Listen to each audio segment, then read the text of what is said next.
they have bat second in both encounters. They batted second against the USA 1, where they were chasing 210 for victory, and they batted second again against the Windward, where they were chasing 197 for victory. They only got to 192 all out. So they would want to play with a little more composure, a little more thought, and to build a good total here. They're now setting the platform in this game rather than chasing. And some teams sometimes struggle to chase because they're not so sure what tempo to go at, when to go hard, when to scale back. But here they would be thinking, based on the pitch, perhaps we are looking at 210 or 250. The outfield is very fast here, so they would be in a different mindset batting first to be able to set up a total.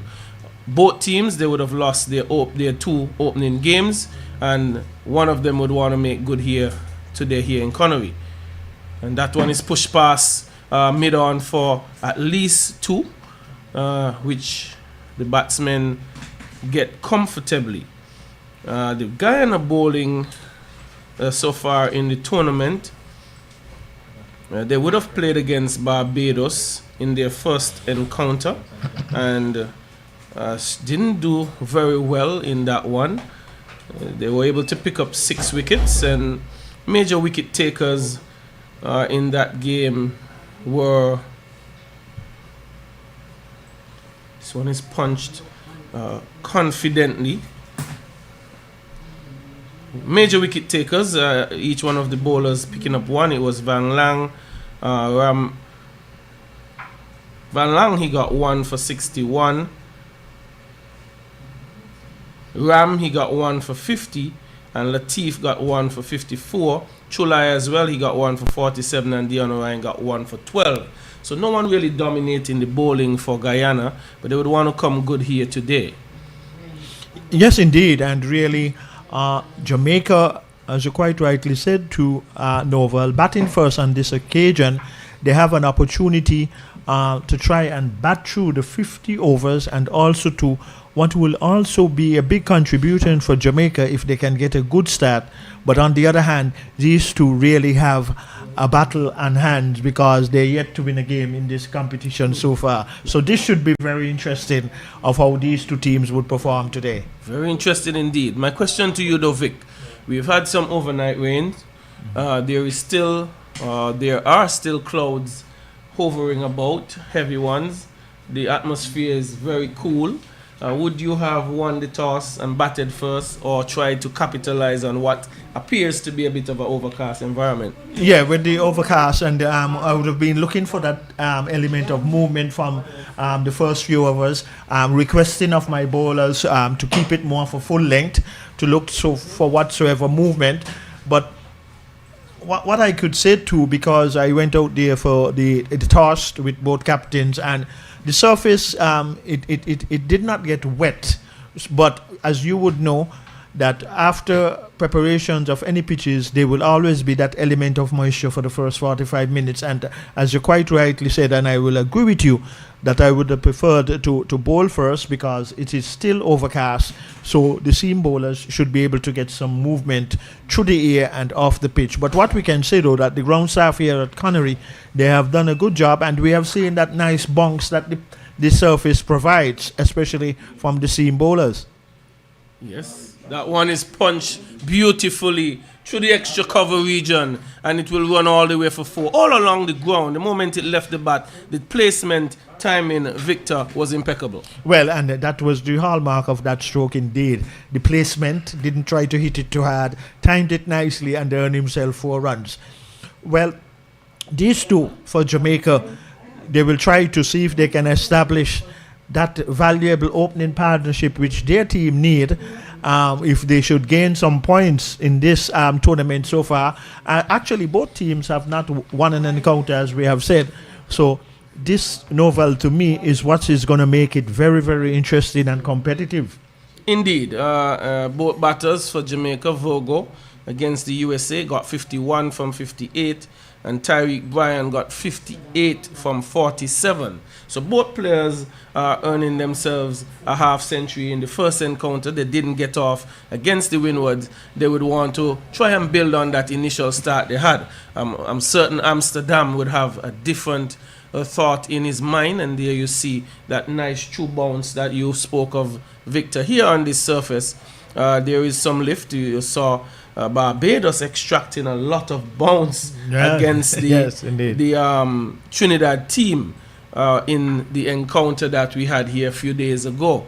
The difference is, though, Amsterdam is much shorter in stature, and he will have to hit the deck a lot harder to get it lifting how we saw it lift earlier.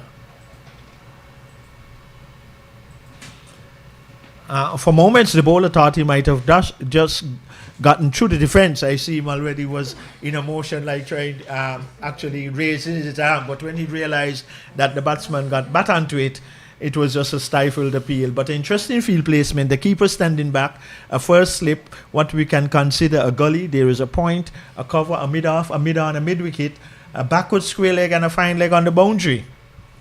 Yes, the two boundary men on the leg side, and that one will go away for 4. It will take lots of running and Usain Bolt type of running to rein that in, but maybe tomorrow. Definitely not today. It was a brilliant shot played through the backward point region for 4. It was a bit too wide, Victor, and too short. Yes, and you call it right. Even before, long before the ball crossed the boundary, Novel was on the spot saying that it's 4 written all over it, and was proven right. So these two have a good opportunity, because on the other side, even though the overcast conditions, the nature of the pitch here at Connery is good for batting. It's definitely good for batting, and Vogel looking good. Victor, thus far, what I've seen from both players, each one, both Vogel and Bryan, they have not tried to overhit. What I like is that they're both playing with timing rather than power at this stage. And that is so evident and such a good approach, because for these opening overs, they have to gather the pace of the pitch, play each delivery on its merit. But on the other hand, too, if they can just keep exchanging the strike too by getting the ones, because they are getting some boundaries, it is 15 without loss. Here is one cut straight, though, finding the fielder at point. And it looks like he is very good on the cut stroke, because we have seen him getting a boundary in that area. And he looks in good control when he's playing the stroke. Indeed. Very much clearly a shot he can execute well, and Amsterdam would want to not afford him that shot. Force him to play somewhere else, or another stroke, but I suggest he gets a touch fuller. Shot again down the leg side, and perhaps getting a touch onto it. I'm uncertain if it would have been glove. We'll see what the umpire indicates now. If he indicates anything. So clearly some glove onto it. That was a chance, Victor, because the wicket keeper, he got his hand to it. Yeah, and really, in fairness to the wicket keeper too, I mean, it went a good distance down, but as you quite rightly said, getting probably just his fingertips to it. So a little luck favouring the Jamaican opener there on that occasion. But that would have been a brilliant catch, though, if the wicketkeeper did held it. I agree with you. The truth is, the wicketkeeper is the shortest man on the field, and by some distance. Yeah. Very short is Ramnath. He's the wicketkeeper. Looks somewhere under 5 feet. Yeah, probably about 4 feet 10 or thereabout. Very short man. Yeah, and that is why it would have been so difficult for him, because it kept going further to his right. But in any event, one more to the total. Advances now Jamaica 16 without loss. They won the toss here at the Connery Cricket Centre up against Guyana and decided that they will bat first. Well, seeing that they have chased and lost, so now they would be more considering if they can set a total, then they can challenge Guyana. That might also have been their plan coming into this encounter. Perhaps. I'm getting the edge there of Virgo, and that will run down to third man. Very thick edge. Not going anywhere close to the slips. Probably Victor would have been a third slip position, but that went away for 1. So it's the length that I would prefer to see Guyana bowl. Just with the touch of overcast conditions we have here, Ram could probably extract some slight movement through the air. Yeah, by trying to bowl more full pitch length, even trying to strive for the Yorker in that occasion. That was a good one, a much better delivery, something you were asking for. A misfield by the fielder coming from point. The man at gully recovered nicely, but could not prevent the batsman from getting another run. But on the same time, yeah, one more to the total coming by a leg by. And our scorers keep doing a very good job and working as a team. We truly appreciate that sort of cooperation. That is what we need. Teamwork is also here in the booth. So we applaud them for that level of consistency.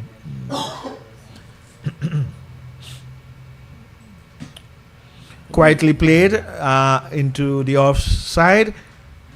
And it is obvious a lot of times, Nova, looking at the field placement as a batsman, he has an idea directly what and where the bowler will be trying to bowl most of his deliveries, with the keeper standing back, a first slip, a gully, a point, a cover, extra cover, and a mid-off. Definitely. Yeah, that's the indications. That he would want to be fuller in length. Yes, indeed. I'm dragging it back just a touch, not to become too predictable. And that one was worked just in front of square for 1. So Virgo moves on to 12 and Brian on 5. It's 19 without loss. Not a brisk start by any stretch of the imagination, Victor, but I would say a solid start thus far. Yeah, and when we look at 50 overs as this tournament is, there is so much space in the fields whereby on many occasions, being driven out to point finds the fielder, there is no run. It is that easier for batsmen to really get runs, especially if they can play with some soft hands early on, even though there is a heavy pack offside field, Novan, saying if they just play some gentle pushes either to the left of any fielder on that side, they should be able to cover 22 yards, which would be the batsman distance. But we will wait and see if that might come into play. That one is going to be going for 4. Struck past mid-on, diving for all his work to cut it off, but was not getting anywhere close to it. And a beautiful on-drive being played there by Tyreek Bryan for 4. He moves to 9. It's 23 without loss. Yeah, and a good stroke, well timed. It was for full length, but most likely the bowler might have preferred if he had got that full length delivery more on the off stump. But it was a full length on the leg stump. But the batsman, as you indicated earlier, Noval, not trying to overhit, placed the emphasis on timing. And another 4 to Jamaica after winning the toss here against Guyana. So that advances the total now on to 23 without loss. So as you said to Noval, steady, good going, no indiscretions. None whatsoever as yet. There is not a necessity for it. He just needs to continue to play with discipline and control. And all will be well for Jamaica, but Amsterdam would want to make a breakthrough here.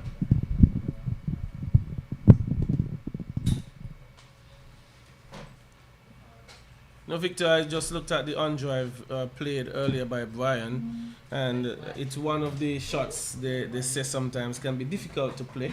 You don't get the right balance immediately, that ball is going in the air. But the way Brian executed it just now was almost to perfection. It was just with so much ease. Yeah, and it's good when you can, as he did not place emphasis on power. Could this be considered for height? Oh no, ma'am. I was a little surprised there I thought for a moment that he's signaling now for height, but I thought for a moment it might have been high enough to consider wide, but the umpire being in the better position, he just indicated that that's the first one. But also to what is interesting, he has a long leg on the boundary and a fine leg. So that could be the reason for going for that short ball to induce a pull or hook. Yeah, that's right. But that one was too wide of the off stump, perhaps. Good running.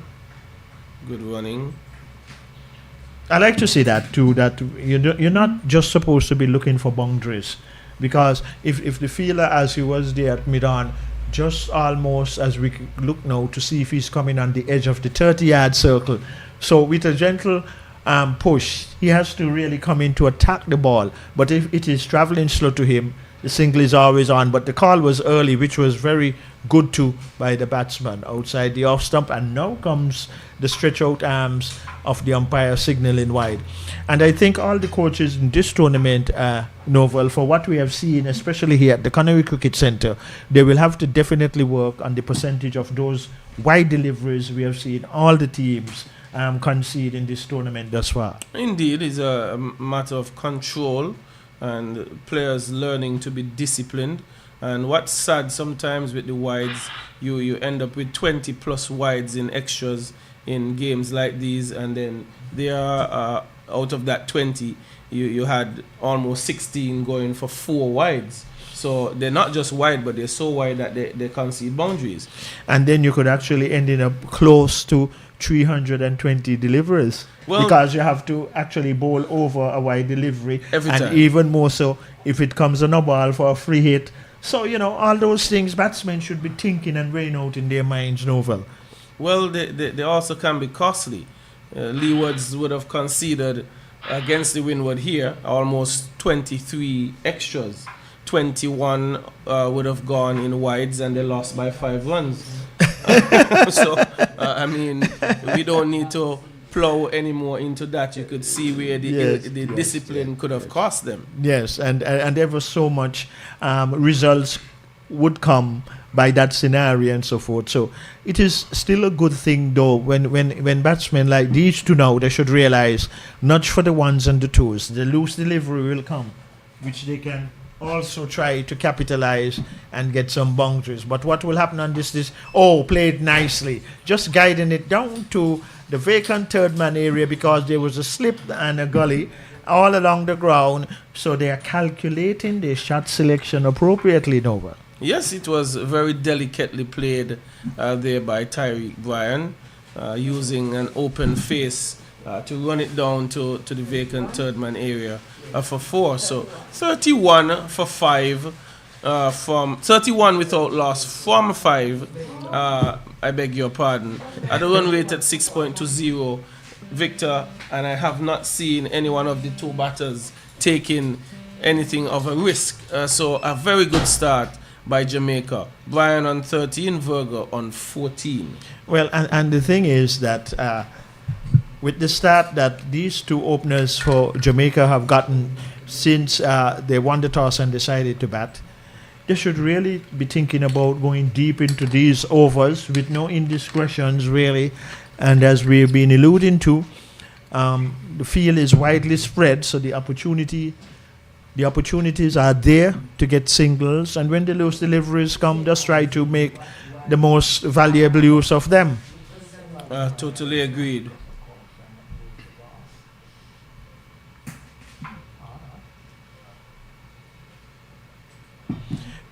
So, Novel, the next test match between Australia and the West Indies, all being well, going to be this Saturday coming. For me, I will make a few changes. One, Brad will be out. Who can be the other change? It's a teamwork here, Novel. The obvious, just your view. The obvious change will be the former captain. He has struggled. That one is hitting him on the pad, might be going down. No response from the umpire. That's Craig Bradford you're speaking. Yes, okay. The former captain. He has struggled significantly. Average of just about 16 over the last 2 years or so, and not good enough for an opener. We would serve ourselves well to give someone another chance. We have Mikael Louis. Well, yeah, he would be very deserving of his game now. Mikael Louis should be in. Casey Carty as well. He would have struggled in both games, so perhaps can be the other change. But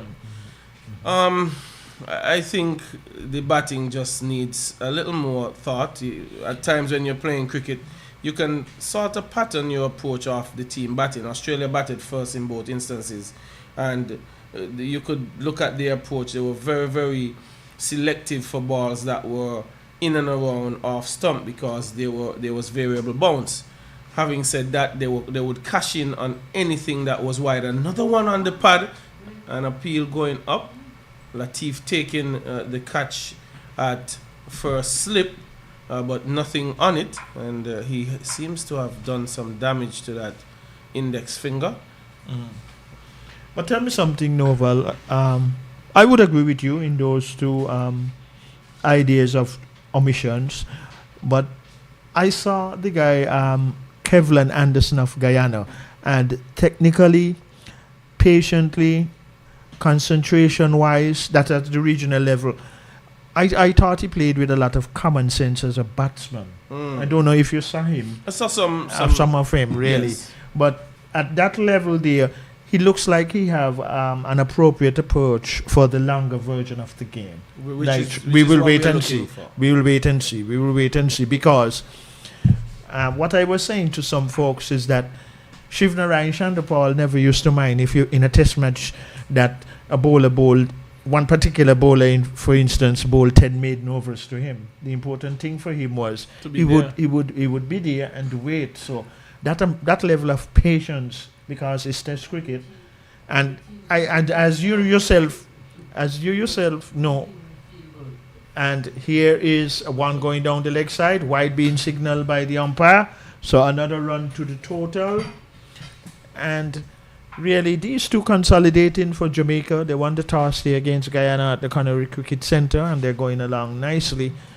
But we'll have to wait and see. But batsmen must think about it differently. Test match is time at the crease, and let us hope at least those who may get the opportunity will make use of it. But here is a delivery and another run for Jamaica, just playing it down to fine leg. The wicketkeeper going to his right, but could not prevent the batsman from getting another run.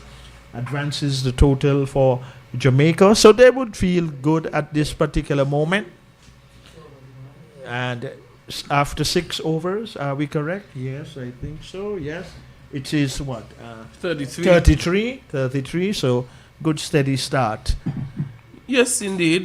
Jamaica would think they have justified batting, and 33 without loss, a platform which they now can continue to build on. Guyana would want to try and make some inroads, not allow this partnership to grow too much, to try and pick up a wicket. And with that said, a change from the media centre or national heroes end is being made to the bowling attack. But Novel, you as an all-around cricketer in your day, and what would you have preferred in ideal conditions, good conditions at this aspect of 50 overs cricket in this under 19 2025 series? What you would have preferred in normal conditions, batting first or chasing, and why? Well, teams are set up differently, so it's not really a personal preference. Okay. There are teams, but we do have a change. It's a captain coming in. It's Van Lang.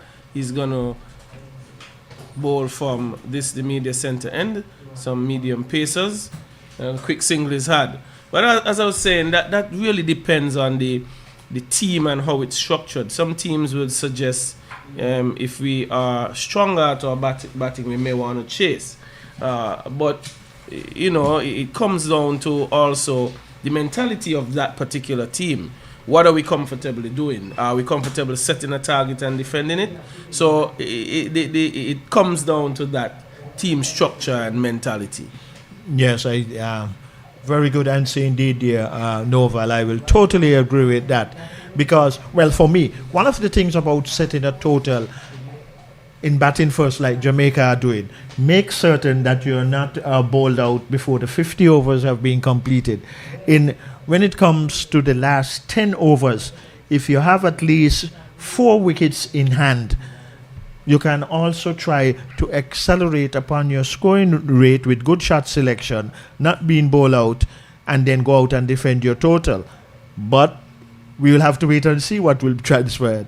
Captain taking on his spell here from this National Heroes Park end, the media centre end too, and bowling that one, and a good delivery. The wicketkeeper standing back, a first slip.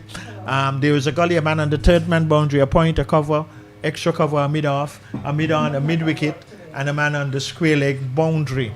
So obviously too, with a heavy pack offside field, most likely his intentions would be to just try to get it just on or about off stump. Indeed, and no great pace about him, so it must be about control. Well, hitting that one into the deck, and would want to get it on that full length, just short of a good length as well. But so far so good. His control is right there. 4 balls bowled, 3 dot balls out of that, and his accuracy not going down the leg side, and he would want to maintain that approach.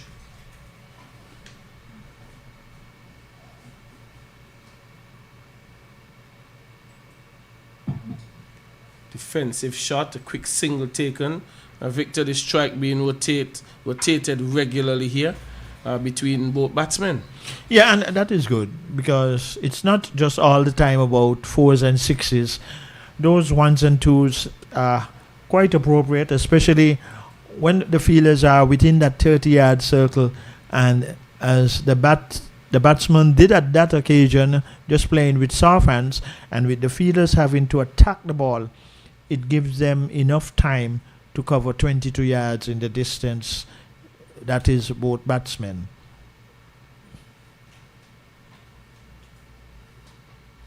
Another short one into the pitch. No damage done. Well, but on that occasion, I think they were right not to attempt another single because the fieldsman was attacking the ball quite quickly from point. That concludes the over. So after 7 overs, it is 35 for the loss of no wickets. So these two Jamaican openers, they're having an exchange of words in the middle. It also looked there might be possibly a change of bowling from that northern end we can refer to, is it? But we will make certain. No, there is the same bowler is bowling. Thank you very kindly there. Right, and for him, the keeper is standing back. There is a fielder on the third man boundary just beneath us here at the media center end. There is also a gully, a point, a cover, extra cover. And okay. More runs for Jamaica played just to the right of the square leg umpire. But in the meantime, the batsmen were able to get another run. So nice steady start, nothing extravagant. Both batsmen using good shot selection. They are running well between the wickets. So also that too keeps the momentum in terms of their rhythm that they are going at. And right now, Novel, we were not seeing any reasons for any indiscretions. Well, they're going along steadily. Struck on the pad, the bowler turning around and asking.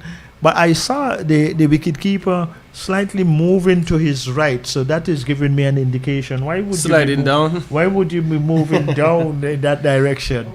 And sometimes I always look for that movement of the wicketkeeper. If the wicketkeeper stays stationary, it gives more an indication it might just be more between wicket and wicket. But any movement left or right, it gives an indication, well, you're moving there in anticipation to collect the ball. But these two looking good for Jamaica. And really traveling too quick to mid-off. For a time, the batsman was thinking about a run, but in the end, I think he did the appropriate thing to stay his ground because the ball traveled too quickly to the fieldsman at mid-off.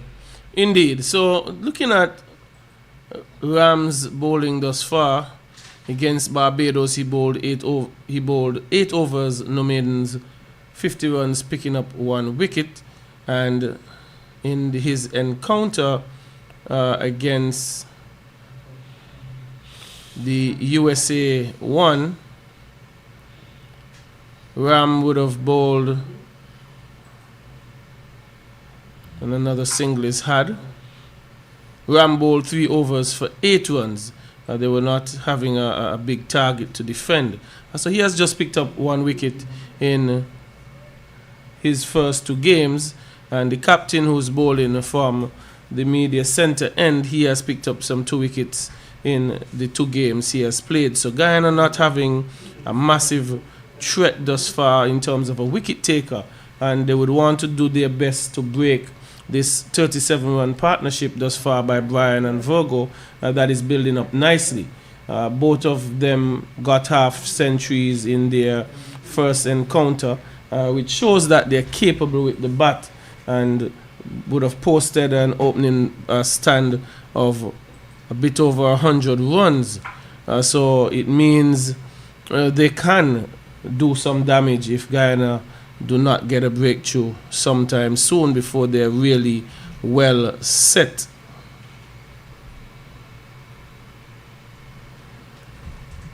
So I'm going down to backward square, and unable to cut it off is the fielder down there. It appears to be Chulai. He was unable to cut it off, and that gets another boundary added to the total, which takes it on to 41. Brian on 20 and Virgo on 16. Yeah, and it was nicely timed. It was going further down, the left-hander's leg stumped, and he timed it well and earned himself another boundary. So there are also, the openers are also using soft hands and getting the ones inside the 30-yard circle on a regular basis. So they are calculating the situation quite appropriately at this present moment. Guyana still looking to break this opening partnership, but as these two go along, they are looking more steady and confident. Well, they had an opening stand against the USA of 117, and that's a big partnership victor between both players. So perhaps they like batting together, and 117-run partnership really could set a platform for a massive total. So Guyana needs to find a way to break this partnership between Virgo and Brian. 41 it is at the moment from 8 overs. Yeah, and they're going along steady. And where can Guyana produce that magic delivery? We'll have to wait and see. And that one goes straight to first slip. A very simple catch. It was chest height. There was Virgo chopping at that one, looking to play the cut shot that he would have played so well earlier before, and finding the man at first slip. We are trying to verify who the catcher was, but that is the first wicket, and the partnership is broken at 41. Yes, and just as I was mentioning before that delivery where the wicket was taken, where would Guyana get the wicket from? And some would say commentators curse. But anyway, it was also to, I think, one that was closer, or just probably might have been on the center stump area. But then the fielder at first slip too, Novel, he took a good catch. It traveled quickly.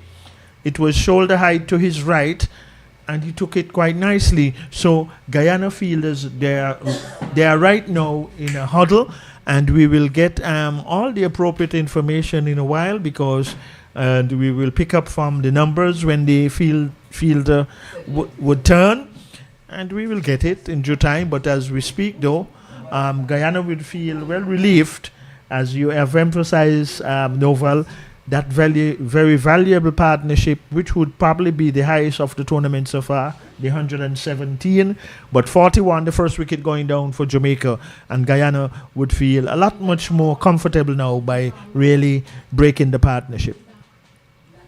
Well, the catch was taken by Latif. It was Rayad Latif, okay, taking the catch at first slip, and that brings another batter to the crease. It's Barnes. Okay, all right. Barnes, we have notified. Yeah. Thank you. Another one going through the slip cordon there, Victor. So it's so funny sometimes. Nothing was happening for some time, and a wicket has fallen, and it just seems like things are happening out there for Guyana. Well, and the thing is, as you know, Novel, that when a wicket is taken, it just looks like everybody on the field will be re-energized, because it brings about that sort of inspiration and motivation. And what usually know to in this situation that Guyana should be thinking about, the new batsman is on crease, at the crease right now, try to keep away the other opener from receiving as much deliveries and try to bowl as many to the incoming batsman. And if you can provide some dot balls, it might just create some indiscretions. But we'll have to wait and see. Well, Van Lang, he continues for Guyana, the captain, working away, breaking the partnership, coming into the attack. Very simple and disciplined approach from the captain. Nothing extravagant, no extreme pace, just very consistent on line and length. And he hasn't really bowled any boundary delivery since he's come into the attack. So perhaps just that little bit of pressure. Most batters like to feel that one going off to the boundary. It builds confidence, but he hasn't offered that from since he took the ball. This one into the pitch, and surprising Barnes a bit. That one just passing just about chest height there, Victor. Not a bad short delivery at all. It was pretty much in line, not an opportunity to free your hands to pull or cut. And what we are both picking up, he has that sort of deception, Novel. But at the last moment when you can see him bending his back and he's getting the direction on the perfect line when he's bowling those short balls, looks more like just on or about center stump and rising. Let us see what would happen. Good delivery again, keeping the incoming batsman on strike. But really good over and good result for Guyana. Indeed, I think it was one of the better overs we've seen from Guyana, and just really disciplined, and he had some thought in it too, pulling back the length, catching Brian in between minds, a good short ball, and then going right up to the bat, creating some pressure there for Jamaica. It's 9 overs bowled, 42 for 1, 20 Brian, and Barnes just coming into the wicket. He's on 1, and he should face up to it appears to be Micah. Yeah, and one of the things too that number 17 is on strike now. Number 17 is Brian Barnes. He's just come into the wicket. Okay then. So what we will still yet to see from these seam bowlers is at times taking a little pace off the ball to try and see if you can induce the batsman to play a little earlier. I guess that will come eventually more so from the wicket taker for Guyana getting the first wicket. But usually, as you know, Novel, that also too can be an element of surprise to batsmen from seam bowlers when they can vary their pace in certain deliveries at certain times. Well, those are things you develop with time, and some quicker than some. Things the bowlers would have to practice. You don't just walk into a match environment and bowl slow deliveries. You work at it, whether it's a cutter, one where you just roll it out of your back of your hand. Some of them you see a very wide grip on the ball, and you float it out. So things that the youngsters will definitely be adding to their game as they go along. But I think at this stage they must have the discipline, the being able to bowl and home in on the top of off stump for a while. Certainly they are Novel, but here is the delivery going down the leg side. I think there is a feeler down on the fine leg boundary, the run 1. We'll have to wait and see what would be the signal from the umpire. Here it comes now. So 1 more to the total, coming by a wide, and that is a continuation and a pattern in this tournament. Another wide added to the total. But at the same time, though, with so much cricket being played around the world and it's viewed on the television or the internet, all players in different areas can learn so much from the international cricketers, but they'll have to put it into practice. You can't just go into a match, as Novel quite rightly say, and then start trying those things. Because if you are not confident, you're not going to get it right. Allowed appeal. He goes, caught at the wicket.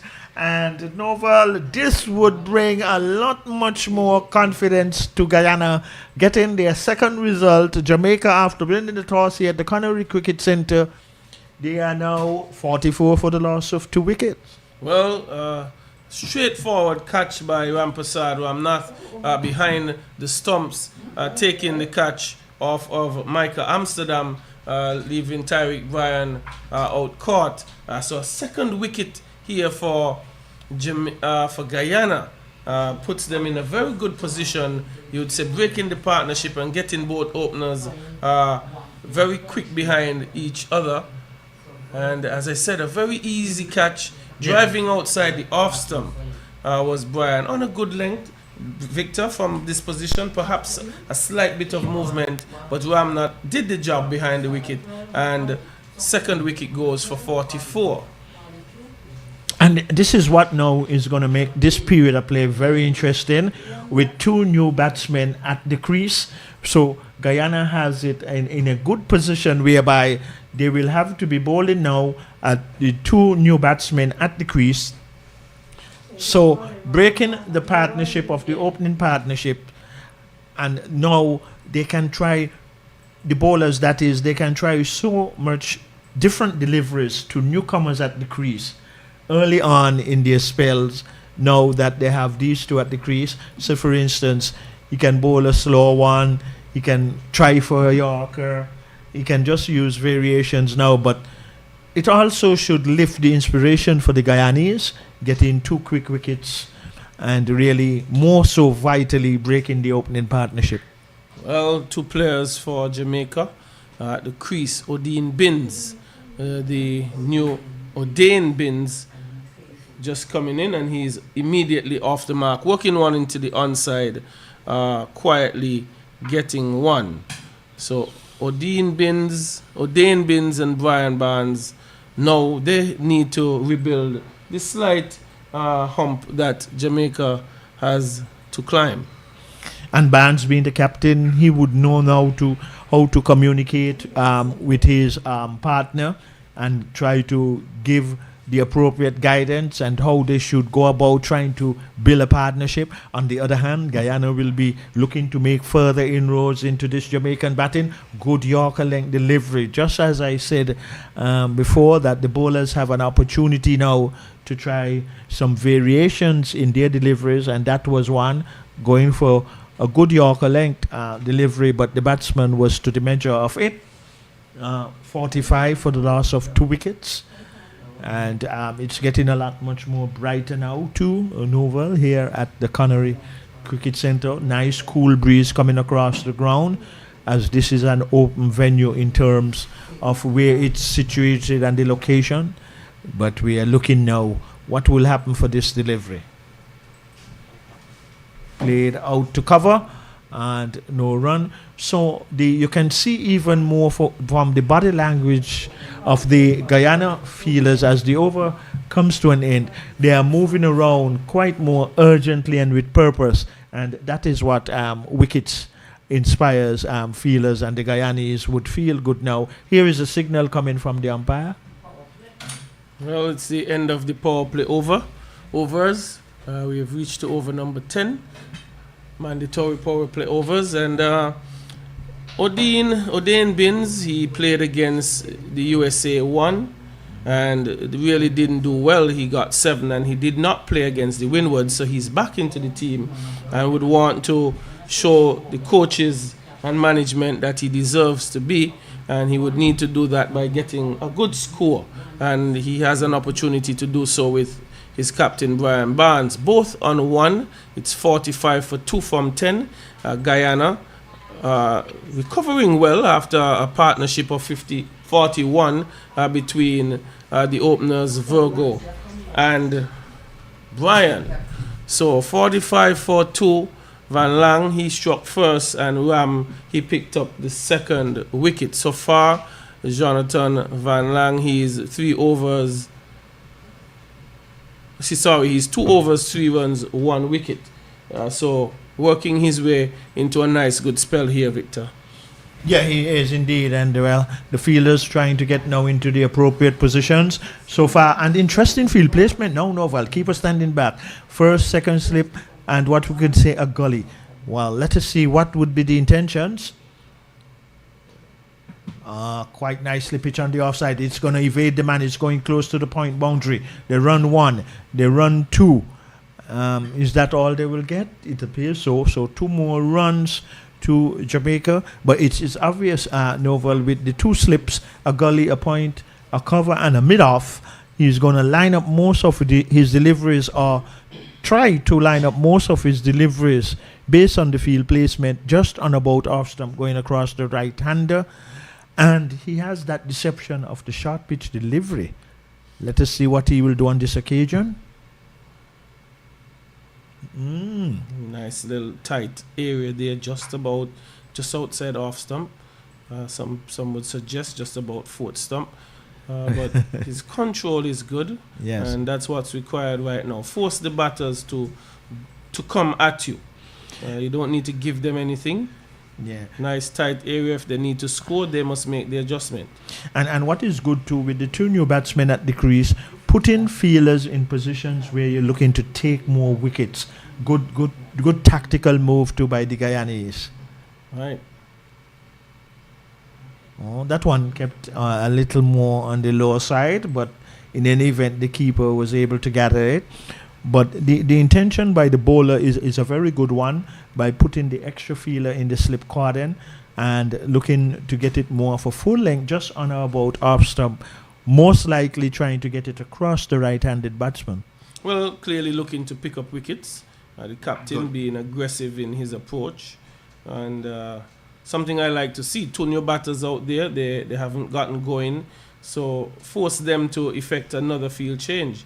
And again, he's up to the bat, asking the batter to drive in bins, and there is no run. So solid start from Jonathan Van Lang, the captain.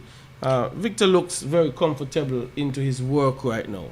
Oh, thank you, Novel, because I'm beside you. And really, nice cool conditions out there for the players, though. It's not blazing hot. Not hot by any means. Well, not inside this booth here. It's very cool. So another good delivery, and really, when teams like Guyana, and as both teams, they would be looking for a victory in this encounter.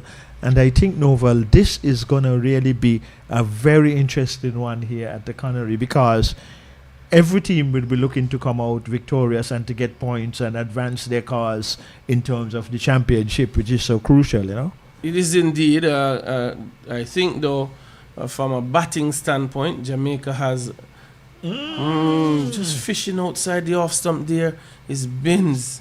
And I think the non-striker is indicating to him, why not leave it? Oh my, yes. Well, that is how I picked it up, really. And it was a nothing shot, Victor. How many runs would he get from a shot like that? The best chance he would have is to get an edge onto it, walking back to the pavilion. But that is why, I mean, our scorers too has such good knowledge of the game, because indications came quite quickly right away after the non-striker stretch out his arms. Well, why play at it? But sometimes, though, it might have just pitched. It might have just been pitched between wicket and wicket, but then moved away drastically. So that is what might have caused it, only on anticipation. But they are gaining more confidence. They are getting their line and lengths more appropriate to Novel. Let us see what will transpire in this over. Good discipline by Guyana thus far. Quick single being attempted here, and it is hard. Unable to deny the single there. But Victor, something you were mentioning about both teams seeking to win. Yeah. The totals that Guyana would have posted in the previous games. The first game against Barbados, they got to 147 all out. Wow. And in their second encounter, they got to 150 all out. So Guyana, they have not batted well. Jamaica, on the other hand, they have gotten to 192 against the Windwards, and they also got to 196. So better output from Jamaica, and that one will go away down to the third man area, where Boodoo fields and returns for buys. So, it's a little more pressure I think, on Guyana to come and bat well in this encounter. They haven't delivered with their batting thus far and would need to come good if they are to beat Jamaica. And one way to do so would be to restrict them to a small total. Yeah, because based upon what they have gotten in their 2 innings, that's Guyana, it is more evident then that they would definitely need to restrict Jamaica to a total that they think that they can challenge or would challenge. But it's going to take, well, here is another one close. But the good thing here about those singles is that the batsmen are playing it with soft hands. So they're asking the men inside the 30-yard circle to attack the ball, and the calling is early. It has been. Yeah, and this is where the fielders can now also make a quiet adjustment without the batters noticing, probably steal a couple of yards in, and when they're looking for that quick single, you will probably have them going back. So a bit of little tactics here to be figured out between both batter and fielder here. But Ram continues into his 6th over, and defending is Binns. But what is so evident about that point too? Because the batsmen have been doing it on a regular basis. That means the fielders within the 30-yard circle, and I'm in agreement with you there, Novel, to just move in a little quicker before the ball has been released. So you would have covered the extra yards, and then the batsmen's eyes would be opened up and decided, no. Or there might just be a misunderstanding in calling, and that might cause a run out. Which is another way to pick up a wicket. That's right. But Jamaica would not want that at this time. And that one is just pushed down to long on for 4. The man at mid-on is very wide. So he just needed to play with a straight back Victor and able to pick up 4 good ones. And that also brings about the half century. It's 54 for 2. Yeah, and a good hallmark for Jamaica. For moments, I thought it was a full toss. I don't know if I was seeing it right. But anyway, it was a full pitch delivery. And the batsman placed his emphasis on timing and earned himself 4 runs. So it is a lot much more brighter now here at the Connery Cricket Centre. So more ideal conditions for cricket being played. And nicely fielded there in the gully. That anyway, a fielder was down on the 3rd man boundary. But in any event, he did save any run off that final delivery. Well, it was Ramsey Hall doing some good work there. Yes, indeed. In this slip. And definitely saving some runs. And Guyana keeping on the pressure. Just that one loose delivery in the over from Ram. He's bowled 6 overs for 30 runs, picking up 1 wicket. So he perhaps will be coming to the end of his spell. That is Purmeshwar Ram. It's 54 for 2. Jamaica batting. Binns, he's on 7. Barnes on 3. And when I look at this present situation with the 13th over coming up, and Novel, it is always a point where we will have this conversation that there is so much amount of legal deliveries which has to be bowled.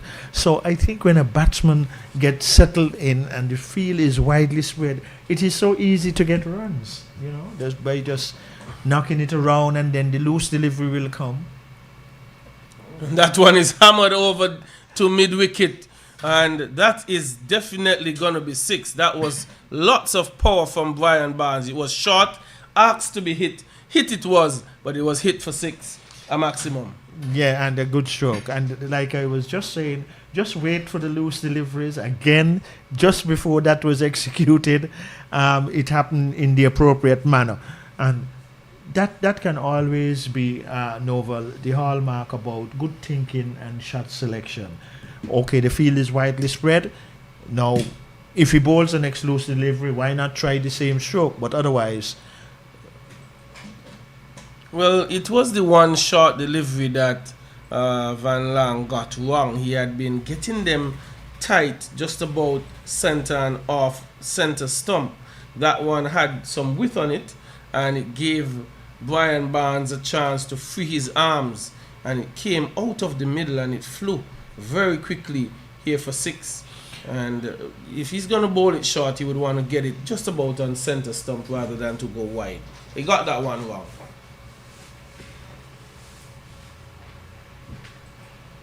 Being left outside the off stump by Barnes. So the captain for Guyana, Jonathan Van Lang, he's now 3.3 overs, 11 runs, 1 wicket. Jamaica 60 for 2 from 12.3 overs. Not a bad start, but would want to build a partnership here to usher this total along to something of significance.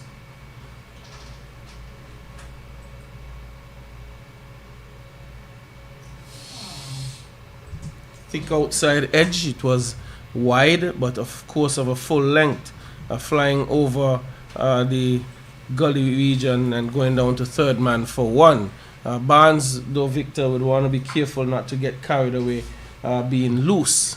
Yeah, well, the thing is, his intention was clear, though. He was going hard at it, and that is what just elevated it over the field at gully and down to the man and third man and getting another run. So the captain operating here from the National Heroes Park end, which is the media center end here at the Connery Cricket Center. There's actually 3 slips now with the wicketkeeper standing back on a good delivery, played down to short mid-on. There is no run. There is also a fielder at point, a cover, mid-off, a fielder on the long leg boundary, a man to the right of the square leg umpire, a mid-on. So, good situation here at this present moment. I would say evenly balanced at this particular moment between these two teams, which going to be very competitive here in this encounter. Guyana against Jamaica in bowls. One played down to a field at point, attacking it quite nicely, getting an accommodative bounce, prevented any possibility of a run. That concludes over what? Number 13. 13 or 14? 13? 13. 13, right, okay. So, evenly balanced, I think, at this particular moment. Here comes a message with a helmet, obviously, not just the helmet coming out. You think so, well, you think I might get it right? The suggestion is that the wicket keeper, okay, he is the is wicket donning keeper. the helmet in Ramnath, which suggests there might be some spin up coming. So he will be standing up to the stump. And as I said, it definitely would have shown Ram concluding his spell of 6 overs for 30 runs, 1 wicket. Definitely would bring a change in bowling from the village end. And we wait to see who the bowler is. Number 24? The number 24 is Salim Khan. Salim Khan. And it appears that he will be bowling off spin. Yes, and really, in getting that name correct, we all sounded like we were in a choir, saying everybody came across can. That's nice, very nice. But there again, now too, with the spinner introduced, Noval, we will have to wait and see what will be the provision out of the surface. There is a solitary slip with the keeper standing up, but it's a heavy pack offside field, a short third man, a point, a man on the deep extra cover boundary, a cover, a wide mid-off. Oh, that mid-off is so wide that if the batsman is going to hit it straight, how much opportunity would that wide mid-off has? But we'll have to wait and see. But no doubt there's actually a ply with that fielder that wide. Well, Victor, this is Salim Khan's first game. From what I'm looking at the stats, this is his first outing. So he would want to impress his coaches and managers and his country. And looking at him, this is an under-19 tournament. He looks very young, probably around 14, 15. That is a speculation on my behalf. But looking at him, and this is also why it's such a good area for development of West Indies cricket, because so many players who have played on the 19 tournaments went on to the senior level to represent the West Indies. Oh, that's ball and caught.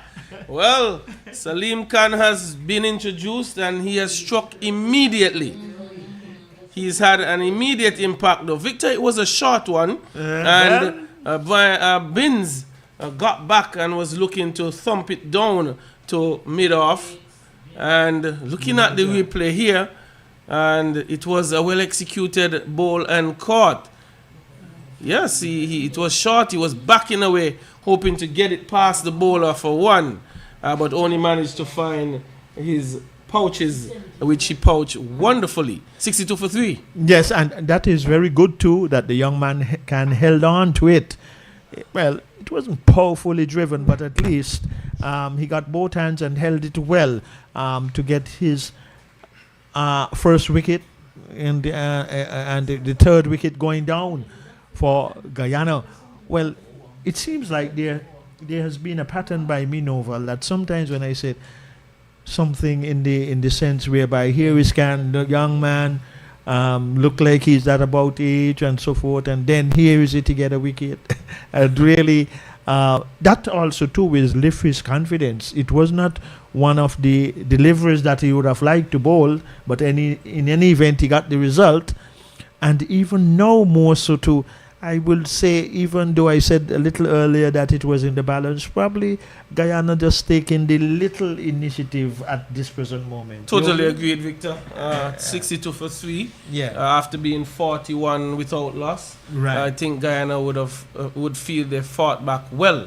The young man really would have picked up a good wicket. One of the things, Victor, that I struggled with when I played was those same situations, taking catches to your bowling, and it was a coach who worked with me that you really would want to get in a particular position, you deliver, and that's the position you see Khan getting in, where he bowls and he gets his legs spread and waiting for the ball to come so that he could move left or right if he needs to. So after you would have made that delivery, it's about 2 steps and you get onto your toes and you wait to be able to push off to catch left or right. But it was a bit on the straight side, so he took it easily. Well, I will applaud you for that sincere confession, and no, it's good when players are honest about themselves, and that is very good. And that is one of the things that improve players' game, when you can be conscious that you're not strong in that area and work on it. Indeed. And work on it and work on it. So, yeah, it is true, and. Like I can recall too that in an under-19 tournament in Guyana, where I was the captain of the Combined Islands under-19 team in that tournament, and it was a very good tournament also too, and sweeping at that one and not connecting, so no run. And Wayne Daniel actually, Novel, he played in that 1974 under-19 tournament, and the present total is now what here? 63 for the loss of 3 wickets. And Wayne Daniel went on to play for the senior West Indies team in 1975, and against Barbados in that tournament I got 109. I got 3 centuries in the tournament with 18 wickets, and Lance Gibbs at the time then said to that, my potential that I showed at that time, he said that it shouldn't be far away whereby I would advance myself to represent the West Indies one day, but I was one of the unfortunate players. And also too, there have not been many players in the under-19 tournaments who have scored 3 centuries in the same tournament. So, well, Victor, the question I would ask, that would have been a 2-day tournament at the time? Yes, that's right. That's right. So they Sorry, have that now was shortened the tournament, unfortunately. Yeah, and it was the Benson and Hedges was the sponsors of that tournament. And then in the same 1974, there was a West Indies under-19 team which toured England, which I was a part of. And remember, Juni Mitchum made one too, Yes. and he made a century. My top score in test was 60, so Juni Mitchum did better than me. He scored 100, and that tour. And that's the honesty we have to be about ourselves. And now Juni Mitchum in this position as match coordinator, it's very good that to see that a lot of former cricketers getting involved, and our role as former cricketers are now in the commentary position. Yes. Some are match referees, and I know you do it with a passion. Love and I'm looking to hear your voice at the CPL. Well, we have a change in bowling. We have Romario Ramdi Hall coming into the bowling attack to bowl his off spinners as well. And that one is taking the pad. There's a loud appeal, and the dreaded finger has been elevated. And David Dewar, he goes LBW to the bowling of Romario Ramdi Hall, his first delivery in this encounter, and he is not pleased, but he was on the back foot, struck on the pad, and the finger was elevated, and it's now 63 for 4. And if you're wondering if it's in the balance, I think that Guyana has taken a slight lead here. And then you're so right, Novel. Was it a coincidence whereby he getting a wicket with his first delivery, and now what? The umpires decide that they're going to have a refreshment break. Didn't Can get his first wicket with his first delivery? Well, it was his second delivery. It was his second. But how well Guyana has played themselves back into the game, and the spinners coming in and getting wickets. So right now, Guyana has taken away the initiative from Jamaica. And just that variety, and as you have always alluded to, that temperament of moving off the feet, and especially to new batsmen at the crease. So it was good thinking on behalf of the captain from Guyana to take himself out of the attack and introduce another spinner, so double spin in motion now. And that is a very good technique by the captain, recognizing, look, okay, I was steady here all day. Time for a change now. 2 new batsmen at the crease, and it paid off well. Well, definitely, Victor, you took that out of my mouth, where I thought the captain must be applauded for his bowling changes that he has made at this time. And really, I thought it was a bit of a lazy stroke by the batsman, not getting his legs moving as he ought to, and was caught on the back foot. Yeah, and even more significant, like you said, caught on the back foot. When, okay, I'm not certain what the bowler gonna produce coming into his first over, so come on the front foot. Because if you're in doubt, they've been telling us push out once you're in doubt, and that has been so evident whereby he was in doubt and he played back. And then too, like if you look a lot of times, and even in that position too, before the umpire raised the finger, the wicket keeper stood upright. He did not try to move to his left or his right, so most likely it gave the indication it might have just pitched between wicket and wicket. It was adjacent. Yeah, that's right. So we have a drinks break here, and you're seeing the lovely views of St. Kitts, as this tournament is being played between St. Kitts and Nevis. 3 venues in St. Kitts, and there is another in Nevis. The El Comedio Willett Park in Nevis is hosting a game. But you're looking, Victor, from my vantage point, what the viewers are looking at now at the drinks break, somewhere up in our Birdwalk region here in St. Kitts.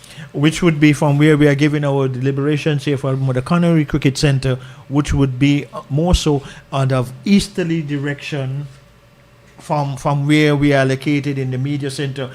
And those of you who know the National Heroes Park, and if you are in the National Heroes Park directly, and then you look further to the east, that is the Bird Rock area. But as the picture you're seeing now on the screen, and it's a lovely one, so we do appreciate our technicians here who have been doing an excellent job too for us, and our scorers who have been very professional, and we are working well as a team, and we just do hope that it will continue, and we hope those who are listening and looking at the viewing are truly enjoying our deliberations. But Guyana, after losing the toss here against Jamaica at the Connery Cricket Centre, have played themselves back in a commanding position after Jamaica opened their account with 41 before the lost the first wicket.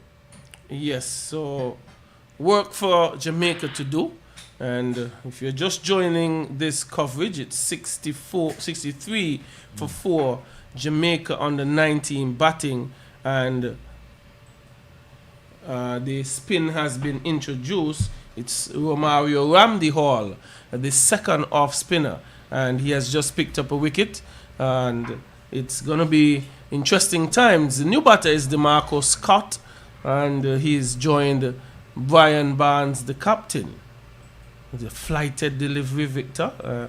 Easily forward is Scott. And when in doubt, you say to do what? Push out. So play on the front foot. He's coming on the front foot there. And right. Looking quite comfortable. No damage done. Ramdi Hall, he has gone through some 4 deliveries. Would want to try and walk away here with a maiden. And driving that one through the cover region, and will they be able to reel it in? That's just total what they call commentator's curse. Yes, and it was so nicely timed, and it's so good too when we can see batsmen placing just emphasis on timing and not power, and he did so quite nicely by second cover and point and getting another boundary, well-earned boundary though, but Guyana has come back, and now a fieldsman is going to be placed on the deep extra cover boundary, and there is one coming just beneath us here at the National Heroes Park and the media center end down the leg side. A wide is going to be signaled. They run one. Would they think about two?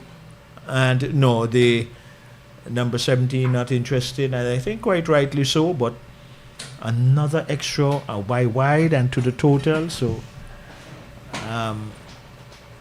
we may sound repetitive, but we're actually calling it as it presents itself. The wides continue to mount. But anyway, Guyana playing themselves strongly back into a commanding position. Jamaica, first wicket went down at 41. Now it is 69 for the loss of 4 wickets. Cricket, lovely cricket. An next appeal. The wicketkeeper was moving slightly, going down the leg. I'm looking for my indications, and he has showed me. So, well, it appears we're going to have a 7 ball over here. Well, no damage done, because fortunately. he did not signal a no ball, so why he get it wrong? Anyway, well, Victor, from an extra standpoint, we've had 10 extras. 7 of them coming via wides. Out of the 10 extras? 7 wides thus far, 2 leg buys and a buy. So 69 for 4. You exclude those 7 extras, Jamaica would be in a little more of a sticky position. And they are now 69 for 4, but Brian Barnes and DeMarcus Scott, they would want to put their hands up to try and back their team out of this position. Okay, Novel, what are we going to work on when it comes down to the final game, which most likely both of us will be here at Connery, all being well, God's willing? We will work out the percentage of wides that was bowled in all the matches here. We could try and work on that. We could try and work on that. And then we can also then raise the concern in terms of our announcements, which persons would hear, that the coaches will have to work as we get, and as Jamaica gets another run being played out to deep cover. So they've gotten a single, and it will be interesting because comprehensively, and I know Earl Smitten, who is down in St. Paul's, he usually does a tabulation of the percentage of wides, but no doubt we will try our very best too, because that will be very important to draw, not just to our listeners, but for the coaches to really acknowledge that those are areas that they will definitely have to work on with their bowlers, the various bowlers. Well, they're under 19 players developing, and That's right. must look at their little areas that they can improve on, and that's certainly one that can be worked on. That one is pushed into the offside, and Scott is sent back. Now, Victor, we spoke earlier about the West Indies. The West Indies coach says he's data-driven. So that's an aspect of the game, finding out the percentage of wides your team would have bowled, how many wides, how can we reduce that. That's first-hand information and data. Oh my, a bad misfield down on the wide Lamont boundary. Misfield. Terrible. He got in line, but he did not have a second defense, and it crosses the boundary for 4. It actually went through both legs. But in fairness, though, Noval, in my view, to our bowlers, I give them high credit. I think the West Indies fast bowlers have done very, very good. Well, they have, but my what I was alluding to was the use of data. And this one is hit into the ear. Would it go for 6? Well, boy, he hit that really well. It didn't look like he got a hold of it, Victor, but it traveled so comfortably over the boundary for a maximum. Yes, well, the power was there, the timing was there, and a well-deserved 6 runs for Jamaica, and they will need many more of those. And now we will get from our monitor a projected total, and you in a more... it's 253 presently as the projected total. And the current run rate is? 5.5 as another single is had. Well, apart from the 4 wickets have gone down, though, a good strike rate. And the thing is, though, if they can establish a partnership here, that will even be more appropriate for whatsoever their final total would be. Yes, it's very critical that a partnership is established here between Scott and Barnes appears to be quite capable of hitting the long ball. So once he's willing to wait and be patient for what comes his way, he can settle himself and build on this start that he has had, 22 from 23. But Randy Hall, coming from this National Heroes Park end, would have other ideas. Yeah, that was the word I was searching for, to be patient. And you said it, Novel, quite rightly. Because look at the field, widely spread, so the offering is there to also for singles. Now, persons will say from the distance, we're seeing it from beyond the boundary. Why not try to undrive that same delivery where there is just a short mid-on? And because at fine leg there is a man there, and you might have just picked up the run. But anyway, being safe, here is him just nudging it around with a little more softer hands, and the fielder just slightly taking his eyes off of the batsman, but it did not go too far for them to get another run. But in the end, they finally got a single. Well, so far to Novel, a little revival for Jamaica in terms what it might just be about 15 or 20 runs since the last wicket. Well, almost 20, and that one is coming off of the edge, not intended, but it may run away for 4. No, it's picked up just inside of the ropes, and they're going to get 2 runs. But that one had some bounce on it. Scott tried to control it. He took the edge, flew past first slip, and picked up 2 runs. So some bounce being extracted. The partnership now is 21, Victor. So recovering slightly, and they would need to build on this. Well, a lot of luck there favoring the batsman on that occasion. That the bounce was so much that the first slip never had a chance. But these two trying so far a revival, and one play down, late cut. It's going close to the third man boundary. They run 1. They're coming back for 2. Does it have the legs to cross? No. They're going to get 3 and well run because they ran the first one quickly, and Jamaica will have to look for every opportunity of runs, and so they did on that occasion. So these two now reviving to an extent, and from a Jamaica point of view, they would hope that they can go deep into some of these overs. Well, since the 41-run opening partnership, there has not been much of a partnership driving, taking the inner portion of the bat, going past mid-wicket for 1. Jamaica, they have not had much of a partnership since then, Victor. This is the most significant since the opening partnership. So Scott and Barnes must put their heads down and bat sensibly so that they could recover this situation for Jamaica. 88 for 4 from 17 overs bowled. Well, and that is even more significant. Just 17 overs have been bowled. Jamaica have lost 4 wickets. These two have gotten off and building up a partnership.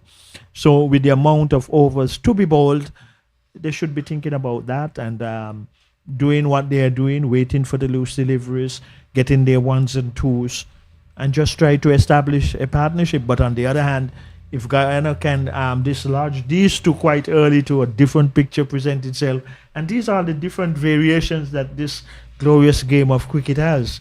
Well, many scenarios that are possible, but for now, we are looking at a partnership being built with Khan looking to probably prize another wicket out. He had some rough treatment in the last over. He's now bowled 2.1 overs for 14 runs. Barnes would have taken him for 10 out of that. Flighted delivery, and that one is going to also go for 6. And you see the power there of Brian Barnes. It was pitched up, and he just sort of extended his arms, getting it out of the middle of the bat, and not a real big swing. And it carried all the way for 6. Yeah, good shot selection. That is what we all need to see, players thinking the appropriate shot selection, and that was right on the button. Here is a delivery where he's finding himself on the back foot, a little dangerous in that sense, but then it got the middle of the bat out to short extra cover. So when using his discretion and not trying to go after everything, short pitch delivery, he's going to have that one again over the mid-wicket boundary. We will wait and see. Yes, here comes the signal. So another 6. So the partnership is accelerating, Noval. Well, it moves up to 31. Now, the challenge here for a young Salim Khan is that he would have pitched one up just about the off stump and he was hammered down to long on for 6. In trying to make some compensation, he pulled the length back just a touch, but it was a touch too short. And Brian Barnes jumped on that length and hit him over mid-wicket for 6, just a bit shorter. So it's also some good batsmanship on behalf of Brian Barnes. Yeah, good shot selection. Well, we see umpire coming out with a set of balls. So we might just have a replacement of a ball, and nicely struck. Was it going to be a change for the ball getting out of shape after those 2 6s? We could never tell, but they were powerfully hit 6s though. One over, the first one over long on, and the second one over wide mid-wicket, close to the manual scoreboard on the eastern section of the ground here at the Connery Cricket Centre. But the weather has cleared up in more recent time, quite more brightly now, more appropriate for cricket, Noval. Indeed, it's a little more sunshine. We've had some hazy days in July, normally very hot. But it's that 6, Victor, brought up the 100 for Jamaica. It's 100 for 4 with Brian Barnes going great guns on 36 from 30. Has taken anything that has been poorly pitched or out of line for boundaries. So he is, I would say now, fairly well set. He is, quite rightly, dear Noval. He is set. And that is the thing, too, that we have observed. And as you said, the young players hitting this one down to the fielder, and where he is set quite appropriately at wide. Oh, my, and what a wonderful throw. Uprooting the center stump from right almost some probably 15 yards from that wide long off area, and hitting the middle stump out of the ground. So quite good that the batsmen were not trying another run. Otherwise, it would have just been suicidal. But these two have an opportunity now. And when batsmen get starts, especially in this 50 overs tournament, we would most likely would like to see them carry on, but the bowlers will have other intentions. One played or tried to play it out into the offside. That has completed the over for Khan. So as the 100 comes up, and these two have, for Jamaica, has established a little partnership, they will just need to build on it because they have the percentage of overs to face. And now they are having an exchange of words mid-pitch, most likely assessing what they should do from what they should not do. But we will just have to wait and see. And now the captain just trying to get the fielders in the appropriate positions. And a little later on, we will get some scores from the other venues and matches. But we will bring that to you accordingly. Well, Victor, very quickly, if Brian Barnes is on 37, he's facing now. And that one is going to be hit for another 6. Now, that is exactly what I was just about to update us on. The fact that Brian Barnes now moves to 43 it is, he's moved to, and that is his 5th 6 that he has struck. So from some 32 deliveries. So his percentage of 6 is very high. Yes, from indeed. 43. Well, there seems like there might be some destruction of the vehicle outside of the ground. So we are just making certain, well, we do hope that there is nothing like that. But in any event, 6 runs and really good going here by Guyana between these two, reviving their innings. And we just hope that nobody outside of the ground was injured because it went out. It might have just struck a vehicle. We are not certain. But in any event, you're not missing any cricket at the moment. So we hope all is well in that sense. The sunlight is coming more with us now. 107 it is for 4. Jamaica batting first. So all seems to be well. No one is injured, right? So, okay, good. And yeah, 3 sixes being struck. And 107 for 4. 107 it is. 107 for 4.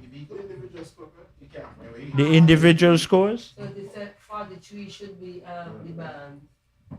And 10. And 10. Yes. Well, Jamaica consolidating these two, trying to really. Here is a short pitch delivery, but there's a feeler coming off the deep mid-wicket boundary, but in the process, the batsmen were able to get another run, 108. Now it is for 4.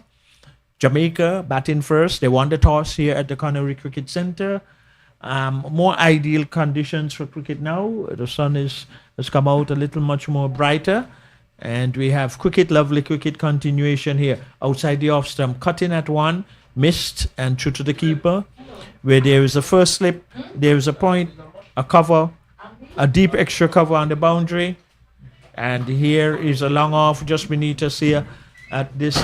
And here is the batsman playing it out to point. And there is no run. And these two have a very good opportunity. When I say these two, I meant the batsmen out there for Jamaica in the middle, because they have, oh my, couldn't this be suicidal? Thinking for a run. And the ball, the bowler was getting his right hand to it. The wicket has been broken, but in the end, the batsmen were able to get another run. And for the revival between these two, they have a platform now where they can build upon, because they are set. They have been out there for a reasonable amount of overs so far between these two. Cut in, and they're going to get more runs because there is a fielder coming off the deep extra cover boundary. They run 1, and because he has to move paces to his right, they were able to get a second. And even now, so Noval, these two really consolidating. And the further that this partnership can go for Jamaica, it will serve their final total very well. Well, partnership now is 46.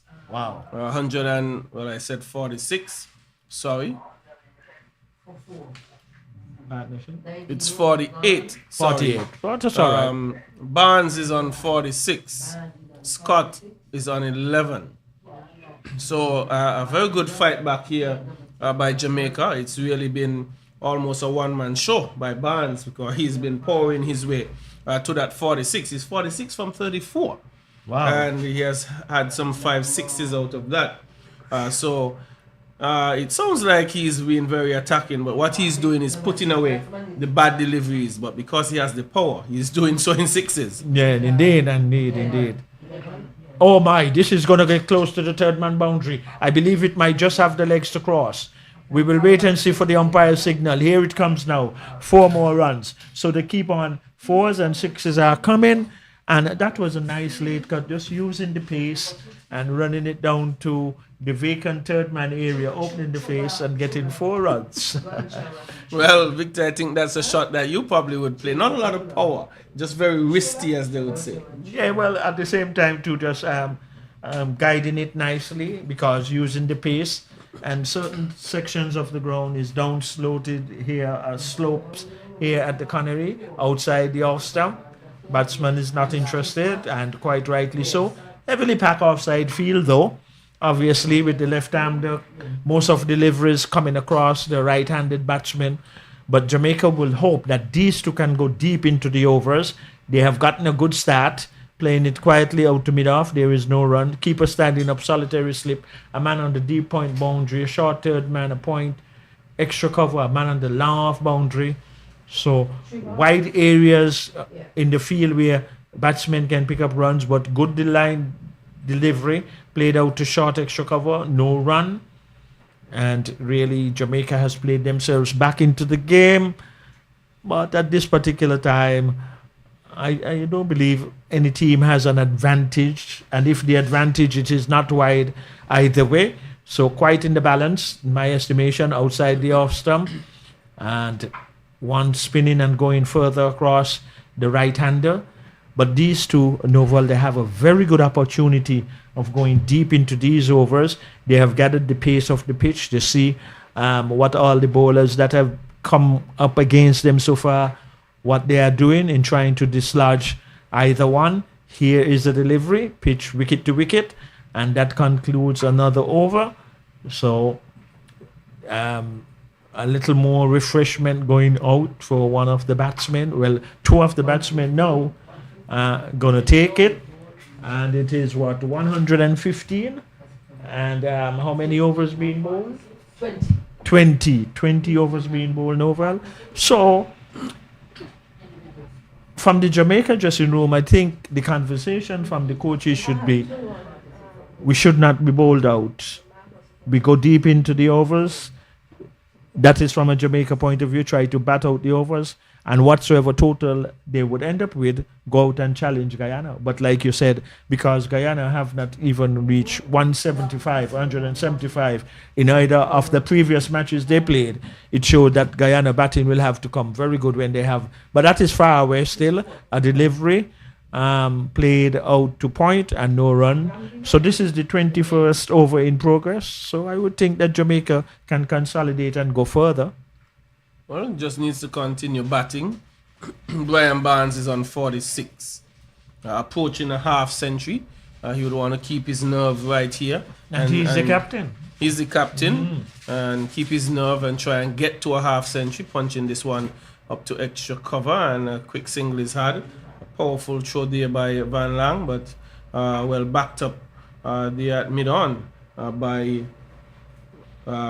Salim Khan, who has been taken out of the attack and replaced by Chulai on the other end. But Ramdi Hall continues in his fourth over. 116 for 4. We haven't completed half of the overs. Jamaica well positioned with a set Brian Barnes and DeMarcus Scott supporting him well. They can seek to reassess where they are and try and the projected is suggested 283 from here. But they will have to continue batting sensibly. Guyana would have picked up some quick wickets there, picking up from the fall of the first wicket at 41 to 63. They picked up 4 wickets. But these two in Barnes and Scott, they have been recovering the inning really well and would want to continue. Guyana, though, Victor, would not want this partnership to go too big. They would want to try and make some inroads here. Yeah, yes, indeed, Novel. And how well the captain Barnes, that's Brian Barnes of Jamaica, has batted thus far and leaded by example. And he should know as the responsibility, if he does get to the 50, which appears most likely, but then he just should not be satisfied with 50, and even more so after losing some quick wickets, should realize here is an opportunity, and he leading by example, but there's going to be a new bowler coming from that far end, and he bowled before, and he is Chulai. Oh, Chulai Chulai, into his second over.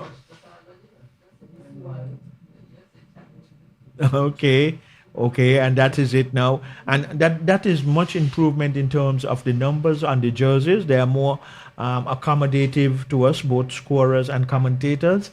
And we are glad that that Mr. Good work there, Richard. backward point. Mm-hmm. And it was Ramdi Hall who was doing the fielding there, not allowing it to get into the outfield for extra runs. And that is going to be a segment to where the Guyanese, if they can feel and catch appropriately. Well, I don't think that Captain Barnes was given a chance. Was he at any time in this inning so far? No, not as yet. He has not presented a chance so far. at this stage. Yeah, and that when is he hits it in the air, he seems to want it to disappear. So he has not given a chance at this stage, and he's now on 48. And a lot of times that is so good about an innings, and that he has used his shot selection quite good. And here is an opportunity for a run. No, it ball was traveling too quick down to a wideish mid on. And then the batsmen in the hut who looking on should really take an example of their captain as to how he has approached this innings thus far. But at the other end, though, well supported by his partner who is on strike also. So that always work well, just as you bowl in bowling partnerships and now batting in partnerships. Jamaica, and probably just slightly getting a little ahead, not by a wide margin. And here is one stroke out to deep extra cover. There is a man coming off the deep extra cover boundary and quickly and gets it into the bowlers end quite quick indeed. But in the process, the batsmen, they were able to get another run. So far, so good. 118 for 4 from 21.5. Yes. It's now Barnes facing. He's on 48. Pushing that one up to long off for 1. Moves his total to 49. 1 away from a half century, and I might dare say 49 from 40. So he's striking at much better than a run per the ball. So Barnes appears to be dangerous. 119 for 4 from 22, a run rate of 5.41. So what I like about this innings for the captain Barnes too is that his shot selection being spot on. It is true he hit 5 sixes, yes, but they were good shot selections, and also to the exchange of the ones and the twos. So leading by example. Well, Jamaica continues to rotate the strike. It's something that they did at the top of the inning, and they are also looking for singles, not just boundaries. But Ramsey Hall into the captain, not getting it past extra cover, still on 49. Would want to get to that half century mark to put his name in the book as having another half century. A short one, he's guiding that easily in front of point. 1 is had, looking for the second, and the return comes in and he's going to get safely home, and the cheers would be going up now by his teammate as he gets to a half century victor. Well played from some 42 deliveries. Yes, very well played, captain. Leading by example, and the other batsmen in the hut for Jamaica, they should be taking a page of that example of how he played from ball 1 to now achieving a very well played 50. But Barnes should not just be satisfied with getting 50. There's still a lot of overs to be bowled. He's in and looking good. And he swung it. Is it going out of the park? Definitely is. Well, not out of the park, but against the fence. And Brian Barnes has now moved his way to 57 from 43. Victor, I think he's seen it as big as a breadfruit, as we would say in St. Kitts. That's right, boy. And you're so right. He's really seen it in that capacity. And really... And what is good, and the umpire is just inspecting it to make certain that it is not out of shape. Yes, he's giving it back to the bowler, and he has struck this is now 6 sixes? Yes. Wow. This is a good inning so far. He needs to continue. A wide delivery now. Some of us would say he's running from the bat now. They almost agreed there. He's running from the bat down. Well, making an adjustment now, wanting to get too close. I see it as good thinking. Okay, all right. I wouldn't disagree with you, no. But we haven't really seen him cut the ball well, Victor. So moving it wide of the off stump wasn't a bad ploy. Yeah. Clearly, if you get too close to Brian Barnes, he has the power to hit it over the boundary. So I think to Ramsey Hall's credit, he was not running from the bat, but using more strategy to induce a different stroke from Brian Barnes. And you're listening to the voice of Novel McCall. Although coming with strategies, it's a very nice assessment. And this is what makes the chemistry so fluent and nice and enjoyable. It's not an excuse, just finding another way to describe it. But here we're getting more runs. We'll wait and see if it came from the bat. They run one, they run two. The better eyes are saying buys, and so it is corrected, leg buys. So 2 more to extras, 2 more to the total.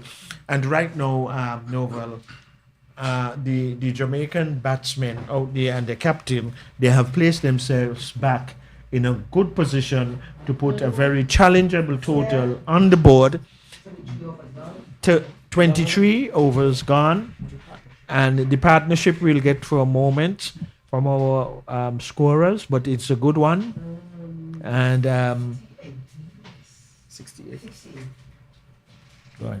Well, the partnership, Victor, is now 68 between Barnes and Scott. Let me add a little humor to that now as we enjoy ourselves. 68 square miles is Sinkits, right? Oh, yes, it is. So it's a good place to be for partnership, but they wouldn't want to stay there. Victor, just saying our little island is only 68 square miles, and I know for Jamaicans, they are thinking, boy, that's really small, with 40,000 people. And that is another one hit over long on. That's gone long off, and that's gone way outside of the ground. Mr. Brian Barnes seems to be angry at somebody out there. But really and truly, Novel, in stature, right? He's definitely over 6 feet tall. Yes. And look at his upper shoulders part as his back is turned, sporting that number 17 on the back of his jersey. But what is the significant part about his sixes, though? They're being spot on with the shot selection. Yes. I probably we are overemphasizing that point, but we cannot evade that action that is taking place out of in the middle. And it is a good example for, as I keep saying, for the other batsmen who are in the hut, but batsmen in general, even on the Guyana fielding team, that you can score runs with good shot selection, take your ones and the twos as the field is also widely spread, and bat on. So Barnes, leading by example here for Jamaica. He's on strike, plays quietly forward. Now, that was a good delivery, and he played it on its merit out to short extra cover. Well, yes, he knows his area, Victor. If you get up in between mid or leg stump or off stump, he's going to go straight. He's not playing around the deliveries.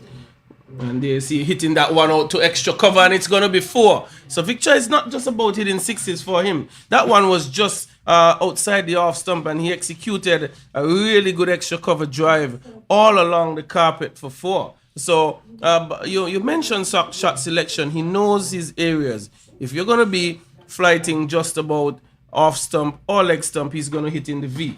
If you're short, he has the ability to hit you over mid-wicket.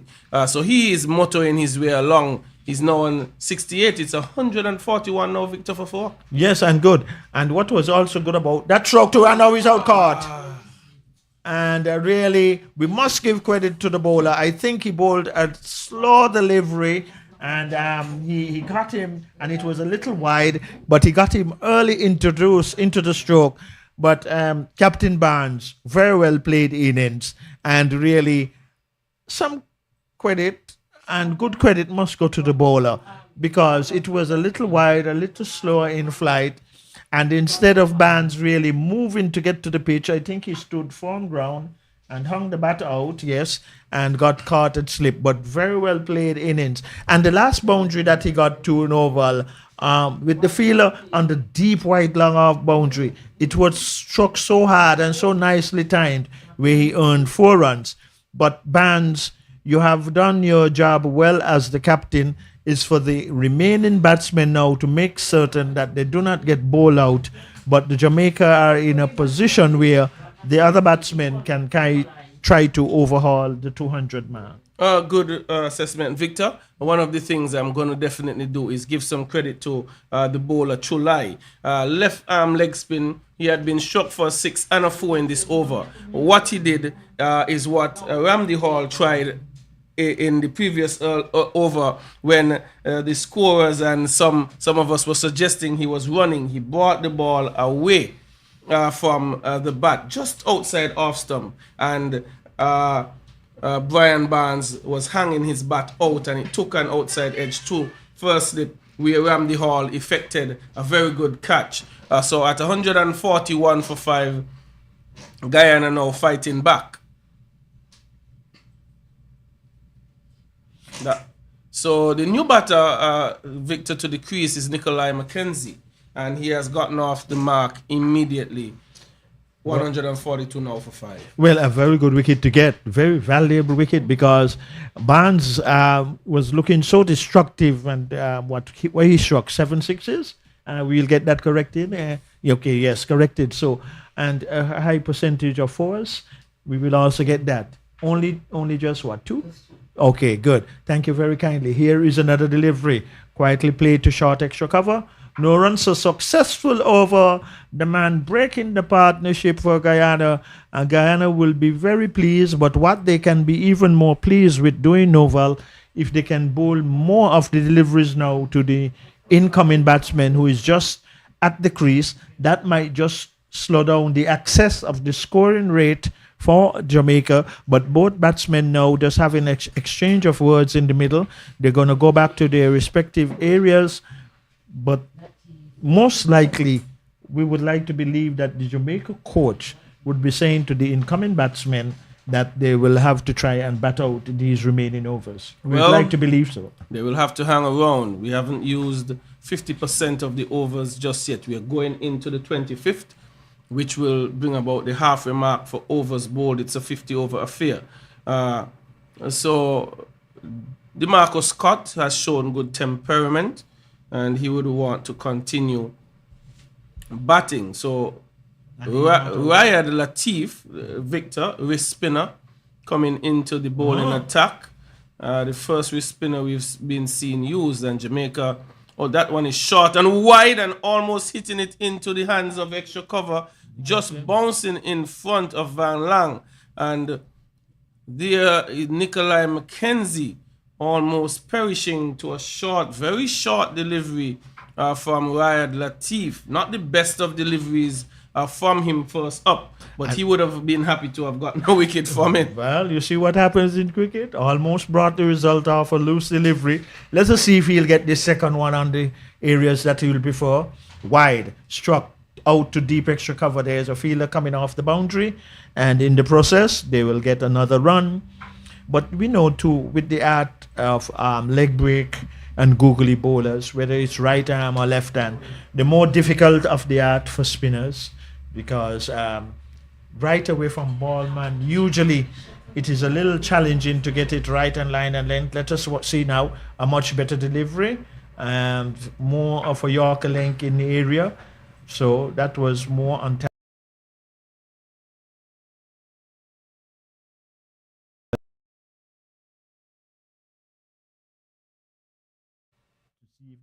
If the bowler is overstepping. And it deserved it, was hit struck for 4.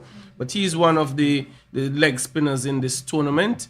Makaya McKenzie from the Leeward Islands. Jamaica, they possess a fairly good, very good right arm leg spinner as well in Tamari Redwood, who he would have also played in our regional first class tournament. And we await to see him operate here this afternoon when Jamaica go into the field. I think he's also close to the top of wicket takers here in this tournament thus far. So some good leg spinners, Victor, in this tournament. And we will also get what Mackenzie Talley has been to. He also been a right arm wrist spinner for the Leeward Islands, and the Leeward Islands have gotten a victory in their match. It was against one of the American teams.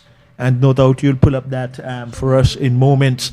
But he also too is an interesting potential good cricketer for the future. That's Mackenzie, I meant.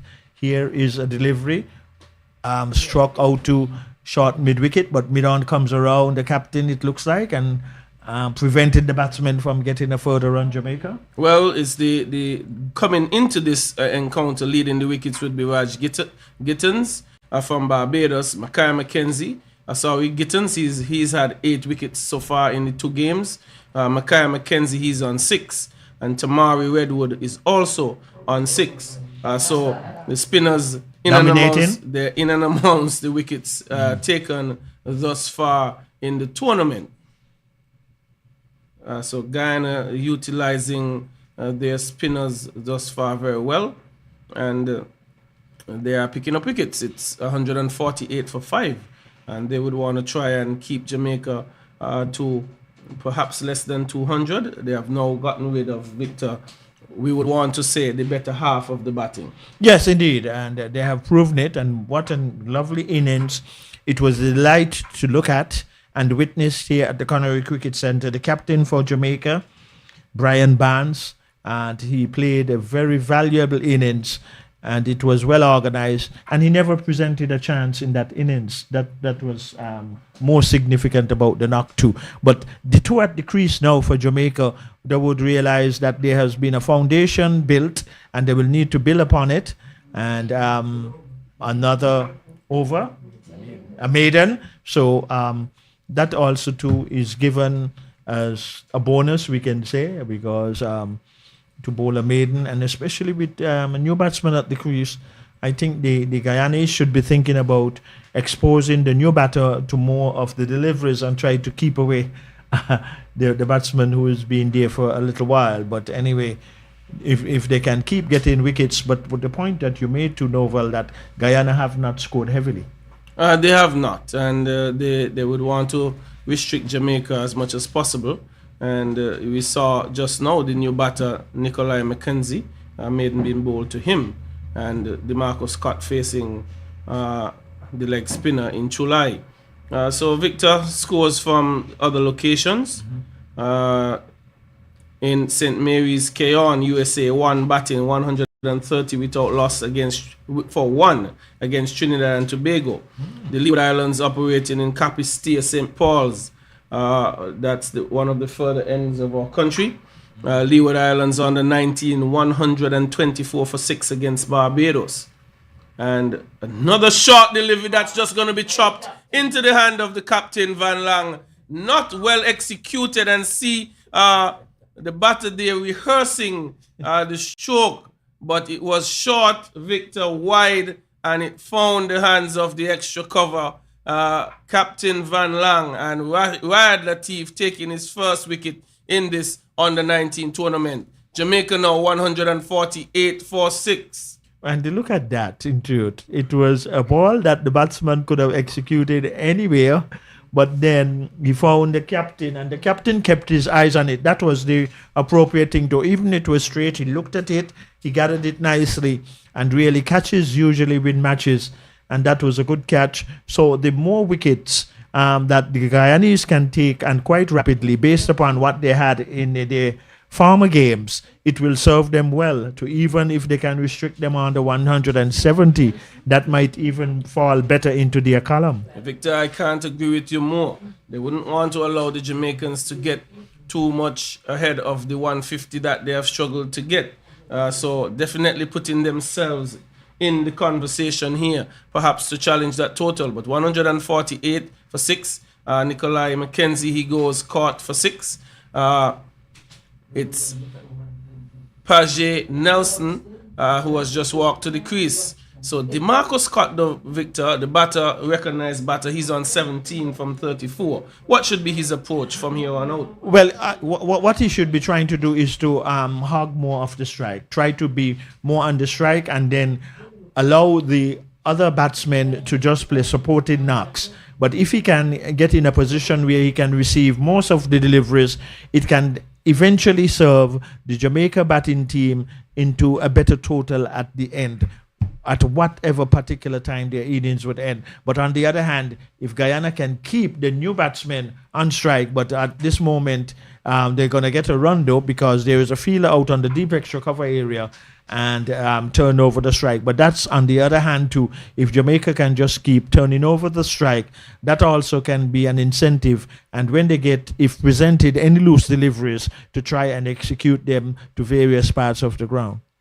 So Victor, just being devil's advocate, are you saying you wouldn't, if you were Scott, you wouldn't trust your other batting partners? Well, the thing is, being in, not a matter that you wouldn't trust them, but being in and would have gathered the pace of the pitch and what the bowlers are doing, as you would know too, that it will take a little more time.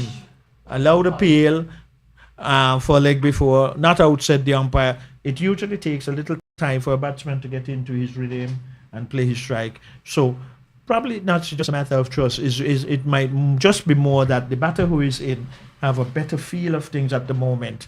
And if he can just get the support from the non-striker until he gets his rhythm in and one played, but getting his two final deliveries in more an appropriate position.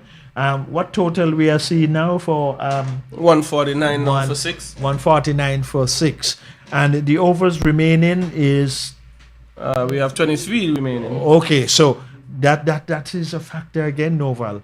Lots of overs to be bowled, but 6 wickets have fallen, and it is very intriguing. It is very intriguing. Well, we have another 132 deliveries left. Yeah. Somewhere there about 132, 138. 138 deliveries that are left to be bowled, and that's legal ones. So Yes. you could squeeze out another 100 runs if you were to bat them out. Yeah, and the thing is, to Novel, is about going about it in a sensible way, and as we've been saying, not overemphasizing with the speed, with the fielders usually spread. It is very easy to get the ones and twos in the gaps. But there again, if the Guyana bowlers keep bowling good line and lengths and keeping that challenge, and if a percentage of dot balls start to accumulate on a high percentage, there might be some indiscretions creeping in for the Jamaican batsmen. Well, Ooh. loud appeal there is for caught behind. And Umpire is unmoved. And Victor, you mentioned that Chulai would have gotten a maiden in his previous over. Right. So he has found an area that he's now putting some pressure on the Jamaican batsmen. Now that's his 8-dot delivery in a row. So he would want to continue just to try and slow things down even more and build some pressure. Another drive and missing that one, hitting Ramnath in the midsection. He's gone down and stayed down. He's very diminutive keeper. So what would be a normal bounce for someone might be extra bounce for him. He's very short keeper, but has done a tidy job thus far.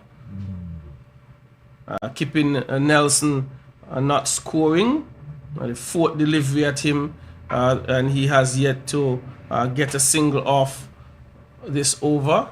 Nelson has scored one in the first delivery he faced, but so far this over it's been 4 dot balls. So Chulai hitting a spot, as we would say. And that one is guided past first slip down to third man. 1 run is had and a second will be picked up.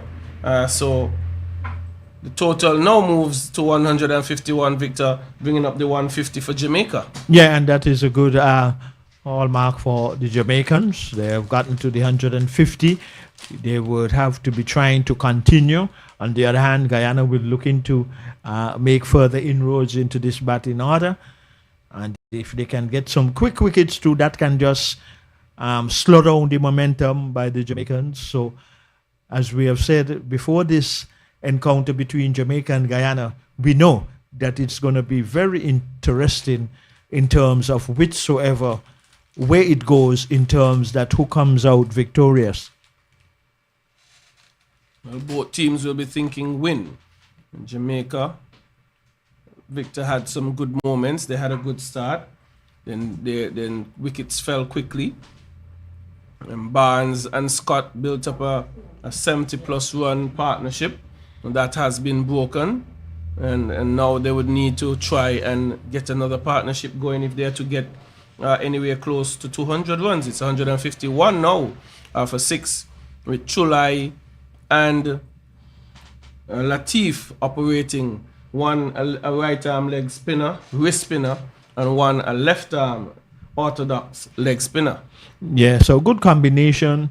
So would you say, Novel, it is evenly balanced at this particular moment? I would say Guyana would feel good with their rewards, and for the partnerships that Jamaica would have built up, I think they would feel a little bit that they have done themselves not so proud at this stage. full toss, being hit down to long off. Rams comes into attendance and sends a return in. Ram, the opening pace bowler in this game. Yes, and really losing his cap in the process. That would suggest that there is a strong breeze, as we can see some of the jerseys of the Guyanese just gusting in the wind, and also the flags on the more so the western side of the ground, and where we have the national flags of the Federation of St. Christopher and Nevis. There is also the Jamaican flag. There is a West Indian flag, and the next one is Guyana.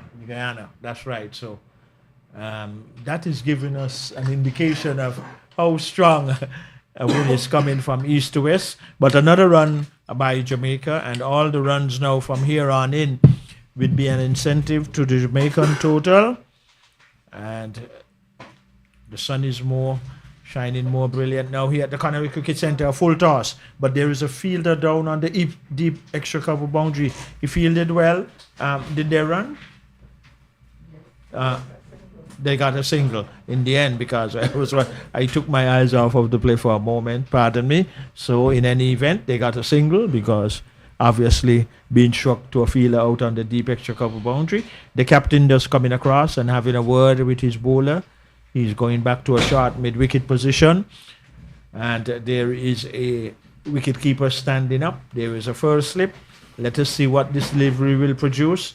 It's a full toss, and probably played into the ground. And in the meantime, though, the fielder at short extra cover did not bring it in well. It made some height, and they get another run, 155. What total, Nouvel, do you think that the Jamaicans would feel comfortable in terms of defending at this particular moment? Well, good question, Vic. They would have surrendered in their first two games 209 and 196, thereabout. So I think they would want to get anywhere over 200 runs if they trust their bowling enough, bearing in mind Guyana's highest total is 150. Yeah, so there are lots of scenarios that we can look at as it pertains to these two teams. Both of them would have lost their two games that they played, and based on their output batting wise, Jamaica, can they get past 200 here? It's 155 for 6. Well, that is a very valuable observation there, Novel, I must say, because based upon what Guyana have achieved in terms of their total, then that can be also an equation that can come into line. But here is another run. The two batsmen almost had a collision. Remember the previous game? We had one before. And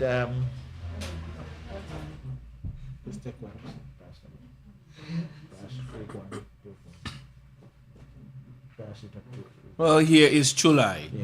Sweeping. There is the Marcus Scott, and he's going to get 4. Getting down to backward square leg. There was a man just on the square leg boundary, but it was well swept behind square.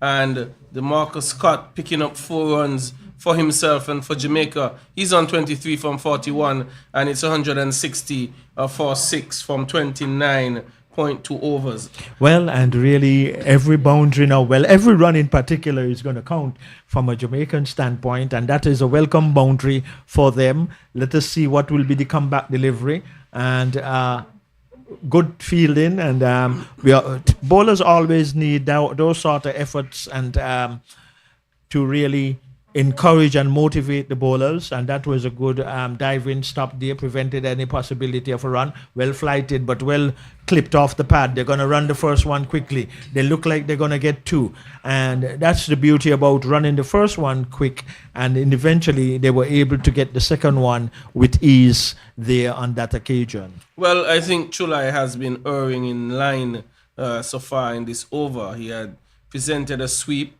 that was just about on leg stump. Better line delivery, but hit out to extra cover. 1 is on offer. Will they be able to come back for 2? No. And the delivery that was struck to mid-wicket again was just about on leg stump, Victor. So he would want to keep it just about middle and off, just about on off stump, rather than getting too straight to offer sweeps and shots up into the onside, because he does not have a deep mid wicket. He has a man on the square leg boundary, so cannot afford to bowl too much or too straight, I would want to suggest. Steered down to backward point, and there is no run. And you're so right, because wherever you have the majority of fielders, your line and length should more be in those particular areas. And for him, it would more suggest that he should be just about off stump. Well, that has concluded his over. Well, from a Jamaican standpoint, they are now 163 and have lost 6 wickets. 4 wickets are in hand, and 20 overs to be bowled. And based from the unofficial clock here of mine, which says 10 minutes past midday, is most likely, especially when spinners are in operation as they are now, they should get through these overs. The cutoff point for the first segment is 1:20 p.m. Eastern Caribbean time. Spinner has the ball in hand. Play continues here at the Connery Cricket Centre. More runs played to a wide mid-wicket area. The captain had to move paces to his right, sporting the number 36 on the back of his jersey. And in the meantime, though, the batsmen, they were able to get another run. Solitary slip, the keeper is standing up. There is a point. There is a short third man, pardon me, a solitary slip, a point, a cover, and a deep extra cover on the boundary, a long off. Here is the delivery outside the off stump, hammered into the deep extra cover area. It's going to cross the boundary now, 4 runs. So, wide enough that the batsman had all reasons and the opportunity to extend his arms, and he did so nicely, placed it well, and even though there is a feeler on the deep cover boundary, it was struck and placed and timed so nicely that it earned 4 runs, and Jamaica advancing their total now onto 168. Yes, thank you for 6. They continue. Short, hammered, no, true to the keeper. Well taken. Solitary slip, short point, man on the deep cover boundary. Cover and an extra cover, a long off, a mid-on, a mid-wicket shot, a man on the square leg boundary, another delivery, flighted, punch down to long off. And the batsman is hopping. I'm not too certain if he hurt himself there, but he's limping coming to this end. And in any event, though, gets a single. He's bending over. Might have just... He looks to be all right, just flexing it out. So... Oh, well taken. Good flighted delivery there. Well... Yeah, expansive shot being offered by DeMarcus Scott, making no connection. But Victor, something I would want to interject here. There is an interesting part of the point system for this tournament. And one of the things that has been put in place is that for each wicket taken by a pace bowler or a spinner, both left or right-handed during the match, 0.2 points will be awarded to the fielding team, which will be applicable for the first and second innings, whatever the outcome of the match. So we are 169 for 6 at this stage. So the importance of wickets being taken by pace bowlers and with spinners, but bearing in mind this will have to be declared by the fielding team that we do have these pace bowlers and these with spinners in our team. Oh, that's interesting, because that equation has been specific to particular bowlers and not in general all bowlers. Not all bowlers. Not all spinners and pace bowlers. Well, what I can see there, especially with the wrist spinners, because it is more the difficult of the art of spinners. I think that is more well deserving to those spinners, because we know it's not an easy art in controlling right arm and leg and googly bowling, especially in this 50-over tournament. Well, it's for the really, pacers, it's really maybe to sort to encourage both areas for development. Yeah, and I think that is good, and you're right in terms of development, because this is a tournament of development, it's not just about winning, but players working and improving on areas to make their game better. But as we know, and you know it well too, Novel, that so many players have emerged from this under 19 tournament over the years and went on to play for West Indies senior teams, both A and Test levels. That's And indeed they are correct. numerous to be mentioned. Yes. So at the start of this third round of matches, the second after 2 matches, the points tally would show Barbados Windward under 19 leading with 11.2 points, and the Barbados is in second place with 10.4 points, and United States 1 on 10.2 points. The Leeward Islands in fourth position on 6.4 points, and Trinidad and Tobago in fifth on 6.2 points. Jamaica below on 3.2. Americas 2 on 2.2, and Guyana on 1.2. So a lot of those points that are awarded were bonus points thus far. So it shows you the importance of teams with wrist spinners and pace bowlers picking up wickets. Yeah, and really, I like that analysis that they have put in place for this tournament, that it will be a big motivator for those bowlers in that capacity, but even more so for me specifically, the wrist spinners. But in terms of the Windward Islands 11 and Barbados 10.4 in the point system, those two top teams, for now, and more runs for Jamaica. But the batsman is hopping though. He might have just he's flexing the left leg, probably just a little muscle pain, but he has young bones, so he will get over that quite quickly. Old bones don't heal, Novel. That's what they say. and so is mine.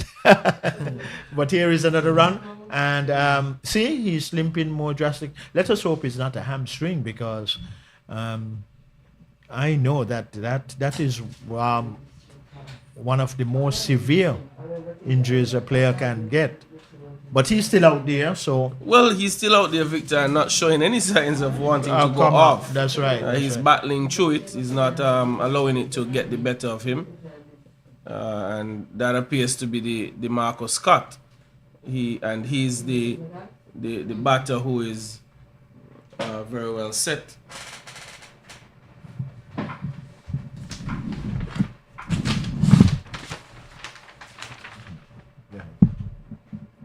Sorry, the player who is limping is Paget Nelson, and okay, hold it. And he's also the wicket keeper, Victor, for Jamaica. So we really hope that it's nothing severe, but he's hammering that one through the extra cover region. It was a bit airbound for a bit, but there wasn't a fielder who would get close to it, and he picks up 4 runs.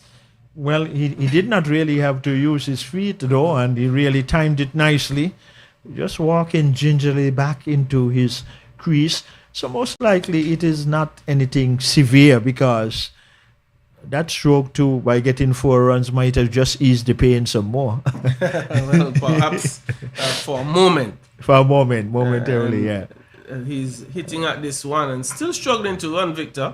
So there is something wrong with him. Yeah. We don't know what exactly, but the left leg seems to be the issue. And my concern for the gentleman, the youngster out there, is that he's the wicket keeper, and you cannot have a leg injury and comfortably be able to wicket keep. Because you have to bend and expect him to receive every delivery. Every delivery. So, but what in this situation though could be? And here is a loud appeal. Has the umpire raised his finger? Yes, he has. Yeah, he's out caught at the wicket. Another good catch by Ramprasad Ramnath, the diminutive wicket keeper for Guyana, and Chulai picking up a second wicket.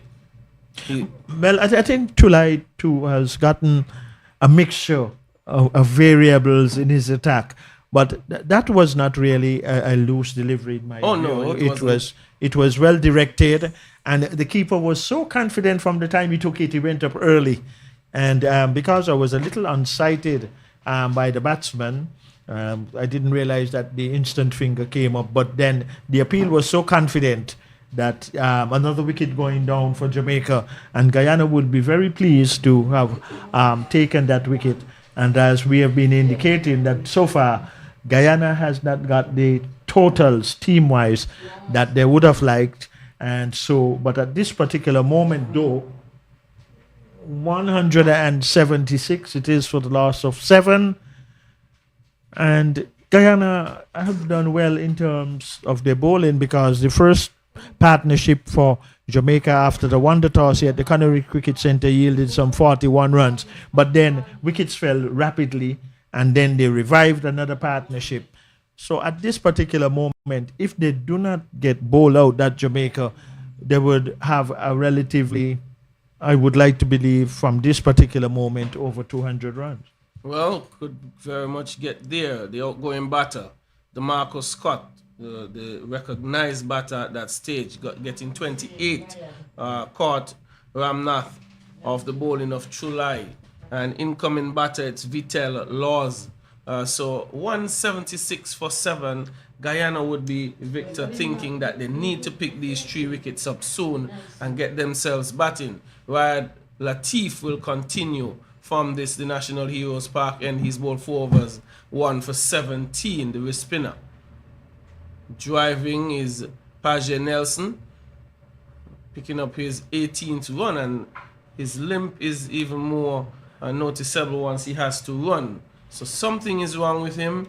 How serious, we are uncertain, but he's not showing any inclination that he's going to leave the crease anytime soon. Well, and in the circumstances too, he might just be, not just might be, he is making the sacrifice to his team that he had good feeling to his own bowling, struck back.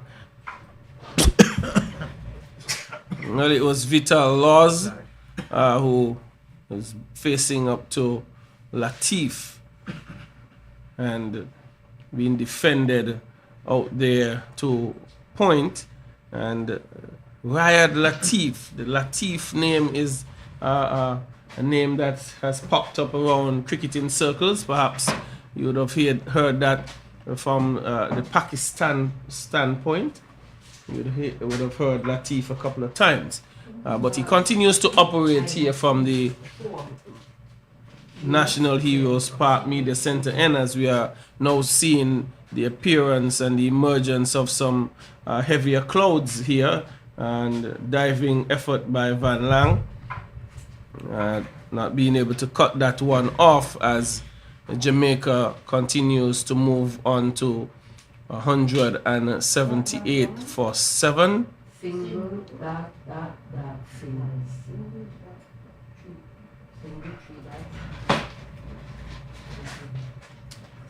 Well, let us hope that play would continue and the weather will hold up. Well, dead ball signal by the umpire. Fielder is going back on the long on boundary. Solitary slip, keeper standing up. Man on the deep extra cover boundary. A man just beneath us here at the media center and at the National Heroes end. Here is a wrist spinner flight in. Struck out to short extra cover, not feeling well. Looking at his hand now, just ringing it off. And in the meantime, the batsmen, they were able to get a run. On my speculation, in terms of the batsman, and as we say, the wicketkeeper for Jamaica out there and he's limping, there might be a possibility whereby someone else might have to do those duties. But I think the main reason, Novel, why he's staying out there, because he knew that he has gotten a start and he's seeing it well, and he's making the sacrifices, even though he will be feeling some pain, to really try and bat as deep as possible into these overs. But on the other hand, if Guyana can get these wickets quickly, these 3 remaining wickets, they would have played themselves back into the game quite nicely. Agreed, Victor. And Jamaica continues to bat, good feeling. The at first slip by Ramdi Hall, not allowing it to get past him, as it might have been a certain single. So It's Nelson facing. He's on 19. Backing up there to try and punch it into the cover region. No run is had. Chulai operated into his 8th over. 7.2 overs, 35 runs, 1 maiden, 2 wickets. Swinging this one out to deep mid wicket. Well, sorry, wide, long on. Out of the ground for 6. It's Paje Nelson. I didn't know that he had that one in his locker. But exposing Chulai here, who was pitched up that one and hitting it over wide, long on for 6. Paje Nelson on 25 now. Yeah, well deserving and good shot selection. Lovely 6. He was down on one knee actually too, and his timing was very good. And 6 valuable runs, and we can see now our next umpire bringing out now another ball. We're gonna have a refreshment break at this moment too, with the ball going outside of the ground, Novel. So we also too can take a little refreshment break here in the coverage tribute. Yes, we can. And 185 Victor for 7 from 33.3 overs.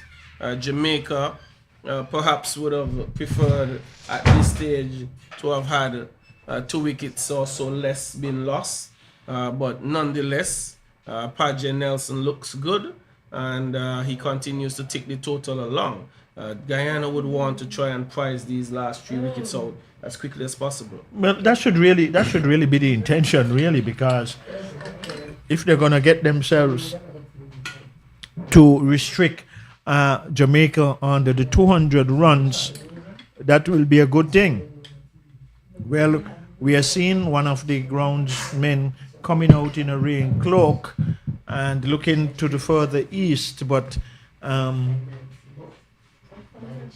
is more so in the terms of going to mark out the crease, but in seeing the one of the ground staff coming out in the cloak, Novel, it was giving me an impression. I wonder if there is that element of but having said that, now yes, they're removing the stumps, so there is a sign that we might just play would be held up because some rain is coming here at the Connery Cricket Center.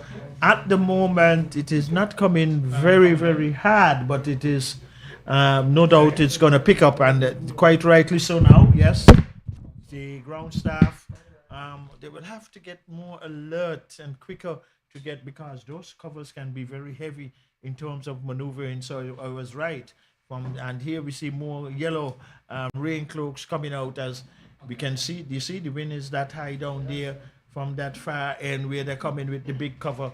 And let us hope that they can get the male and female power, because there are ladies going out there to as part of the ground staff to get it over the plain area as quickly as possible. Nova. Well, yes, the wind's not down. It's not a downpour, but it's approaching. A little bit of a sprinkle has begun. So I think the ground staff they're getting things done on point. Now we can see the rains coming down, and they are just about there in covering the square. So we had a bit of overcast conditions to begin with.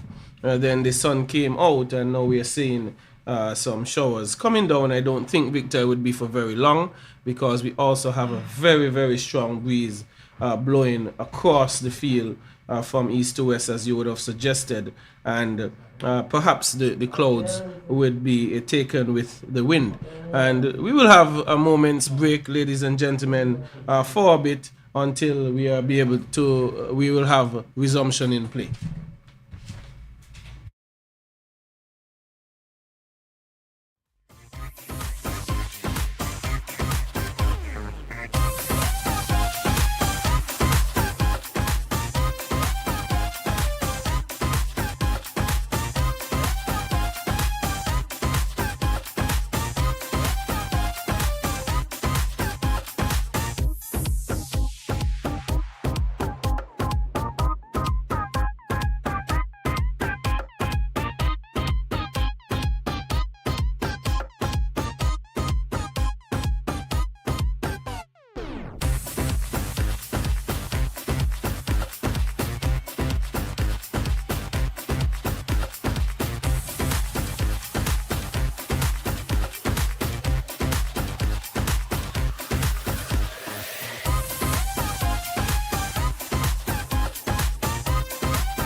Welcome back to the Connery Cricket Center. The ground staff have removed the covers.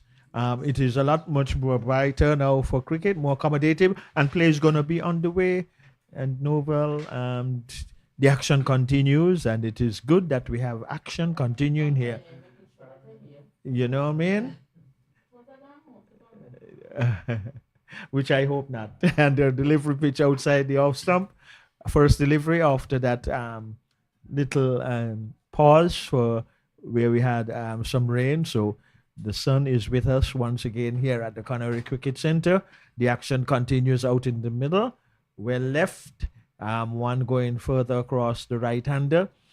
So Guyana Noval, they would be hoping that they can get these remaining wickets as quickly as possible. We're going to see a change of bat by the batsman.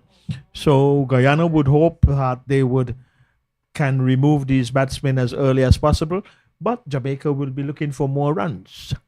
Yes, the wickets, 3 wickets remaining. Guyana would really want to try to get rid of these wickets at as little runs as possible. Paget Nelson appears to be, well set. The last recognized batsman, he's the wicket keeper as well. So Guyana must be thinking to get these wickets quickly. But Jamaica, on the other hand, they would want to, as you would have suggested, Victor, for some time, try to bat these overs out to get as good a total as possible. Yes, and we'll get that sorted out, and obviously we will have to have a little conversation with both umpires because they have been probably just miscalculating their counts and so forth and Novel, and it is just genuinely good to have a conversation with the umpires and let them know that sometimes too they can look in the direction of the media center in where we are, where the scorers are locating, because with the light that can go on, it can be an indication to the umpire to wonder, well, why the light came on at this time? So we could ask them at times to pay a little more attention. Yeah, because, anyway, the captain is going to reintroduce himself, Novel, from this day, National Heroes Park and here at the Connery Cricket Center. And really ideal conditions now, definitely for cricket. The captain has decided that he is going to try to see if he can clean up these 3 remaining wickets that stands for Jamaica. But on the other hand, Jamaica will have other ideas that they would like to get close to that 200-run mark. Let us see what the captain will do. Wicketkeeper standing back. There is a man on the third man boundary. There's a point, a cover, a mid-off, a man on the deep extra cover boundary, a mid-on, a mid-wicket, a man on the long leg boundary, deep mid-wicket. So, more so heavily packed offside field. Let us see what this over can produce for Guyana.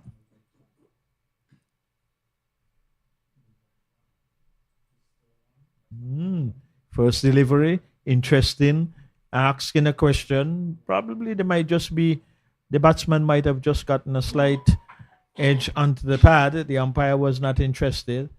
And captain coming back to his mark. Why 2 batsmen went mid-pitch to exchange a word or 2. No doubt working out the situation.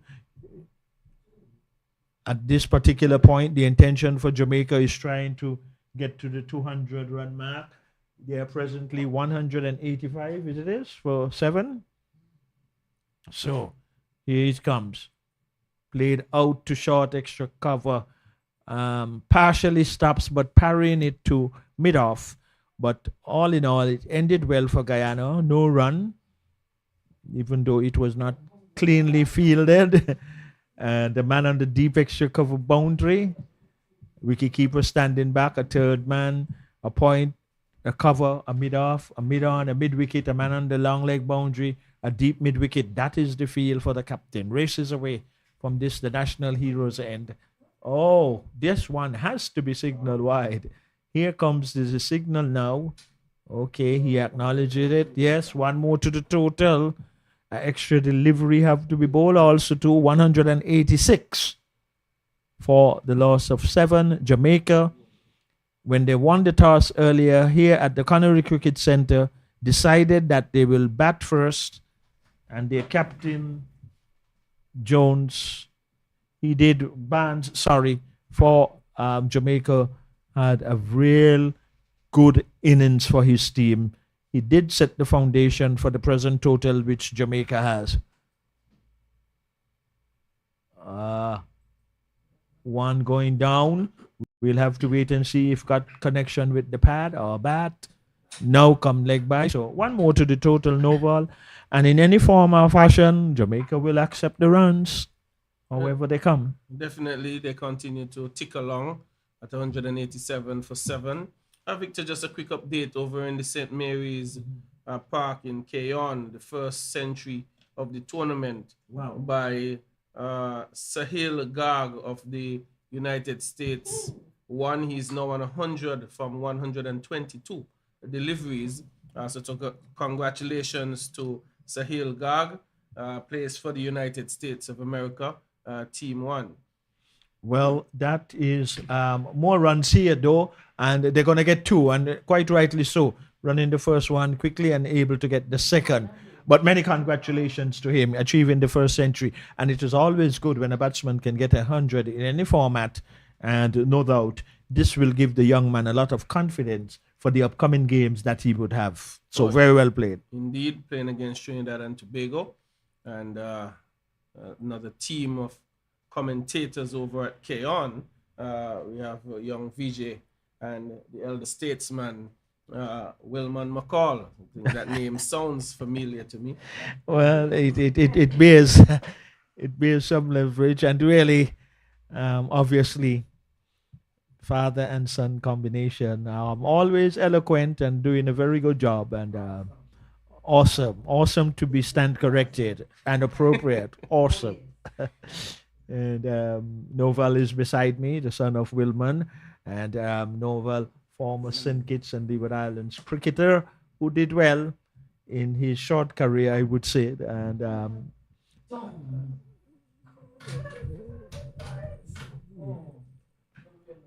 well, Victor, Jamaica now moving into the 190s. Pajed Nelson, he continues to bat well. He's with keep it on here. Vital Laws, who is on 1. Okay, he picked it up now. Scorers that, yeah, and we will just have words with them that sometimes look in our direction, because only when he turned then and saw the light on, as you were indicating even before that the overs was completed, because they were miscounting the umpires. Yeah, they would have miscounted on two occasions. This have been the third. We had two 7-ball overs, but nonetheless, no damage been done from that. And just needs to stay on top of it. We have missed here or there. Well, and because we have scorers too who are tabulating, they have to coordinate things, but they could be advised to sometimes just look in the direction of the scorer's position to have a smooth transition. Okay, another one is coming by in terms of wide and novel. I mean, sometimes we can sound very repetitive, and but it is, we have to call it what it is. The percentage of wides keep escalating, and that is what we have seen here at the Canary Cricket Centre from all teams that have played here so far. This one, though, is not wide, beating the batsman who was trying to play to cover. There is a keeper standing up, a solitary slipper man on the deep extra cover boundary, a point, extra cover, a long off, a short extra cover, wide long on, short mid wicket, deep mid wicket on the boundary, delivery, beating the batsman outside the off stump. And I think relatively the spinners have held well for Guyana. Well, spinners thus far. Salim Khan, 3 overs, 27 runs, 1 wicket. Yeah. Romario Ramdi Hall, off spinner, 5 overs, 34 runs, 1 wicket. Chulai, 8.3 overs, 1 maiden, 43 runs, 2 wickets. And Riyad Latif, 5 overs for 20 runs, 1 wicket. Those are the spinners who would have operated thus far today for Guyana. They would have bowled a high percentage of overs for the team, and they have been doing well. The spinners would have picked up some 5 wickets out of the 7 that have fallen so far. And Ram, he has gotten one, and the captain Van Lang has also picked up a wicket. So 192 for 7. Jamaica fairly well placed, and they just need to continue batting. Perhaps we'll be thinking anywhere in the region of 250, 260 from here on out if they can keep wickets in hand. Vitel Laws, he's on 1 from 10, 11 balls. And Paje Nelson, 29 from 33. And Nelson, Nelson being the set batter, Victor would want to continue batting. You mentioned earlier that set batter may want to use more of the deliveries on offer. Yeah, and I think that should be the intention. But at the same time, though, the other batsman, he will just have to keep exchanging the strike and do not try to suck up too many dot balls. Just exchanging the strike by giving the inset batsman the majority at this particular moment. But on the other hand, because captain for Guyana has the ball in hand, he would know how important it is to try and get these remaining wickets as quickly as possible. And even so, if they can get them before the 200 mark. More runs being played down to a fieldsman who is coming off the third man boundary. So, I mean, here, what is the signal here? Oh, okay. So there's going to be a free hit. So a bonus in that sense, whereby the bowler will have to re-bowl the delivery, but one has been added to the total, a free hit. And only one way a batsman can be given out, and is by the run-out route, which would be always very rare. I believe we will see or hear about when a free hit occurs. Well, it's the first no ball as well for the day, Victor. Well, that also too is good on behalf of the Guyanese, whereby this is the first, and the captain is going to go around the wicket. So that within itself is a very good sign.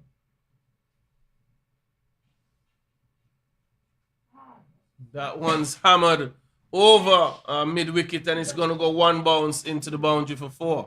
And jumping on that one was Vitel Laws, picking up his first boundary in this inning, 198 now for 7. Jamaica continues to bat, I would say, well. Yeah, yes, indeed. You said the right thing in truth very well. And really good shot selection there too. And the batsman, knowing that he cannot be out caught, gave it all the willow. And it just went one bounce into the deep mid-wicket boundary for 4. This could be risky, but good running, even though the ball has struck the stump. But the batsman he cannot turn, because through he even now extended himself by sprinting. It looked like it might get just a little more severe because even though he went far past the wicket, Novel, we can see that he is flexing that left leg. So he's definitely in some pain. And really, there is a high possibility for what we are seeing now that they might just have a next person wicket keeping for Jamaica when their time comes to bat. But we'll have to wait and see. We have to wait and see. But indeed, Victor, you said it. The sprint may have just aggravated whatever injury that he would have picked up in this inning. And Paje Nelson, Victor, he just seems unfazed though. Even though he's struggling with whatever issue with his left leg, he continues to bat. And I would say that it's not bringing him into any indiscretion. But from a wicket keeping standpoint, it worries me if he would be able to execute his duties as a wicket keeper when Jamaica do take the field. And you're right, Novel. It is anywhere, if it is, especially as you know, better than most. If it's the hamstring, it could be very, very severe. But we'll wait and see.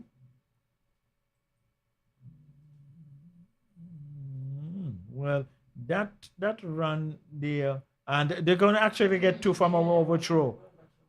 And really some looseness coming in by the Guyanese, but the Jamaicans taking every opportunity, and that brings up the 200.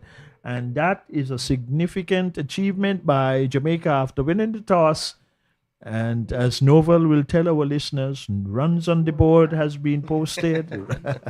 Well, runs on the board is runs on the board. We had that situation with Windwards, and we thought 124 here at Connery would have been a modest total. That's the word we were using. And Windward Islands were able to defend it against the Leeward Islands. Leeward Islands would have fallen short by some 5 runs. And so 201, I think it's a solid score, and they can continue to build on it. Well, if I was a member of the batting team, I would be pleased very well up to this particular moment, because one of the things is, Novel, that when you're chasing a total anything over 200 and you get early wickets, it just put an added incentive pressure on batsmen. But that's still far away for now. We'll have to wait and see. Down the leg side, another wide. So, as we said earlier, when the Leewards lost to the Windward Islands in that innings for the Leewards, some 23 wides, and still they lost by 5 runs. Yes. So, it's a touch and go, but it's an actual reality that has existed here in these matches at the Canary Cricket Centre, and the coaches will have their work cut out. But it is young cricketers under 19 and another wide, and really Jamaica gonna accept these runs, because in the end, most of the times that can be the contribution where teams comes out victorious. But definitely it takes a lot of practice and control to limit the amount of wide deliveries that any bowler will bowl, and the captain has been guilty on that occasion. Here is more runs though. It's going to go into the point, or wide third man boundary for 4. Crosses the line now. So Jamaica advancing now beyond the 200 mark. And they're going to look now for these remaining wickets in hand, which Jamaica has, that to go deep into the overs, and more likely, if possible, to bat out the 50 overs. But whatsoever total Jamaica would conclude, finally, Guyana is going to have an uphill task on their hand, because, as we know, Novel, anything over 200 runs, at least at this level of cricket, on the 2025 regional cricket being played at different venues at St. Mary's Park in Keon, the St. Paul's Recreation Ground, and the El Comido Willett Park in Nevis. But we are here at the Canary Cricket Centre as the play continues. Nova. Yes, 200 been posted, and the challenge really for Guyana is based on the historical situation. The highest total in the previous games would have been 150. So indeed, that's where the task, the uphill task, can come for Guyana. They will have to come good with the bat today.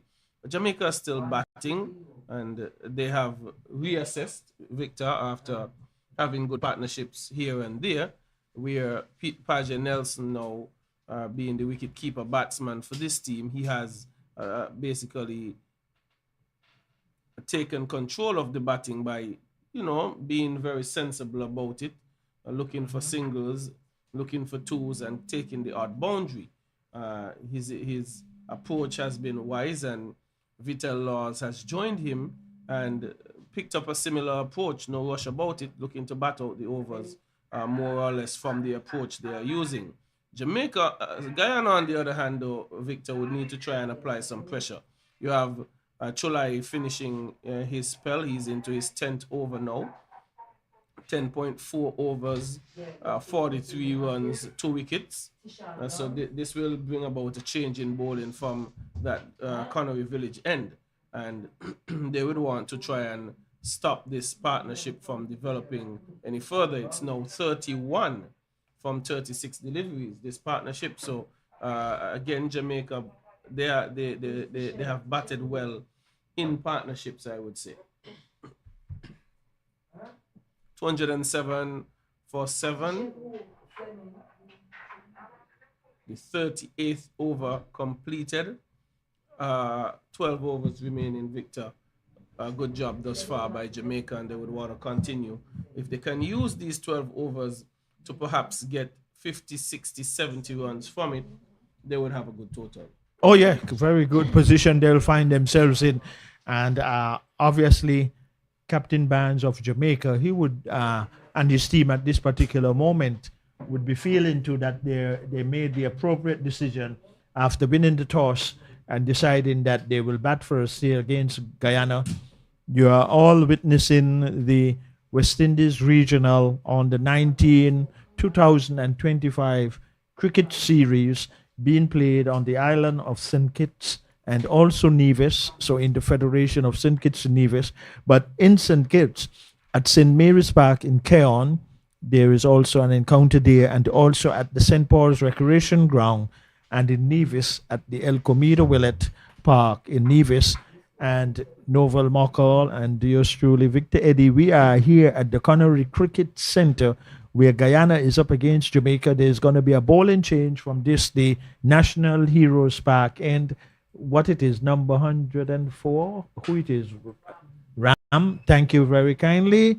And he moves away now from the National Heroes, and outside the off stump where a slip would be, and 4 runs down to the third man boundary. First delivery from Ram, strain outside the off stump. The batsman was looking to hit it through cover, got the outside edge. There was no slip. There was a man on short third man, but it was raced so quickly he never had an opportunity. So 4 more runs, another incentive to this total, which is growing more for Jamaica. Yes, 211 for 7 we are, and Ram, the opening pace bowler for Guyana, continues to operate. Shorter delivery, trying to pull that one is Paget Nelson. Ram is under it, and he takes his own catch, Victor, and that brings about the fall of wicket number 8. Yes, and really it was one hammered into the surface by Ram.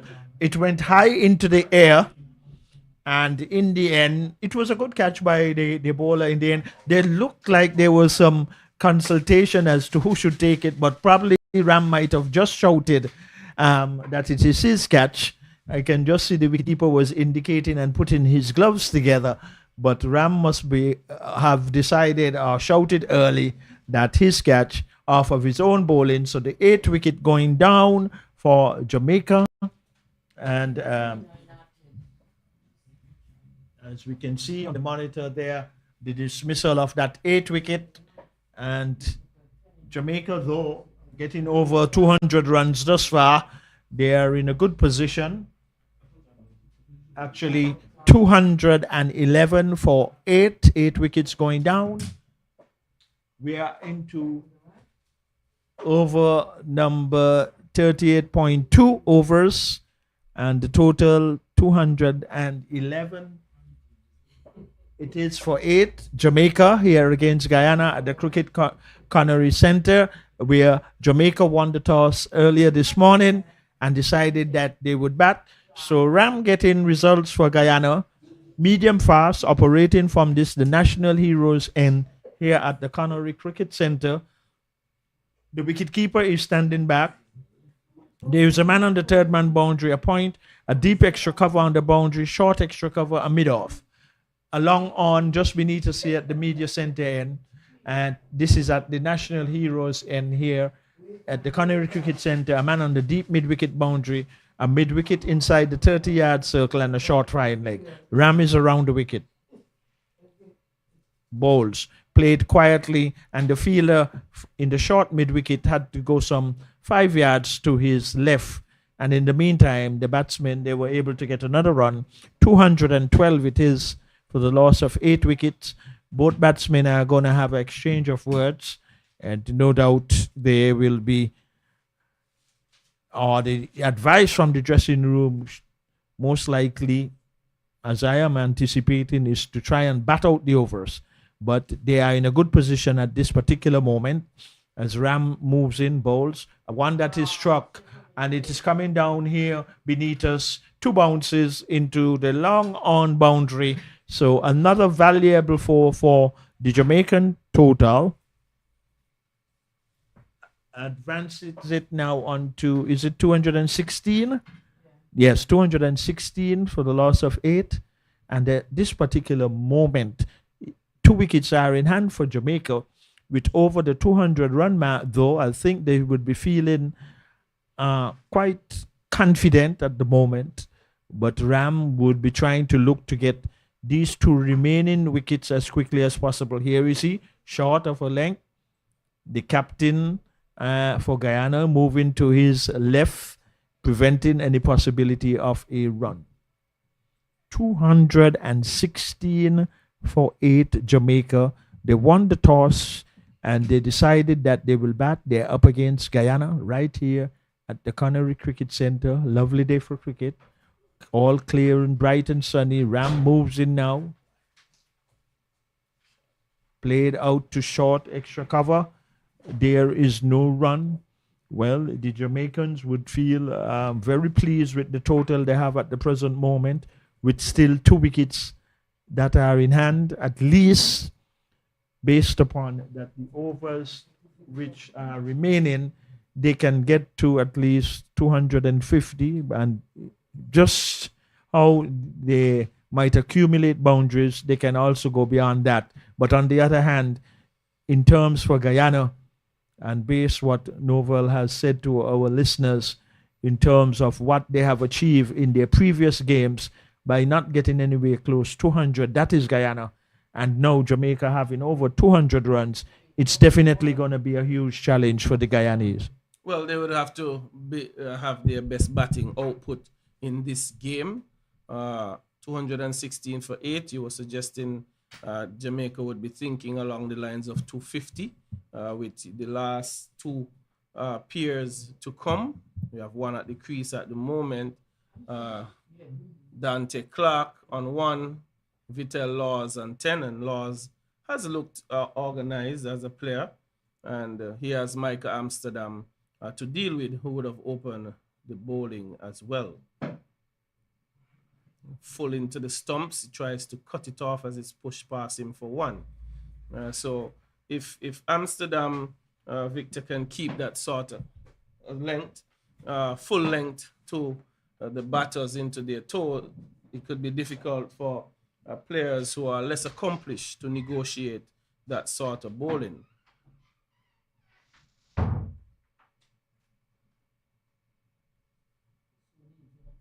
This one is short, trying to pull, and gets it over the keeper. Perhaps can run away into the boundary now for 4. Was not a controlled pull by any stretch of the imagination. Short into the pitch, and was trying to perhaps get it around to square leg, but it took a top edge and flew over the head of Ramnath, the wicket keeper, and 4 runs added to the total. It's Vital Laws, the man effecting that shot. As I mentioned, not really in control at all, but runs nonetheless. That might give Micah an incentive to perhaps try another one. And hitting this one through to wide extra cover region, and 2 runs are picked up by Laws.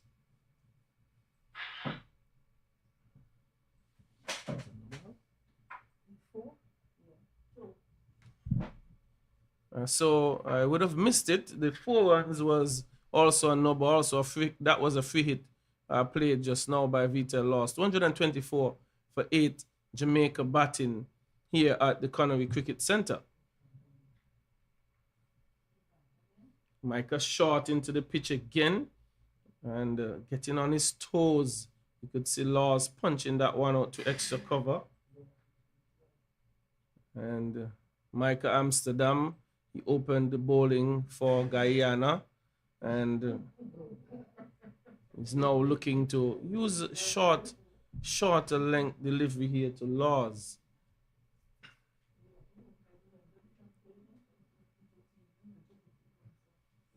This one a little fuller. Laws advancing down the track. If he hits, he's going to be out. No. And the direct hit was not effected. And Laws lives to fight another day. There wasn't a run there.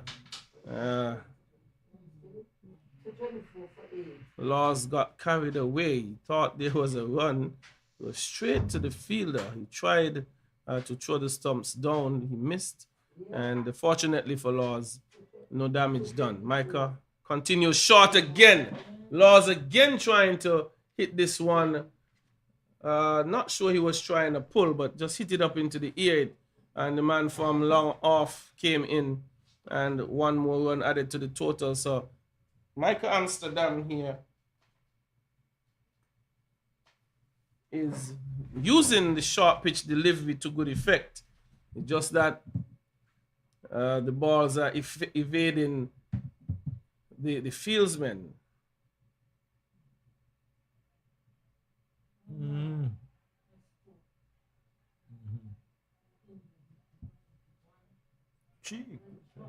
A nice powerful throw there from the fielder coming around from the deep extra cover boundary. Restricted the batsmen where they got 2 runs. So the overs counting down over. And really the cutoff time is supposed to be. And here comes a signal from the umpire, scorer. So that's the second power play. And total now is what, 226 it is, scorers for 8? Yes, 226 for 8. Well, Novel at this particular time and moment and total, I think that Jamaica is in a very solid position with 226 on the board. By the unofficial time, and the cutoff time is 1:20, it was most likely that the 50 overs may not be completed. Well, I don't think it will be 120 because of the interruptions. That's right. Thanks for the correction there, Novel. Well appreciated. Yeah. You're right. Well, what can Ram do? Ram the stumps out of the ground? Well, he would be attempting to. Dante Clark would have other ideas. And Ram into his 8th over. He's picked up 2 wickets for 39, 7.1, 2 for 39. So he has bowled within himself. And that ball. Doing a job for his team to 26 for 8. Another 10 overs to go. We're in the 41st over here.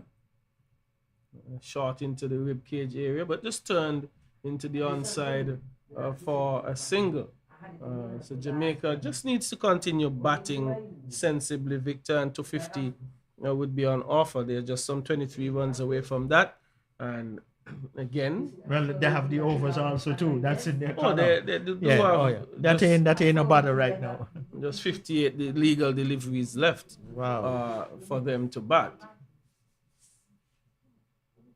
And it just shows an overall that once batsmen can calculate, and even these two now, they should realize that if they just still wait on the loose deliveries and they keep just turning over the strike, you're right, they can get close to 270, you know. Yeah, well, if they can stay in. Yeah, if they can stay in. That's right. These are the less accomplished batsmen in this team going down the order, or maybe they bat very deep down. This one is being pulled up to mid-wicket. No one would be hard. Van Lang does the job for his team as the captain. Getting a nice accommodative bunks, and that was most likely the reason why the batsman made the right decision not to attempt a run. Wicketkeeper standing back, a man on the third man boundary, a point, cover, a deep cover on the boundary. Here is Ram. He's bowling around the wicket. Struck. One nice accommodative bounce again to the field at cover, who just moved paces to his right, prevented any possibility of a run. There's a short fine leg, a man on the deep mid-wicket boundary, and just beneath us here at the National Heroes end is a fielder on the long on boundary. So Jamaica in a very comfortable and strong position after winning the toss. Nice run using the soft hand. The captain could not prevent that single, which appears to be now the final delivery of that over. Advances their total now on to 228. Okay, for two wickets in hand, Novel, and the two batsmen, they are doing what is very appropriate, having a conversation as to what they should do and what they should not do, and most likely the end result should be to bat out the remaining overs.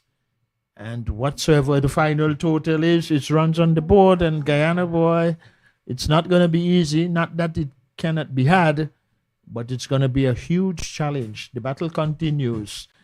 Here is the delivery, short outside the off stump. Good cricket, good common sense, just taking pace over it. And even though there are fielders inside the 30-yard circle, the batsmen were able to get another run. So every run from here on in going to be a big incentive to this established total that Jamaica has so far after winning the toss. And they would be pleased that they did make the right decision to bat first, even though just before play started or even before the toss went up, it was heavily overcast, and earlier in the morning there was some showers, but it did not affect the bowlers' run-up. Only the surface that they are not playing at on the present moment, where they had some grass in that area and it rolled it out nicely. And here we have the continuation of play between these two teams. Short. It's going to go over the wicket keeper's head, though. There is a man on the fine leg boundary coming around, but in the meantime, he could not prevent the batsman from getting another run. So Jamaica keep advancing their total. And oh my, that is very careless and irresponsible cricket there. No one was up to the stumps. The wicketkeeper was back. They just lobbed it in, and then the batsman recognized that there was an opportunity to take another run, and so they did. 231 for 8. And Novel right now, it's looking it's going to be very challenging for Guyana, obviously. Well, can they get to 250 Jamaica, that is? They have the opportunity. Well, just have to continue batting in this form, in this fashion. A low-risk approach, take singles on offer. If bad balls present themselves, they take it. 231 for 8. We are thinking based on the Guyana's performance in the tournament so far can be a bit daunting, but I know cricket is on the day, and their batting would just need to come trumps, and this is a fairly good batting surface as well. And I suspect if the Guyana batters were to get in and get some momentum, they can challenge this total. And it's left to be seen, but for now we focus on the Jamaica batting and how many more runs they can get. 232 for 8 from 41.5, solidly placed, and the lower order looking to get more runs added to this total. Yeah, indeed, it makes a lot of sense too. And hooked in the air, there's a fielder coming off the square leg boundary. They run one. That's all they will get. No one was close to pulling an opportunity of a chance, but only for Jamaica to advance their total by getting another run. Has that concluded the over? It looks so. And at that conclusion, it is now 233 for 8. So Jamaica have found themselves in a very commanding and strong position after winning the toss here at the Connery Cricket Center. They are up against Guyana, and Guyana would know right now that it's going to be a huge challenge. But on the other hand, if when Guyana gets the opportunity to start their innings, if they can build a good opening partnership, which will require a lot, and we could never tell, but actually it's obvious it's going to be a huge challenge. But Ram have the ball in hand. He is going to continue operating from the National Heroes Park end. Keeper standing back, a man on the third man boundary.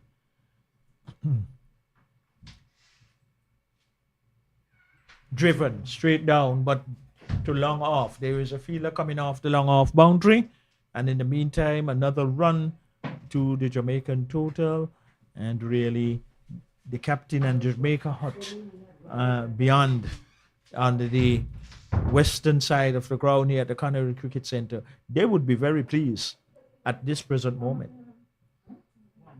Ram, can he dislodge these two remaining wickets for Guyana? But no, another run played with soft hands, and the fielder from short point had to be coming in, but the call-in was early and they were through for another run.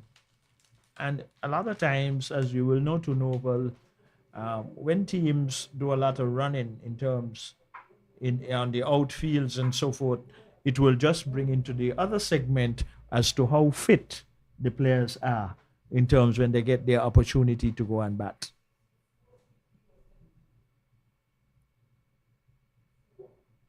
More runs, and the runs are coming quite fluently in terms of, like I've been saying, because spaces and the wide areas in the field placement, that it is that easy for batsmen to really get runs. And so the Jamaicans continue in that strive as they are getting closer to the 250 mark. And let us see what Ram will do on this occasion. Pitches it short, another quick single, playing it to the right of short point, and another run. So they have been exchanging the strike quite nicely. Calling early, that is Jamaicans running well between the wickets.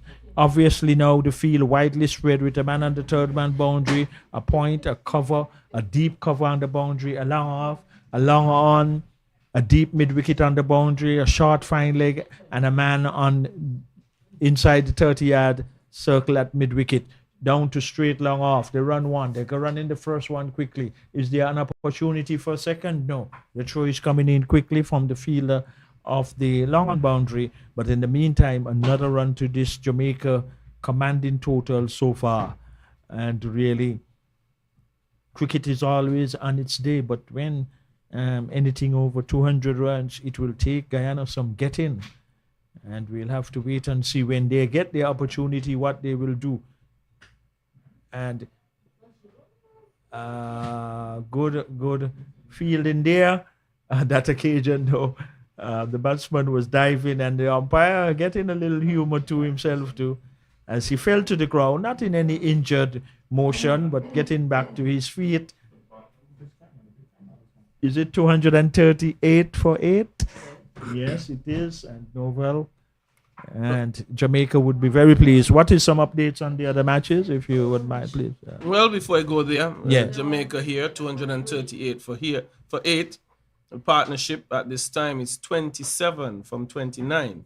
So this pair between Dante Clark and Vital Laws is going really well, and piling more pressure on Guyana, really, struggling to dislodge the last 2 wickets.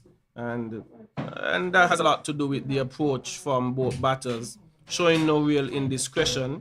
I thought Guyana were using a fairly good ploy, bowling some short balls to these lower order batters. They got some runs fortuitously over the wicketkeeper's head, but so I might have gone back to a 1 or 2 short balls at these batters, since they were not able to effect the pull shot really well. So an update from other games: Windward Islands against USA 2. Windward Islands 96 for 4 from 24 overs. USA 1 against Trinidad and Tobago. They are 268 for 5 from 46.1 overs. Clearly batting well. Leeward Islands were all out for 154 from 34.5 overs. Barbados now at the crease, 29 for 1. So those are the updates. And just to bear in mind, there was a centurion in the game with the USA 1 and Trinidad and Tobago. The first century of this tournament so far by Sahel Garg. He made 111 from 129 deliveries. But back here at Connery, Jamaica well placed at 238 for 8 from 43.2 overs thus far. Vital Laws on 23. Dante Clark, he's on 9. Yes, and as the point table stands, as Novel indicated earlier, the Windward Islands, top of the tournament so far with 11 points. And Barbados, who are playing the Leewards, they are at 10.4. So those two top teams, it's going to be very intriguing. But as we look as a nectar delivery being played to point, there is no run. And because Barbados have scored, 287 in the first game, and then here at the Canary Cricket Centre when they played against Trinidad and Tobago, 295 for 8. The Leewards off of some 34 overs, as you indicated, Novel out for 154. And in terms of how Barbados have been batting, it will take some. And here is one struck over the man at mid-on into the wide long-on boundary off of a short pitch delivery, as Novel was subscribing that the bowlers should try. But on that occasion, though, the batsman got the better of it, and another good incentive to the total for Jamaica here against Guyana. Well, indeed, pull shot well executed, but the short ball I'm alluding to must get higher, just to force the batsman not to pull but more to hook a little higher. So that one more in line, was looking to get it past backward point. No such luck, as Vital Laws going well. 27 from 41, 248 for 8. Jamaica batting well so far. Yeah, batting very, very good. Building partnerships consistently, hence the total they have been able to amass, and can get more. That one another wide. And, continuing behavior by teams, presenting more extras. Nonetheless, Jamaica taking them gleefully. So some solid partnerships thus far. Opening partnership got to 41. And then there was a healthy partnership between... One run out now. Oh my. A miscalculation there, Noval, while you were bringing us up to date on some present situations. But I thought that it was a possibility of a two-run. The ball was played to the fielder at the deep extra cover area. He had to run some 10 yards to his left. The first run was run quickly, and then the batsman now who been run out, when he struck it, he thought it was the obvious, and I thought so too, and most of us here thought that was on. But then the non-striker stood his ground, and the throw came to the wicket keeper, and he just removed the bails. So at this particular moment, even though it was unfortunate, it would not do too much harm in terms to what Jamaica has achieved at this present moment. But unfortunately, going by the run-out route, so the 9th wicket going down, and they had a good little partnership going there and over. Yes, Dante Clark been run out, and he will be disappointed. It's one of the ways most batters, you get really frustrated when you get out that way. But it brings in Tamari Redwood. He will be the last batter taking strike here for Jamaica at 243 for 8. Yes, and really run out most of the times, and sometimes how you get run out too can be still associated, as some persons would say. You may have a different view, but that can go down in the equation as a more difficult dismissal, or very frustrating dismissal, if you put it. But even in equating that by a run-out Novel, say for instance now, and we will get the last pair, and now here is another boundary, and well executed. It was a short pitch delivery from Ram, and the batsman stood up nicely and struck it over the captain's head, who is within the 30-yard circle. And even though there is a mid-wicket on the boundary, he is very wide, would have never had any chance at all. And it got 4 more runs, so getting closer to the 250 mark. Can these two now, which is the final pair for Jamaica, Noval, get that equation to the 250 mark? Well, at 248, there's not much more to do, but just to knock it around, just 2 runs shy of the 250, and we are into the 45th over, 44.1. So another powerful shot being driven through extra cover, and Vital Laws will collect 4 more runs, and that is the 250 up for Jamaica. Well, the umpire have not signaled us yet. Oh, no? Well, in any event, though, they get 2. Yeah, so they got the It's not a 250 signal from the umpire. It got close to the boundary. Yeah, so that was some seriously good work. Yes. Out on the boundary to cut that one off. I thought it had the legs to get into the boundary, and it got very close from my vantage point. I myself thought so too, Novel, because in the way it was so sweetly timed. But good work by the fielder out on the deep extra cover boundary. And this one, there is no chance for a catch because it cleared the deep mid-wicket boundary for another 6. So this even add extra value to this innings by Jamaica after winning the toss, advances it now onto 256 for 9, and Jamaica would be very pleased that when they won the toss this morning, decided that they would bat, and that is the evidence presented, 256 for 9. So they know that they are in a solid position. That is Jamaica up against Guyana. Well, Vital Laws, he moves to 40 from 45. Batting really well, just turning that one into the onside to square leg and picking up another run. This over, Victor, is proving to be expensive. Now some 13 runs off this over thus far. Yeah, and the high percentage of runs, and really how well Jamaica has done it in partnership. In the innings, though, they had lost 4 quick wickets after the valuable open partnership of 41.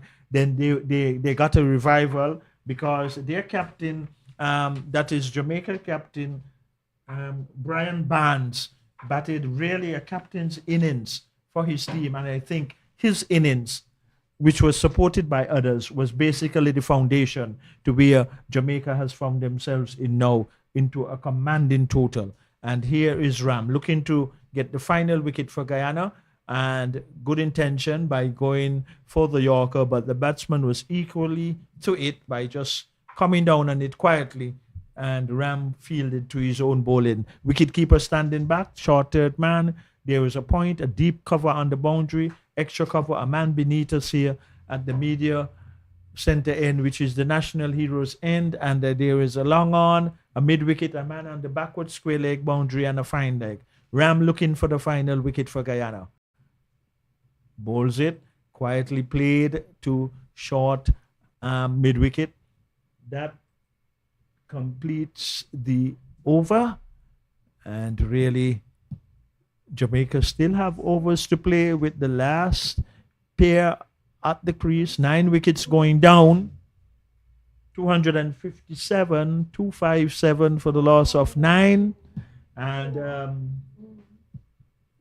do we have just 5 more overs to be bowled, Noval? And these two, if they can bat out the 5, as you were predicting early, which I have no doubt about your prediction of getting towards 270, it is possible.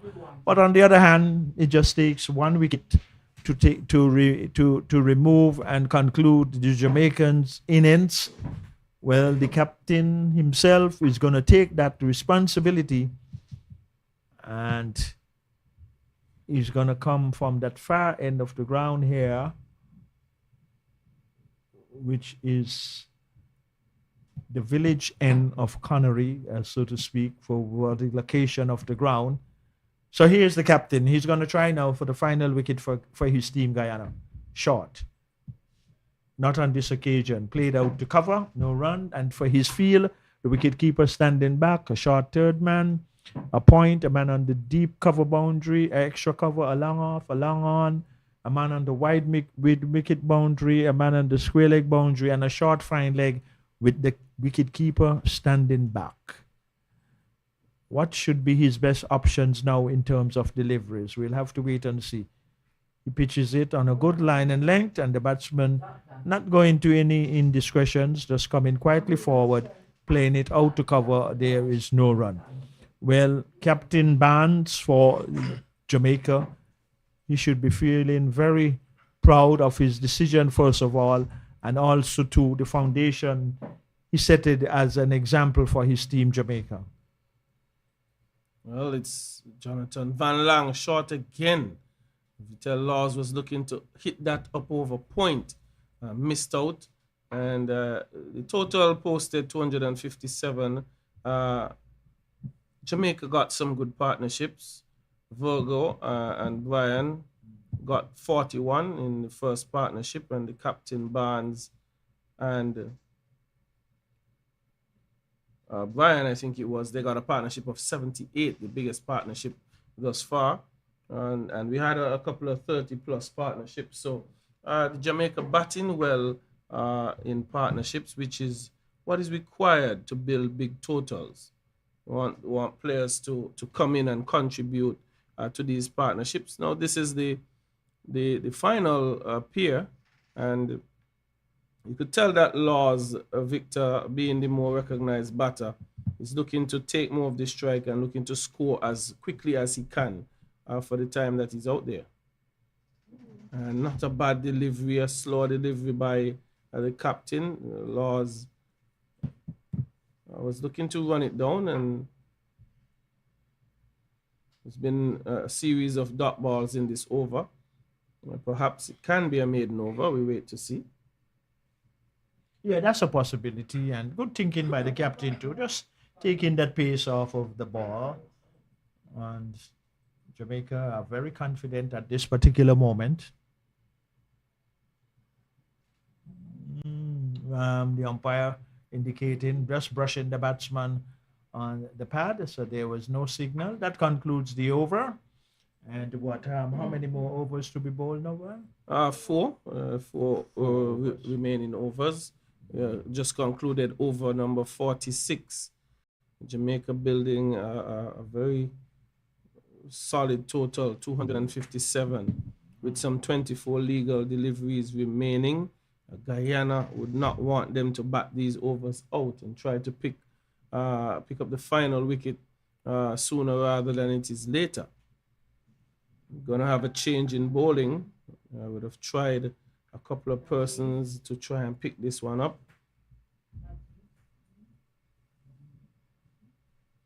It's gonna be I think it's gonna be Makaya, the opening pace bowler. It's gonna be Makaya Amsterdam. Should be the opening pace bowler to try his medium pacers to try and prize this final wicket out. And what a challenge this has been for the Guyana team after Jamaica won the toss. And as you quite rightly said, Novel, that it was done in partnerships, and that is the collective way when teams like Jamaica have established this very commanding total. Last pair at the crease, and there was no need to really try to run out the batsman even in this situation. Just try and avoid to give any more bonuses runs, especially with that established tournament. Keeper standing back. There is a man on the third man boundary, a deep extra cover, a point, a cover, and a mid-off, a mid-on, a deep mid-wicket, and a square leg on the boundary. Short, outside the off stump. They're going to get runs. A man has to come off of the deep cover boundary. Could not prevent the batsman from getting another run. 258 for the loss of 9 wickets.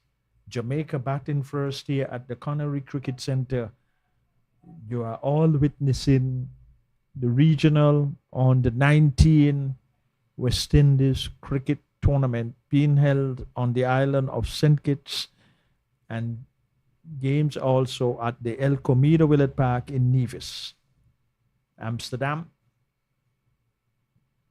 And for moments, we would have thought that if the batsman probably did not get an edge onto that one, he's had his hands up in the air already. but then it was just a stifle appeal. Comes back to his bowling mark. We can see on the western side of the ground all the various flags really blowing strongly. So it is suggesting that a strong breeze is coming from east to west, but a strong drive is down to wide, long off, who comes off the boundary. And in the meantime, another run to this commanding total by Jamaica. Indeed, a lot of consistent scoring by Jamaica. Vital lost, though Victor, he's now into the 40s. He's into 42. And I'm certain he's hoping Tamari Redwood would want to stay with him so he could try and get to a coveted half century. But nonetheless, Tamari Redwood faces short, very short delivery and appropriately indicated a wide by the umpire. I think if I were Micah Amsterdam, I would want to attack the stumps rather than being that short to Tamari Redwood, forcing him to play, see if he could get him bowled or LBW Victor playing around the pads or something. But that shorter delivery doesn't trouble him. A better delivery and indicated caught behind. So I just talked about attacking the stumps. That one attacked the outer edge. Tamari Redwood was unable to defend it, but rather finding the edge and going to the safe gloves of Rampersad Ramnath behind the stump, and Micah Amsterdam picking up his first wicket of the afternoon. Jamaica ending 260 runs all out from 46.5 overs, Victor. I think a very, very solid total. Yeah, it is a very solid total, and Novel had the visionary insight that if the bowler can do that appropriate comment even before it was delivered, and that's what happens when you find commentators like Novel in these positions whereby we both had various experiences and having out there. So on many occasions, we sometimes foresee and anticipate what can be the possibilities in this glorious game of cricket. And there was another example. And overall, the Jamaicans would feel very good in terms of what they have achieved after winning the toss here at the Connery Cricket Centre and deciding to bat first. And I think their captain Barnes did it relatively good, whereby he led by example after they lost some early 4 wickets inside after the first wicket went down when the score was on 41. I think he assessed the situation appropriately, and it was a collective and valuable overall performance by the Jamaicans by getting to the 260 runs. Yes, and the batting cards read Coventry Virgo, he got 16 from 33, but he was outcaught Riyad Latif off the bowling of Van Lang. His opening partner, Tyreek Bryan, got 20 from 20. He was outcaught Rampersad, the wicket keeper, from the bowling of Ram.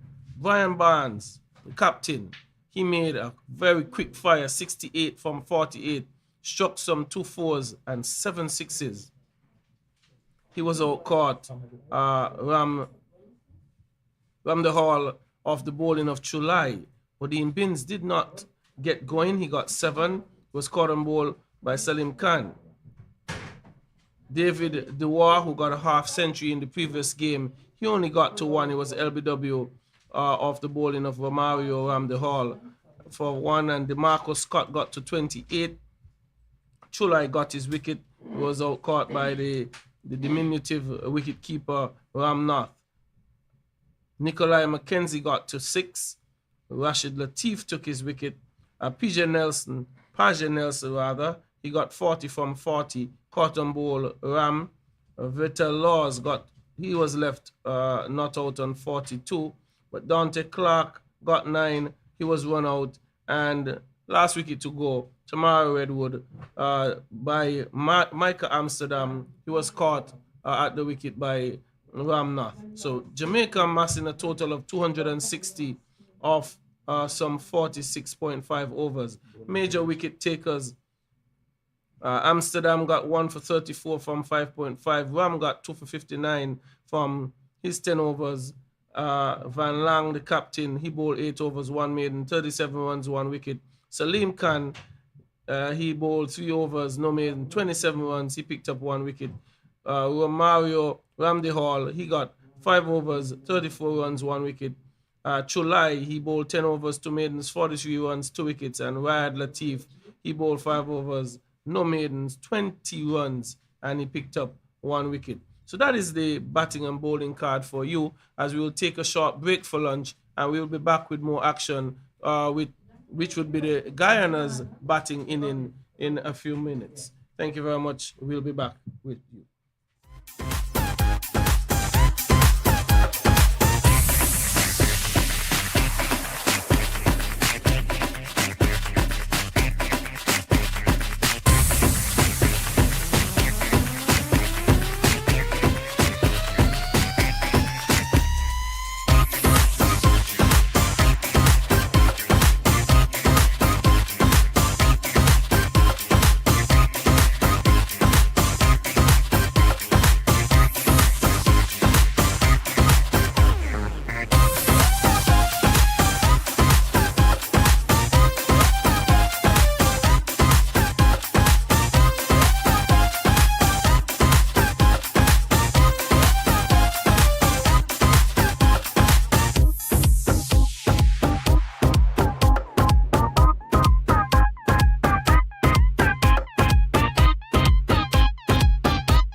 As we welcome you back to Connery,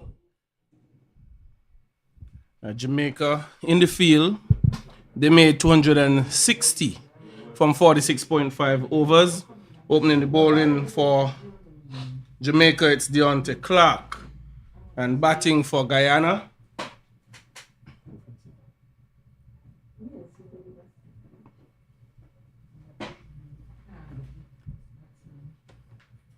we will confirm the opening batter for Guyana in a minute. Short one outside the off stump. Batter pulling out of the cut shot.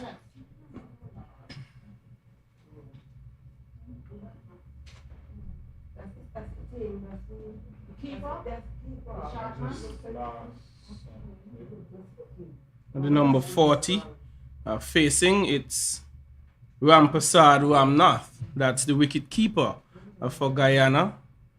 He's opening the batting, facing the pace bowling of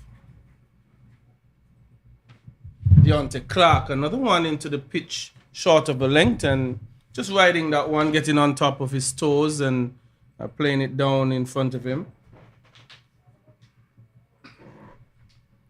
The pitch offers a good bounce consistently through. If you put something into it, you'll get it out. But Guyana will be asked to bat really well to get 261. They would have struggled in their previous encounters to 147 and 150. So a lot more being asked of them here against Jamaica. Both teams losing their previous encounters, both of them. So both are in search of victories here.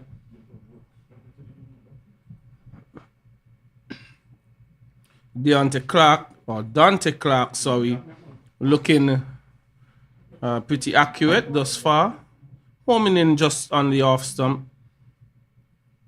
Beat on a back of a length or on a fullish length. He's been pretty much homing in on the off stump area, but Ramnath unable to get off the strike, and that one is going to be down leg, and it's going to run into the boundary for 4. We await the signal from the umpire, and he got a bat onto it, and that opens his account and the Guyanese account. It's 4 without loss.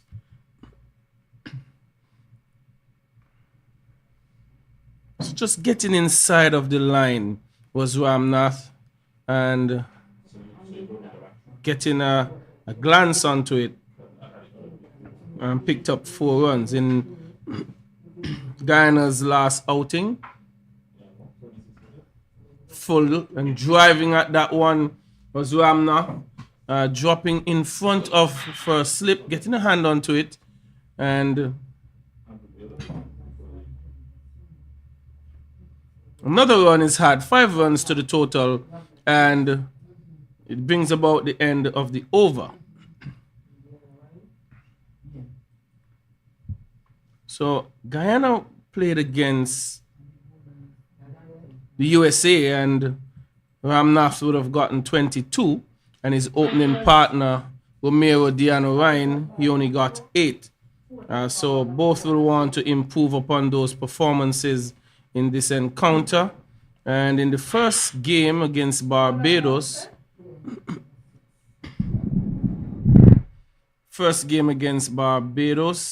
Guyana slumped to 147, but the offerings from Ramnath and Deano Ryan got 19 in that game, while Ramnath got to 2. So again, they would want to get better contributions here today on a track that is fairly good for batting. The opening bowler for Jamaica,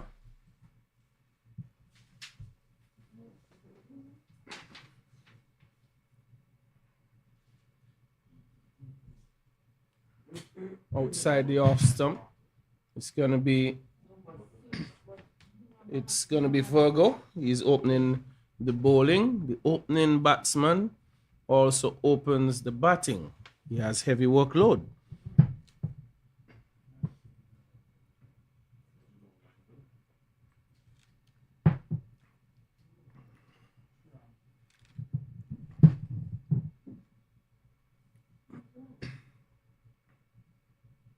Kavondre Vogo.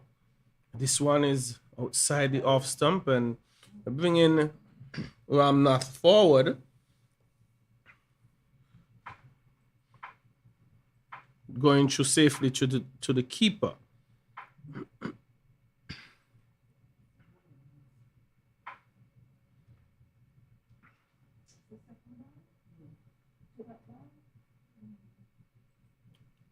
No ball has been indicated. First one of this inning. And that will be a free hit.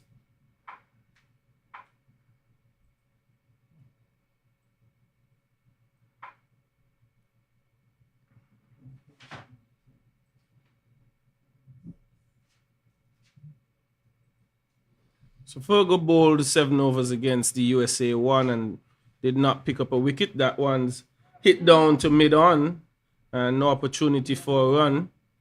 And it's a free hit, so Ramnath would have not gotten out.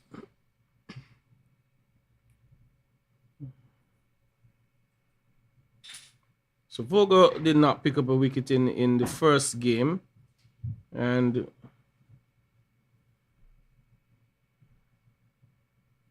in the second encounter against the Windward Islands,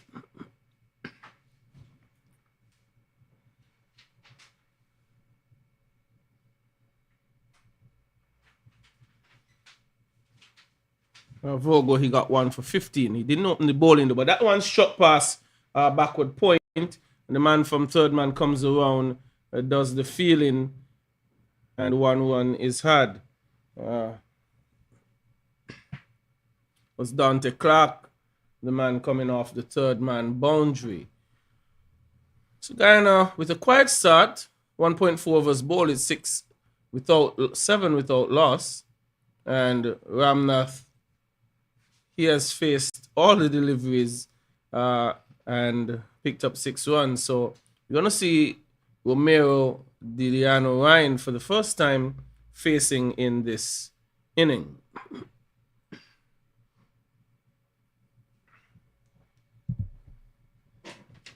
.261 is the target that Guyana has to chase. Kavondre Vogo. That one is flicked down to backward square, but there is a man coming off of that boundary and firing a powerful return in. And that brings about the end of over number 2. It's 8 without loss. Ramnath on 6. Diano Ryan on 1.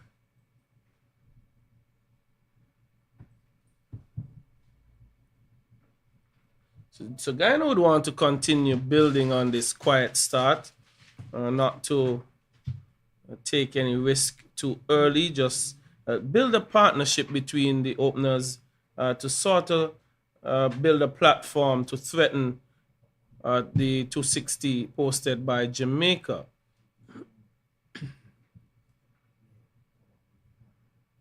So Diano Ryan, he has faced just one delivery, which he walked into the onside for 1.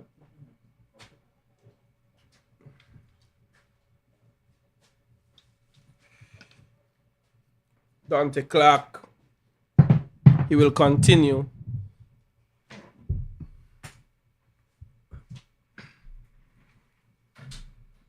He bought his run there.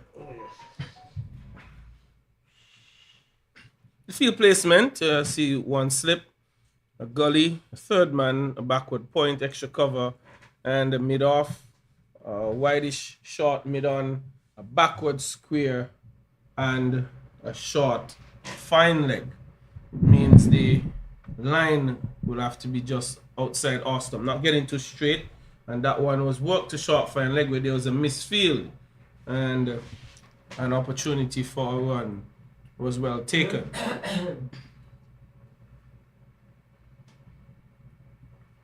So Jamaica posting to 60 and Guyana with a very quiet start. No rush. They don't look threatened by the bowling just yet. And the diminutive Ramnath opening the batting, the wicket keeper for Guyana. And It'll be nice to see how he goes. Very short man.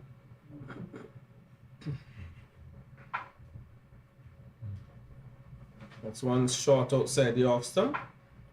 Almost looked like it would have been a wide one, but not signaled by the umpire. In my time playing cricket, very short players posted a challenge for me.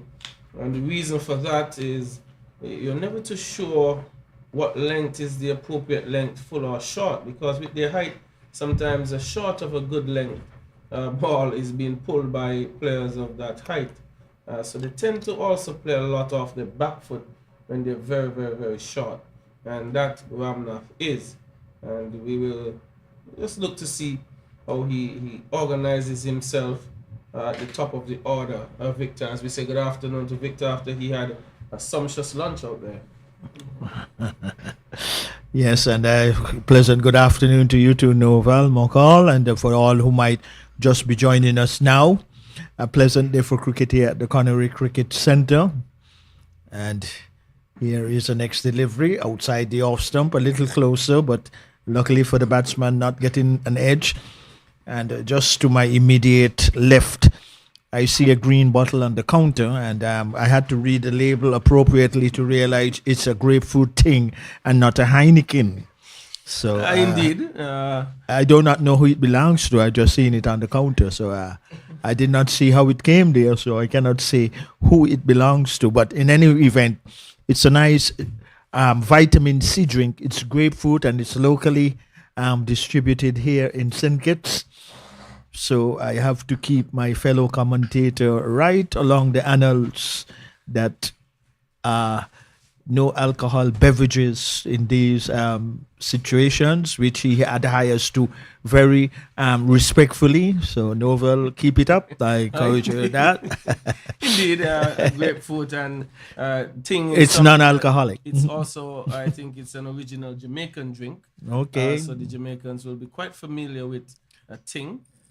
So it's a grapefruit drink and no Heineken whatsoever, sir. Yeah, and with that, would you say that because you're having a Jamaican, that is not an indication that you're favoring Jamaica in this match? No.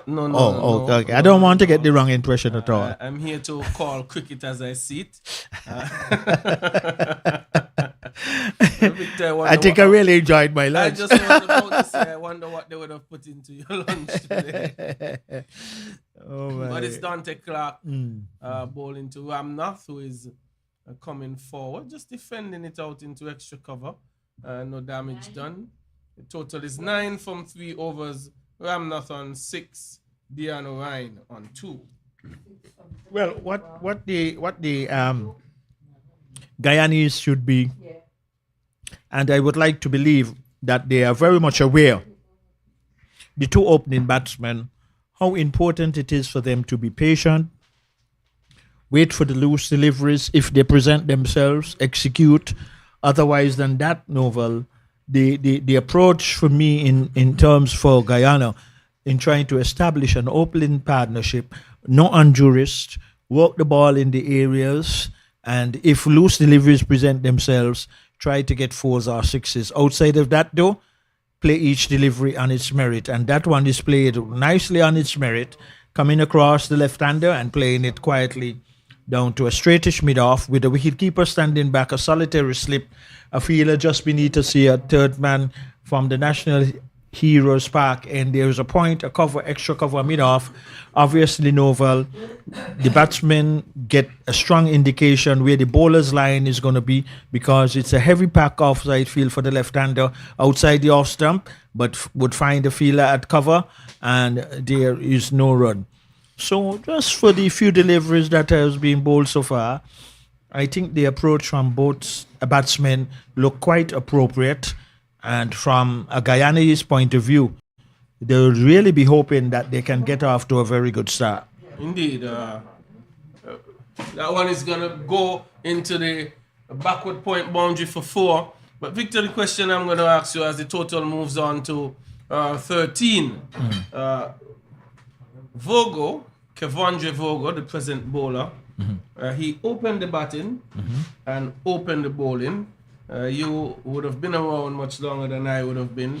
Mm-hmm. Can you recall a player from the West Indies who would have picked up such a posture in cricket, opening the batting and opening the bowling? Yeah, I'm gonna give it some thought and think about it. But here is one play down to third man, another run on the board. If it did happen, and right off the head at this particular moment, like I say, I'll think through the process.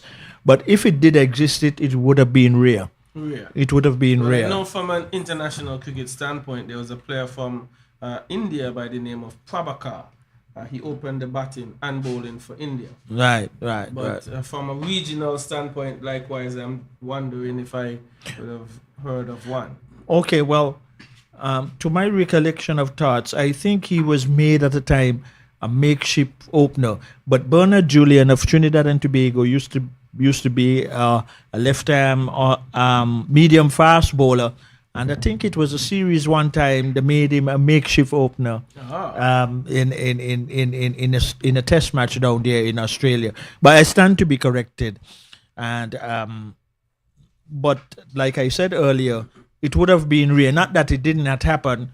I cannot remember at this particular time, but that would give me reasons to have further conversations. And there are so many persons who have followed cricket that closely, and your dad might be one of those persons who might have that answer. So on our next encounter here, which I think would be on Saturday, because I will make some inquiries too, and then certain persons might bring it to my recollection of thoughts. But like I said, I believe it would have been rare. Not saying that it would not have happened, but also too, we have seen though that wicket keepers being opening batsmen. Oh yes, it's so becoming commonplace now where wicket keepers are playing as batsmen. For instance, England's team has in probably 3 wicket keepers.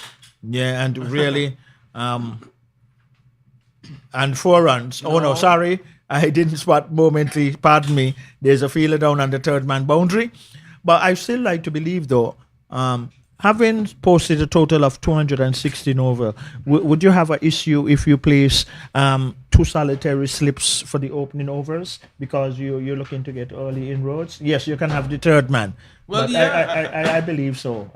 Men in catching positions when the ball is new, I think is critical. Yeah, it's always, and especially the total they scored. They do have a solid total. Yeah, and it's a little bit different. I realize in modern day cricket, sometimes the way how the field placement is approached. In recent times, we don't see the use of a forward short leg to spinners anymore. Well, the thing is, Novel, if you're on a team like Jamaica did, they posted 260. You can have early options. Not that you're going to establish deep into the first set of overs, but even for the first 4, 2 from each end, you could employ different, even a forward shot leg for that matter. And but that is not the case in that way. I guess like every team would always work out as how they will go to defend totals, and Jamaica would be no different. But as we are discussing here now, it could have been so much more appropriate because a new ball, usually you'll get moves inwards or outwards. And early on, where batsmen do not get their feet movement coordination that early. And with movement, anything can happen. But having a solitary slip is still good. But I would have preferred to see in 2 in that aspect because 1, if you get early wickets and in breaking the opening partnership, that matters a lot. Now, also, what matters for Guyana on this part now, if these 2 can really put on a good opening partnership, it could be game on. Well, yes, they're quietly building one. It's 15 without loss, and Ramnath is on 6, Diana Ryan on 8. But the truth is, Dante Clark has maintained a very good line just outside the off stump. So it sort of support the thinking of an extra slip.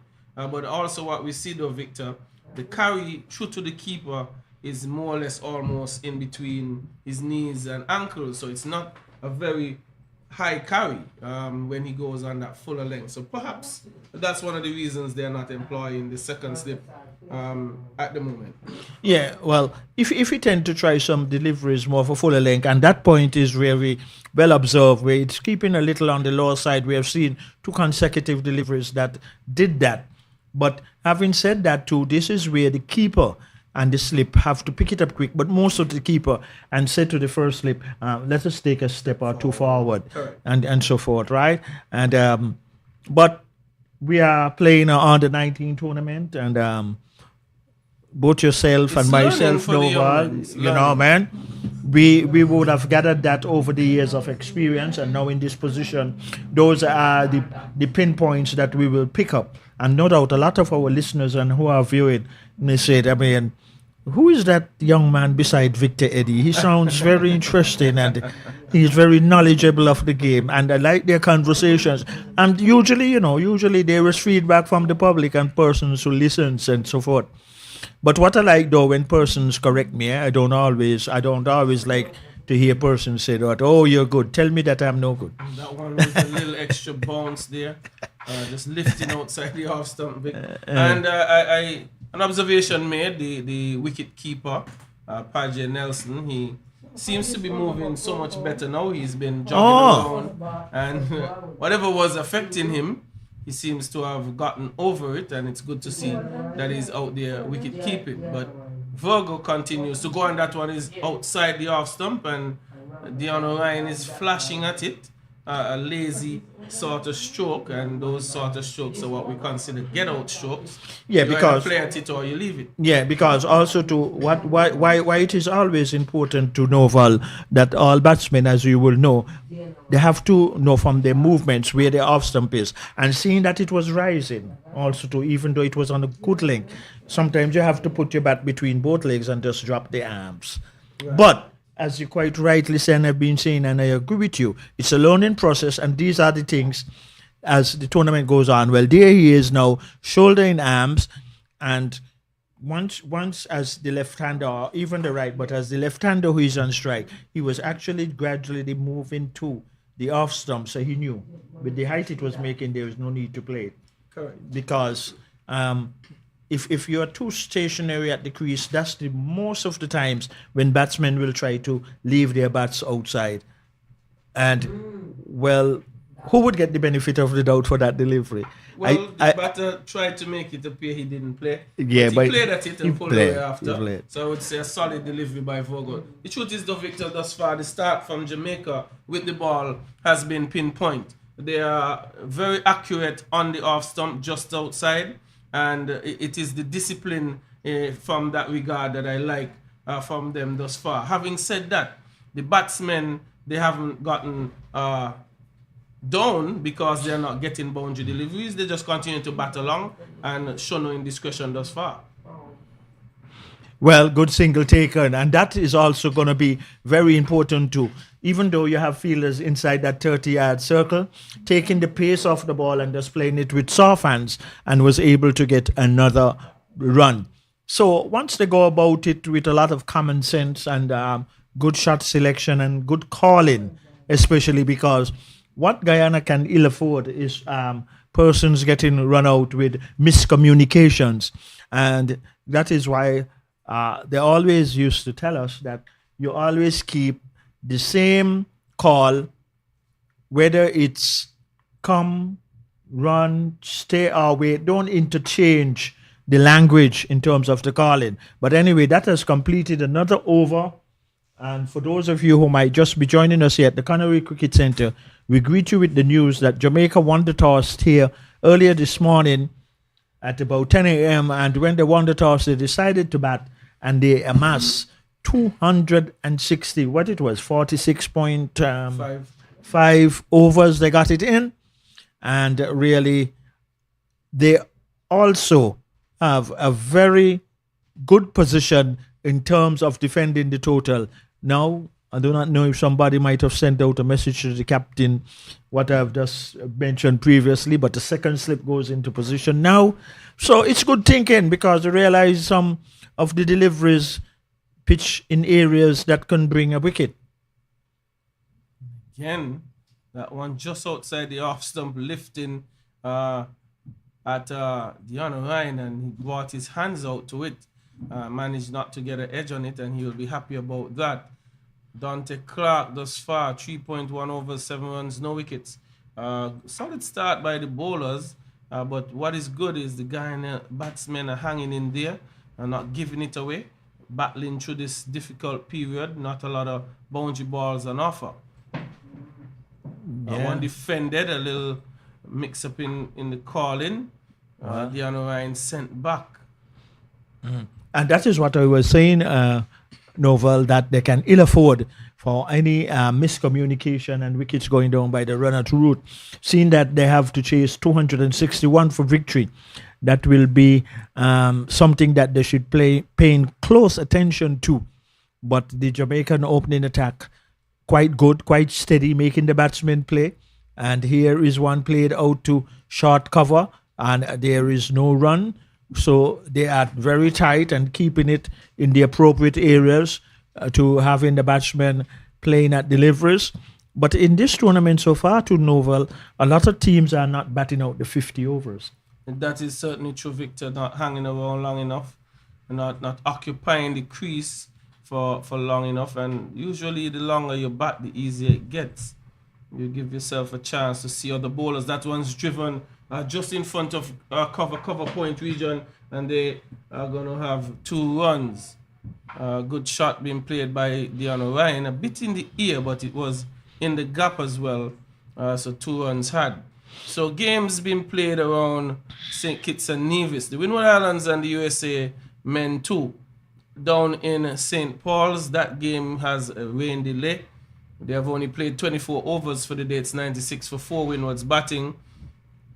And even though we have bright sunshine here in Connery, it's raining down in St. Paul's, an area, the highest point in our country. We get the most rainfall down there. It's the USA men 1 and Trinidad and Tobago. USA men 1 300 for 8. Trinidad and Tobago now batting 14 for 1. That one's just wide outside the off stump. And Leeward Islands and Barbados. That game, now I did say the rain is affecting the game in Nevis, sorry. Oh, in Nevis. Okay, that's all right. But the Leeward Islands and Barbados in St. Paul's, the Leeward Islands made 154 all out, and Barbados are just jogging along 145 for 2 from some 22 overs. That will be over very shortly, we imagine, and Barbados will be moving along unbeaten. Yeah, well, for now, for what they are projecting, they have been playing very good, and their batting has shown that level of consistency. And just losing 2 wickets thus far in pursuit of 154, which the Leeward Islands scored, it just showed. It is just showing, pardon me, that the Windward Islands, who is on 11 points and leading the table so far in this tournament, as we're looking at the bowler having to go back to his run, missing it, and quite rightly so. And Barbados at 10.4 in the points column. So obviously it seemed like they're going to excel. They might even take the lead or equal the Windward Islands. One good feeling by the bowler. Really, we'll have to wait and see. Now comes the signal, leg by 1 more to the total. So Barbados too has consistently been batting well, and are actually there. For what we have seen, Novel, they have looked very good. Even when they bowled and field to Barbados, they look very good, and they will be highly in contention for the championship 2025. Well, if they continue along that vein, looking solid in most departments of the cricket game, and cricket is a 3-department game: batting, bowling, and fielding, and they looked very solid in each area, one might add. So, for me, though, no surprises with the Leeward Islands. They looked very shaky in their batting and exposed to a much solid bowling attack. They faltered for 154, but Virgo continues, and Guyana quietly building a partnership, slow, but nonetheless it's still going. It's 21 without loss from 7.1. in pursuit of 261 for victory. Well, it is understandable in the circumstances as you just draw our attention to that. And that gives even the batting team, Guyana, more relevance, how important it is to play each delivery on its merit, keep exchanging the strike, do not bring in any indiscretions. Let us see what will happen from that delivery being played to the fielder who got an accommodative bounce, moving to his right from gully, prevented any possibility of a run. Standing back is the keeper. There's a solitary slip. There is a fielder on the third man boundary, a gully, a point, a cover, a mid-off, a mid-on, a mid-wicket, and a short fine leg, not a mid-wicket, pardon me. And that delivery was outside the off stump. And so far, too, these two openers, they are negotiating the deliveries that they should not be playing at. And so far, they have been doing it well. So once they are prepared, once it's pitched between wicket and wicket, play each delivery on its merit. And on the same hand, just keep exchanging the strike. Let us see how much they will exchange it. No, by just defending it out to short point, and there is no run. But Jamaica have all the opportunities here in their favor, and the bowlers can experiment and try variations of deliveries, seamers and spinners, when the spinners also get their opportunity.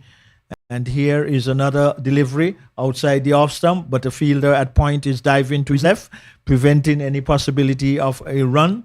And that is also going to factor into this innings to how the outfielding of the Jamaicans are in the defense of the 260 that they posted after winning the toss here against Guyana at the Connery Cricket Centre. Play continues. Lovely afternoon for cricket thus far. Being played into cover, that would have been risky, but I think the batsman was on the move, playing the stroke, and not really with an intention to look for a run. That concludes the over. And 21, 8 overs have been bowled. Okay, 21 it is. So even though they are off to a slow start, it is steady, very sensible, and I like to see what's happening right now. Immediately after that final delivery was bowled, that both batsmen met mid-pitch, pardon me, and then most likely on speculation assess what should we do. Nothing indiscretions, just play each ball on its merit, and if the bad balls present themselves, execute. That's right, and playing it down to third man. Well, not many bad balls have been out for Victor, and the batting shows that. Ramnath, he's faced 30 deliveries for his 6. Nothing wrong with that. Dion Ryan, 20 deliveries for his 13. So you still don't want to be batting without scoring. You need to keep the scoreboard ticking. So occupation of the crease is critical, but one must find a way to turn the strike over. And as you know, to Novel, that whatever type of bowler as his seamers are now, the more deliveries they get to bowl at one particular batsman, and they're not scoring, and the high percentage of dot balls, sometimes that's just add pressure on the batsmen. And if the bowlers can keep that appropriate line and length, we might just see a little indiscretion creeping in. But so far, we have not seen any of that demonstrated. And so far, I admire the approach of the two openers. They have played each delivery on its merit. One or two deliveries might have obviously beaten the bat, but we have not seen a lot of fishing outside the off stump. And they are quite in tune, and they know that they have a huge task ahead of them.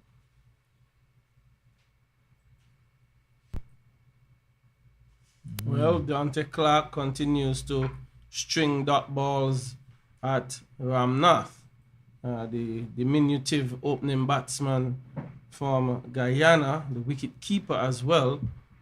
He's used up some 33 deliveries for his 6. It's 22 without loss in pursuit of 260 from 8.4. And Dante Clark working through his spell. He's into his fifth, just some 12 runs conceded. So solid start with the ball, and Guyana at some stage, perhaps after the first bowling change, they are going to have to look to up the scoring tempo, Victor, as a current run rate of 2.60. What's required is 5.78. Yes, there are lots of deliveries left to come, but they must find a way to turn the strike over and get boundaries occasionally. Yeah, certainly, Novel. You're so right. That's right. So they will have to try. If they're not getting the boundaries, they have to get the ones and the twos. But this is not going to be 1 or 2. It looks like it's going to be 4. And it does so crossing the mid-wicket boundary line now. So I had to take back that about 1s and 2s. The batsman will say, you're talking nonsense. I got to hit this for 4. And he did so nicely.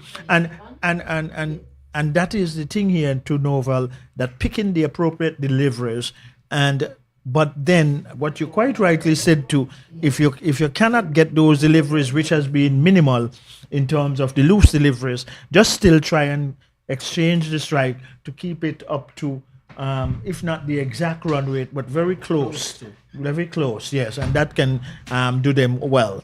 Don't want the asking rate to get out of control. To step up. That's right. And into the 10th over, which will be bowled by Virgo, who is set to continue, and he will bowl to Ramnath. And Novel, what I would have always liked as a batsman, especially in 50 overs as we are seeing now, before a ball is bowled and it's obvious and we see the offside heavily packed, it gives you a clear indication as a batsman what to expect, and so forth. Even though some smart bowlers too will use the opposite. Oh, he's looking for that, and then more likely try a Yorker or something like that, you know what I mean? But that is why you have to be thinking so fast. But here is good thinking, playing it down to third man, opening the face. And once they can keep that incentive there by, if they're not getting the boundaries, to not suck up too many dot balls. Because as you know, when a bowler have to bowl to a different batsman, especially if it's a left and right hander, whereby he have to adjust those lines. But then once the strike has been exchanged, and you would know how little frustrating it can be, especially if a fielder misfield, and then at that particular moment a bowler may think he had an opportunity of working out the batsman. So, you know, all those scenarios. But I think you made the very valuable point amongst the many valuable points that you have made, Noval. It's a learning process. And as games go on and teams look at each other, every player in their various departments would realize where they have room for improvement. Well, certainly. For God, this one has been driven down to mid-on, a misfield. The batsmen go for 1, looking for 2. It will be ill-advised to go back as Cho came in quickly. And it would be very unfortunate when you can see obvious that there's 1 run and then you go so riskily early in your innings and in pursuit of a huge total that Jamaica have scored. So you can ill afford throughout the innings, but more so early, to avoid runouts. Make sure the communication is proper. We'll wait and see. And I like the look too of the wicketkeeper batsman. You know, he looks moving well and so forth. He's well organized in his approach. His defense is compact. What we haven't seen yet is his ability to score, to get the ball off the square on a more regular basis. He has been inclined to defend a bit, but once he hangs around, and we are certain bowling changes might be coming soon, let's see how he will deal with another bowler. That's right. If we are to be fair, Virgo and Clark, they have both been very, very disciplined in terms of that off stump, just outside of off stump line, and not guilty of over pitching too frequently. Well, and you're right there to Noval. So it is not an easy chance for the batsman to score, because what we recognize that the bowler is just keeping it not too short but not too full.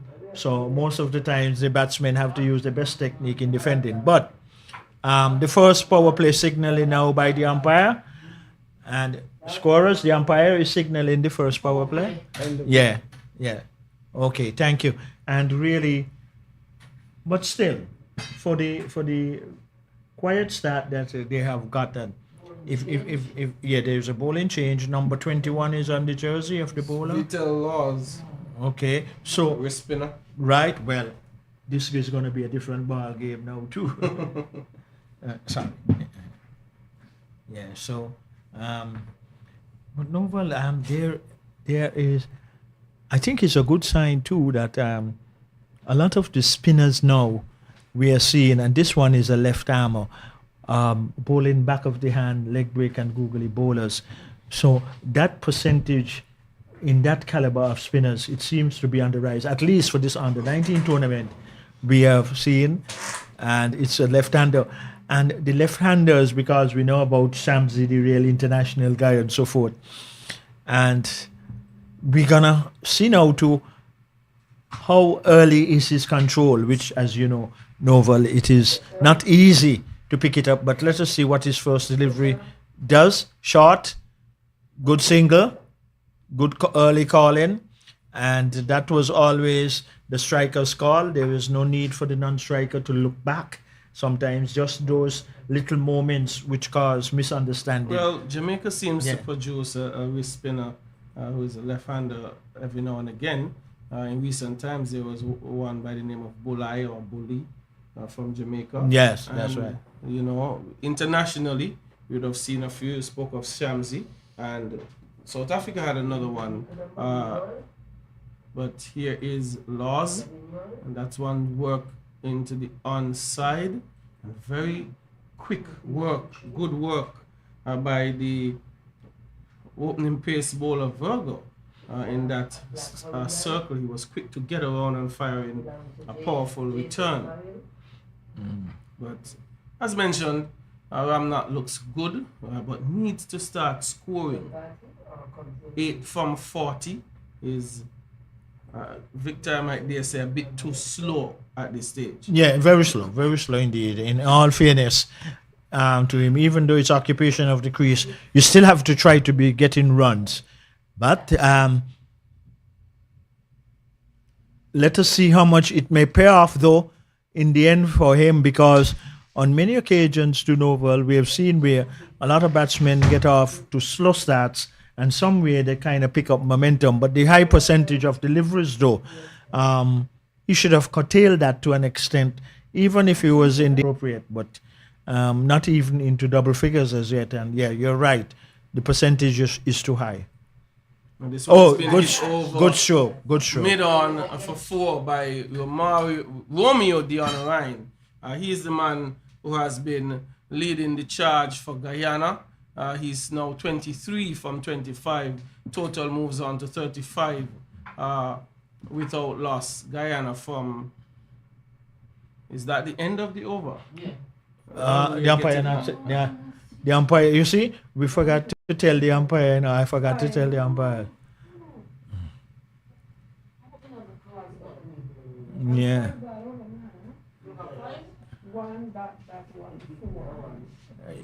So he was right. That now brings about the end of the over. It's 36 without loss. And Well, the thing is that one of the batsmen, or two of the batsmen, they're going to take a little drink of water, and they are now settling into a quiet start, but steady, not totally overly aggressive, but good enough in the circumstances. Guyana, 260. They will have to get, if they're going to get to the total which was posted by Jamaica. So the players, well, more so the batsmen, they are refreshing themselves. It is very hot out there in the middle, but with a percentage of a cooling breeze coming across the ground, and on the western side, as the national flag of the Federation of St. Christopher and Nevis flying, and also to the Guyanese flag, the Jamaicans' national flag, and the West Indies official flag. Well, is there going to be a change in bowl from the... The city end, number 10. That's a number is, and we will get his name there now. Okay, thank you, dear. That's right. So it's Red Road from that far end, comes in down the leg side. It's going to come close to the fine leg boundary. I believe it's going to cross the boundary line now. We'll have to wait for the signal from the umpire. He does signal, and it is 4 runs. So this will be an incentive for the Guyanese total. And these two openers going along, not in a flamboyant fashion, but steady, because lots of legal deliveries to be bowled. Huge total to accomplish if they should get anywhere close 260 runs, which was posted by Jamaica. They're up here at the Connery Cricket Centre against Guyana. A wrist spinner coming from Redwood, bowling 1 pitch on the off stump. Played quietly to short extra cover. There is no run. So 40 without loss. Quiet, slow but steady. Not in a flamboyant start, but occupation of the crease. And here is another delivery from Redwood, right on a good line and length. Bowling from the far end, the city end there, here, which would be considered the village end. Here at this ground short, outside the off stump, but finding a feeler at short extra cover. And those are that the Guyanese batsmen will have to try and make better use of. But anyway, no harm done in terms of wicket going down. Still, even though it's a quiet start, they're consolidating these two. And here is another delivery from Redwood being struck. But there is a fielder who is in the deep mid-wicket area. And the batsman in the meantime, though, will get another run. Advances the total now on to 41. It is without loss. And another wrist spinner being introduced into the attack, and we are seeing wrist spinners come in quite regular out of these teams. So the team's compartment in terms of the bowlers, but the batsman getting a short delivery. He played it down to the man at mid-on, so that completes the first over for Redwood. Another wrist spinner novel, and really a lot of these under 19 cricketers, they aspired to the leg break and googly bowling perception. And here is the left arm from the national heroes end, sporting the number 21 on the back of his jersey. And many years ago, there was one from Trinidad and Tobago who was a very good spinner in regional cricket. Inshanali was his name. But here is he in the same format, same action, striking him on the pad. I looked at the wicketkeeper again, and he was moving slightly down to the leg side. And the person batting, he bowled already, yes. Number 21 for Jamaica, okay. I think his loss, is it? Yeah. No, they didn't run. It was a dot ball. And here, short, hammered back down the track to the bowler, loss. And here, and they're bowling steady in his opening percentage. Looks good. Getting the balls in the right area, flighted, struck down to a straight mid-on, who is within the 30-yard circle. Probably just a little more to his left. It would have been very interesting. That is Clark, who is posted at, and right on the 30-yard circle, there is going to be an adjustment in the field placing, taking a fielder out of the offside, sending Clark now just beneath us here at the media center end, which is the national heroes end here at the Connery Cricket Centre. So making some adjustments. Yeah, that was a dot ball. And here is Laws, flighted, driven out to cover, who came off the deep extra cover boundary after Clark has been placed on the long on boundary just beneath us here at the media center end, which is the National Heroes Park end. Here is Laws. What would he do on this occasion? Flight in. hitting the batsman on the pad. And as novel as you would have seen, the wicketkeeper again moving down the leg side. So I'm taking most of my guidance from where the wicketkeeper is moving, especially when the ball hits the pad. And if he's in a stationary position, the wicketkeepers, most of the times, it is very close to be called out. But we'll wait and see. Here is a delivery flighted, and that could have been risky. And in the end, decided against it. So Novel, even though they have started slowly and steadily, it's understandably so, because huge total ahead of them, they can pick up earlier, but they will still need to exchange the strike a little more rapidly. Indeed, it's been a slow start, 13th over ball, 41 runs, but no wickets. Jamaica, they have not been able to take a wicket. The concern for me, though, is Ramnath, who has faced 43 deliveries for his 9. Yeah, that is too He much. needs to get a move on to support the partnership a little better, but a horrid piece of fielding there at backward point, and that should have been stopped by the leg spinner Laws. Really got past him, but we just mentioned getting a move on, and Ramnath is able to pick up 4 runs. Well, it is good that you pull him up. You really pulled him up there, because not saying that he heard you, but it's just coincidence again, because a lot of that has happened for us throughout the day. But that was well needed, and he obviously, and you're so right.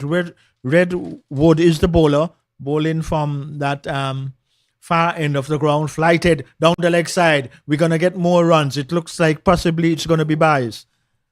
Oh, and wide. Oh my. It was down the leg side indeed. Well, and I think it was a bit risky for Ramnath himself, Victor, because with the ball spinning back into him, missing it outside the leg stump, stands a chance of that coming back and picking his left leg stump out. But nonetheless, he would have lived to fight another day. But that brings up the 50, Victor, for Guyana, and it's 50 without loss from 13.1 overs. so a good first achievement. Yes, the acceleration of the scoring has been on a little on the low side. Full toss, and he needed something like that. And he gets 4 runs. Take the gifts when you get them. That one was a gift for full toss, and he executed it nicely.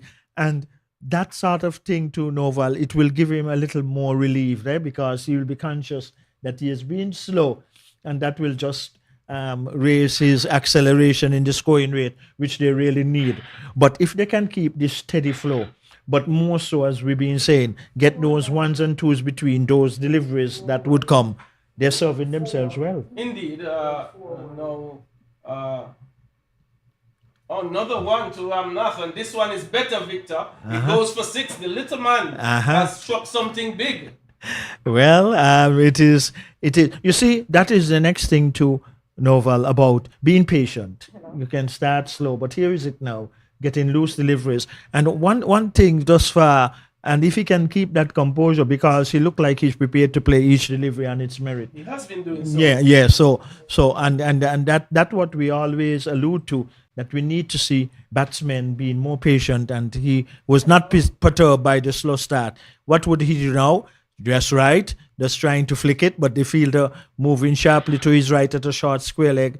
It looks like Clark prevented any possibility of a run. Well, what we're seeing here in this over has already produced some 18 runs. So the current run rate is stepping up also too. It has increased. And this one can be 4 as well. No. It's been cut off down at long on. Man coming from long off. But one of the things, though, Victor, I'm very a little bit surprised that Tamari Redwood's lack of control here this afternoon. He's a young man who has already had a lot more experience than on the 19 level. He played our regional first class level cricket this year. So Tamari Redwood boasts some experience, but he's been taken on here. And something that has transpired with the inclusion of the spinners, the Guyanese batsmen are now scoring a little more freely. Well, the thing, what you just mentioned, dear Noval, that we would expect that coming from the regional cricket, which definitely is a higher standard that this on the 19 cricket, that he would have been more lengthwise and posing more challenges for the batsmen. But that has not been the case. It's always on the day. But Laws, the left arm googly and leg break bowler, he's going to continue from the National Heroes Park end, which is the media center end where we are bringing our deliberations. And he will be bowling to the short man who has developed some confidence. Let us see how he will play this over from Laws. Laws is short, being pulled. Has he gotten it away? And it looked like he can be in for another boundary. It will get close. They run one, but it's not going to reach. And I think if they were running a little more purposeful, there was that possibility they might have been three. You think so? Well, I think what happened there. There was looking. They had to wait until it got past Tamari Redwood. Oh yes, that's right. Short fine leg. And I must say that Ramnath is very short, so the amount of steps he has to take to get up there is a lot more than his partner. That's right. But I think they ran well, and I think the equation now, Victor, is looking a lot better for Ramnath. It's 26 now from 50. Yeah, that is far much better, and they have stepped up the current run rate too, and that is good. So if these two can just hold their composure, and you would see it right closer there. So the run rate now is 4.4 and the right. is 5.55. So they're very close. They're very close. Yeah, they're doing well. They have gotten the boundaries they needed, and they can now start to continue to build the platform. Victor, what we are not mentioning, these two have gone ahead and put on some 63 runs, and we have yet to add a fall of a wicket. So this so far is a good start, and if they could keep consolidating, it can even be much more appropriate in their pursuit to try to get the 260. Here is, wow, that one spun and turned a long way. So Lars is showing that he's getting spin. But so then if he can get that same delivery, just pitch on about leg stump, it can be very interesting. Let us see how he will respond. He responded short and hammered into the deep mid-wicket area, and where there is a fielder in that position, but in the meantime, another run. Victor, I want to interject here. So we saw Lars bowling that delivery that dropped and spun considerably outside the off stump. And that didn't seem to excite Lars. He came and he bowled a very quick, short delivery. I mean, when you're a spinner and you see that sort of delivery, the surface gripping like that, the next delivery should even be maybe slower and allowing it to turn even more. Yeah. That should have excited Lars rather than going for that quick delivery to induce a false stroke from Ramnath on that occasion. But I guess, again, things like that will come with time and development. But that came out so good, he should have gone for it again. Yeah, it's a matter of quick thinking too, Novel, and you're right. Because then even at a slow delivery, realizing too, not just the spin it had on it, but it had bonks. Yes. So that too. But then he would probably might have picked up after the over completing that it would have been better if he would have done that. Short delivery, being played down to fine leg, another change of bowling. Yes, we have DeMarcus Scott joining the bowling attack, replacing Tamari Redwood, who went for Scott. almost 20 in his last over. So we have a complete spin attack, but this time we do have some right arm off spin. Clipped into forward of square for one. And Victor, would you say Guyana in pole control here? 15 overs bowled, 64 without loss. Well, a solid platform. Yeah, the foundation that they are building here now, and if they can sustain it, it will be very good for their team because, to our recollection, we have not seen any real great challenges from any of the bowlers used so far towards them. So if they keep this steady head and the common sense way that they are batting, whereby they are picking up the boundaries when the loose deliveries ball, but they will just need to continue those singles and recognizing that when they get those bad balls, continue in that vein to execute. But at this present moment, they are going along nicely. They were off to a slow start, but I think they're in a much more appropriate position. And allowed appeal. That might have been close.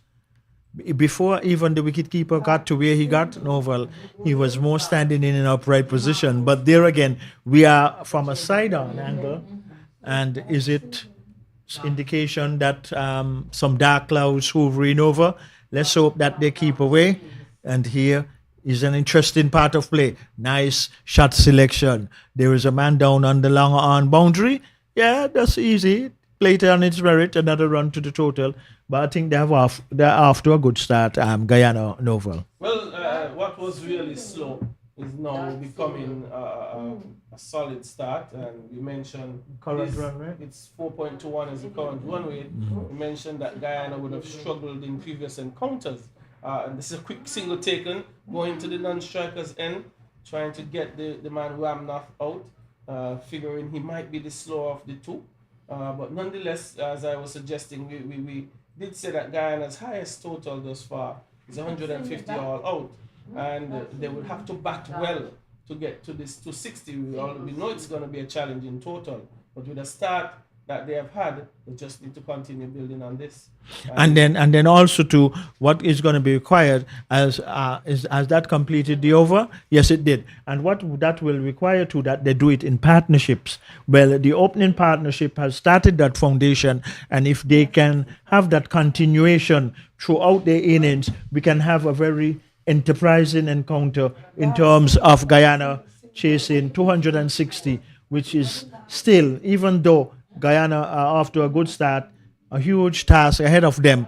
But these two are going about it, I think, in the right common sense way, not taking any undue risks, prepared to wait for the loose deliveries, but they still have to keep getting those ones and twos where it will be easing pressure on them as batsmen too. But let us see what Laws will do. He is from the media center end. Oh, and that is a nice help stroke. It's going close to the fine leg boundary. The run one, the run two. Does it cross the boundary now? It does so now, and 4 runs. He was not trying to hit it hard. He just helped it because it was going further down the leg side. And I said it earlier, Novel, he was off to a very slow start, but if he's patient enough, which he has been, he has now accelerated it in a more evenly way in terms of his runs now per balls that he has received. Well, he's now some 33 Right. from 60 with 58. Good. Now has gone past the line. Ramnath. That is the delivery I'm speaking about. So let us see what he will do, seeing that he had. And we should be excited by that. Putting it just about middle stump, let it spin across. Let's see what Ramnath will do. Giving it some air, and Ramnath obliged with taking a step out and just pushing it back up the track. But the sweet shot that Ramnath played was well executed, Victor. Didn't try to hit it too hard. Used the pace and just helped it around the corner for 4. Much better there from Laws. But I'm very impressed though, Victor, from with the control that Victor Laws has shown. Yes. For our left arm leg spinner, wrist spinner, sorry.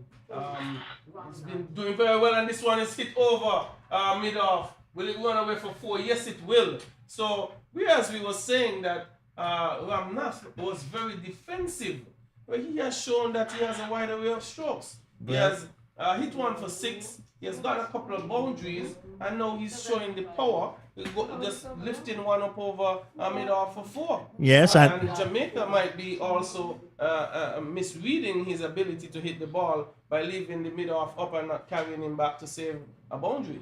Yeah, and what he has demonstrated nicely too, that he is very patient and waiting for his moments, and his moments are now playing it on its merit, bat and pad close together, pitch on a good line and length, and we can now assess his innings at this particular moment. He started slow, but he went about it appropriate, knowing or thinking, well, I'm going to get my loose deliveries. When they come, I have to make use of them. And now even to see, he has surpassed his partner in terms of both. And what is his...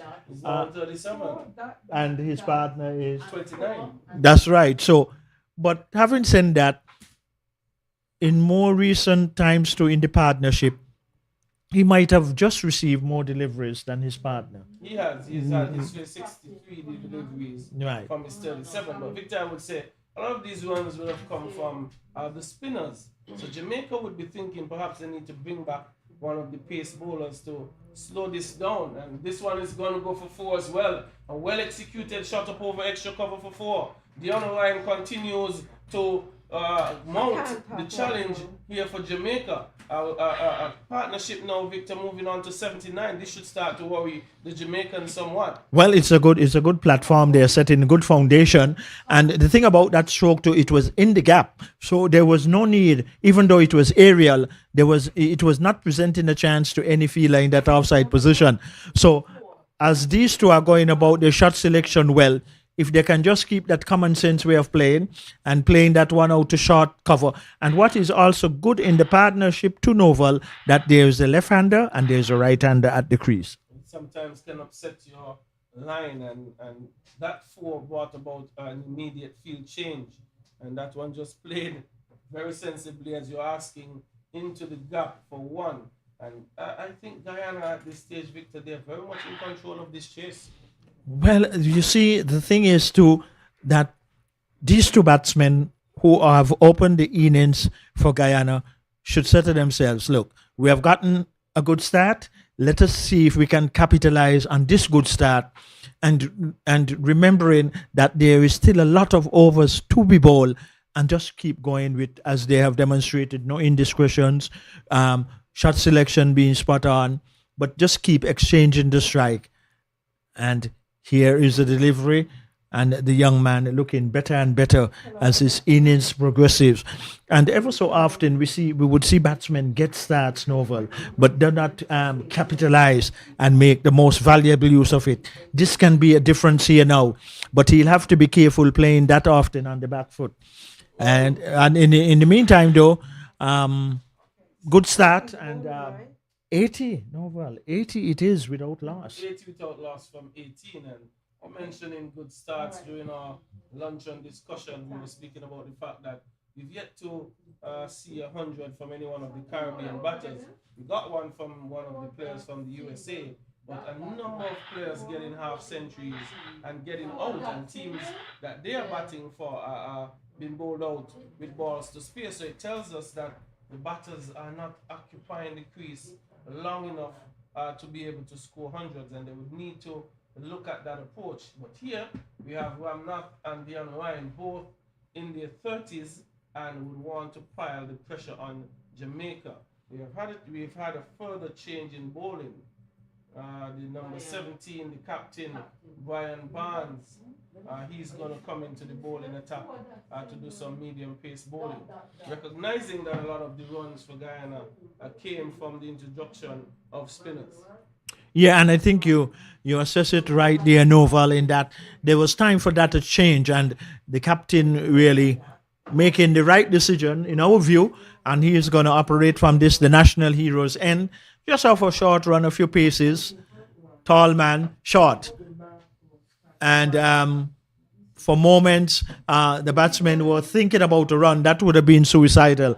And for this start that the Guyanese have gotten so far, they can ill afford miscommunication and one of the opening batsmen going by the run-out route. Because still, as the left and right-hander are at the crease, they will even more so need to be going for long periods. Here is another run, and quite rightly so, just nudging it into the offside where short mid-wicket had to move paces to his left.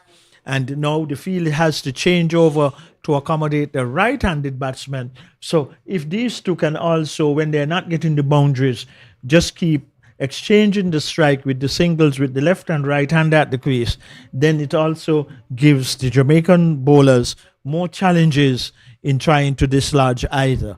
But here is the captain Barnes, the man who batted well and in their innings for Jamaica, played quietly out to short mid-wicket, and there is no run. The keeper is standing back. There is a fielder on the third man boundary.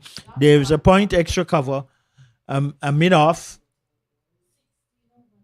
a mid-on, a mid-wicket, a man to the right of the square leg umpire on the eastern side of the ground, and a man on the long leg boundary. Pitched up, nicely clipped.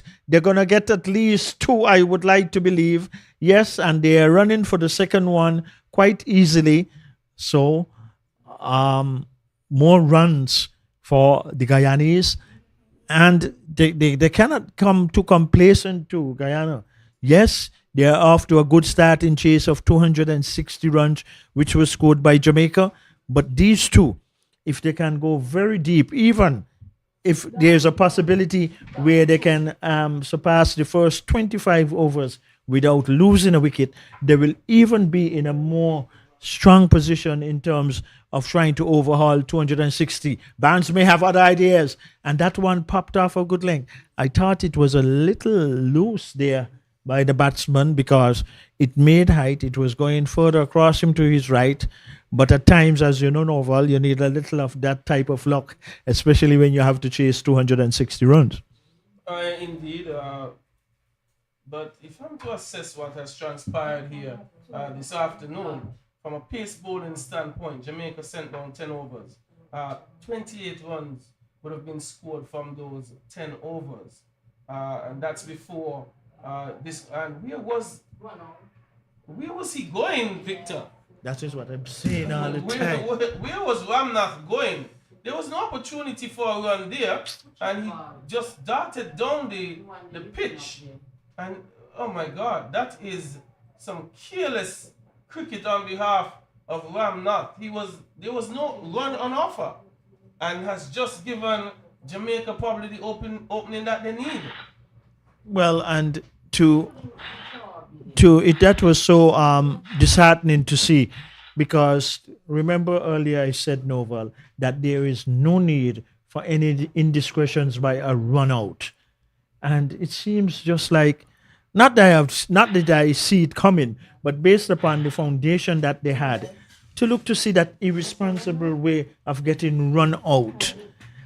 And as you quite rightly said, this might just be the door opening for one, Jamaica to be more inspired in the field, seeing that the first wicket going down at 83 for the first wicket, and by the run out route,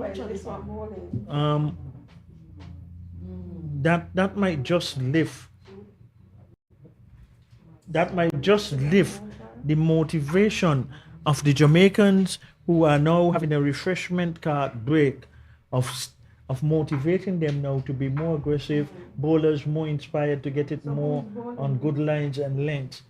And really, how costly, at the end, Noval, we'll be able to say how costly that run out decision. Well, it's going to be left to be seen. Yeah, how costly. What I was just about to explain, the first 10 overs came from pace for Jamaica. It only cost them 28 runs. And then they brought in the spinners. They bowled 8 overs, and that 8 overs costed 50 runs.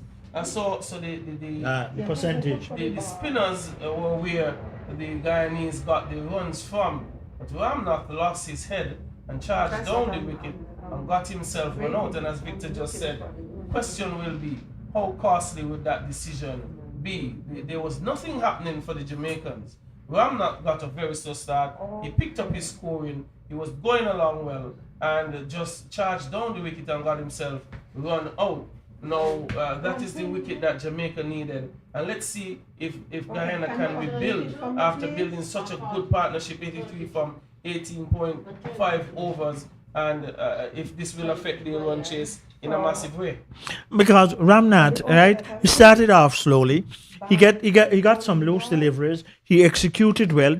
He picked up his momentum, even surpassed his partner in terms of the scoring rate. And then to make such a very bad misjudgment there in that run out move by him. Careful there, Noval. And this might just, as you quite rightly say, open the doors for Guyana. It's 83, I think, for 1. Yes, it is 83 for 1. And the new batsman is Sachin Balgobin for Guyana. He's coming at number 3. And it's the first wicket falling for Guyana. You know, well, it is going to be very interesting from here on in now. But good flighted delivery and stroke down to the man at the wide long off area. There is no need to try to get a next run out in this particular over. And really, but what also too, that Guyana would have to realize, yes, it was unfortunate, but here, these two again, and they will have to do it in partnerships, Noval, if they're going to get close to the 260. Well, they have started with a very good first wicket partnership of 83. Probably should have gone on further, save for the indiscretion of Ramnath. But the new batter, Sachin Balgobin, has now walked to the crease and needs to start building a partnership with Deano Ryan. 84 for 1 in pursuit of 261 for victory. Much needed start. It was very slow initially, but Ramnath got going as Deano Ryan was always scoring at a fairly okay pace. But with a new batter in now, Victor, you could see Jamaica using the opportunity to string some dot balls together at him before he can get going. Well, and even more so, what would be good too, if they can keep the non-striker away from the strike and keep bowling after the new batsman, who it will take him some time to get settled in, get his rhythm, get his stroke play in order. And we can see a different body language of the Jamaican fielders. Since that run out, they look a lot much more aggressive in their movements and delivery, right on target. So another dot ball, another very good over to start with. But you made a very important point about the many points that you have been making, Noval, is that there was so much more in this inning so far and the start that the Guyana have gotten, that the majority of runs came off at a high percentage of the spin bowlers. Yes, they started the scoring off the spinners, and they wouldn't have scored as freely from the pace attack because the discipline was really, really good from the pace bowlers. Hence, the captain has now brought himself on to add some variety in terms of pace to the attack. Tamara Redwood, their leading wicket taker, would have struggled in his first couple of overs, and that one, Deano Ryan is flashing outside of the off stump and played probably what should have been the initial shot to leave alone. But as I said, Tamari Redwood, much is expected of him. He's the leading wicket taker for Jamaica in this tournament so far. He struggled in his overs, but I thought Laws bowled fairly well, and Scott would have gone for a couple, but most of the runs coming from Tamara Redwood. And I imagine he will be reintroduced, Victor, and would want to do better when he comes back into the bowling attack.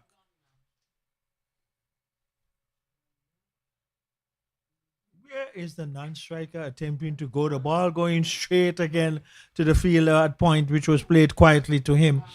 And they have to be very careful knowing that drastic run out decision. And here is the captain Barnes, who batted a very good innings for Jamaica when they batted.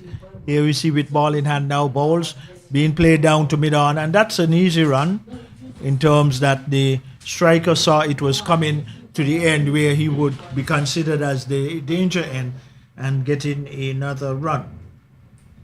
So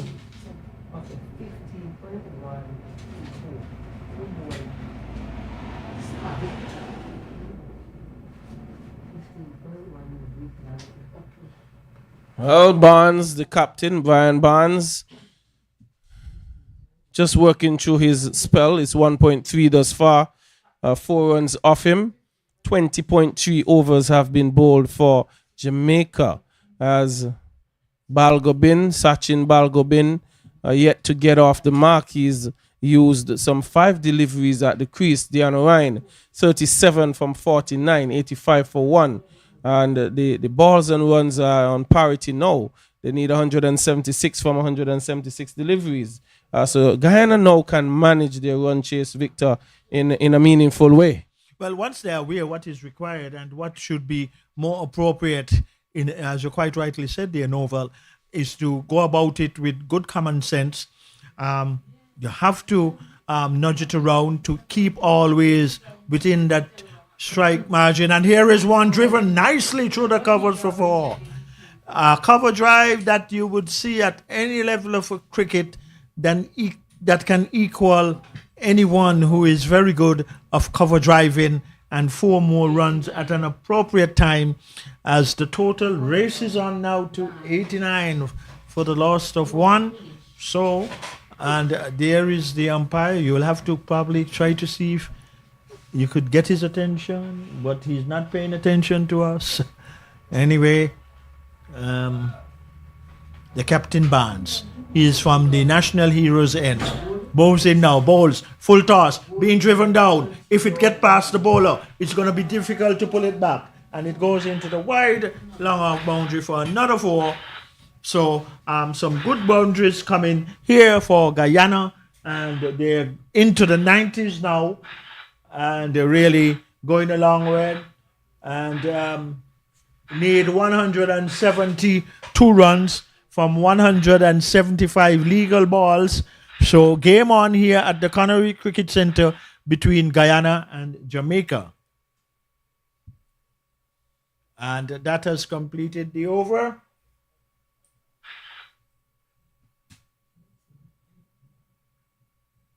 That's it.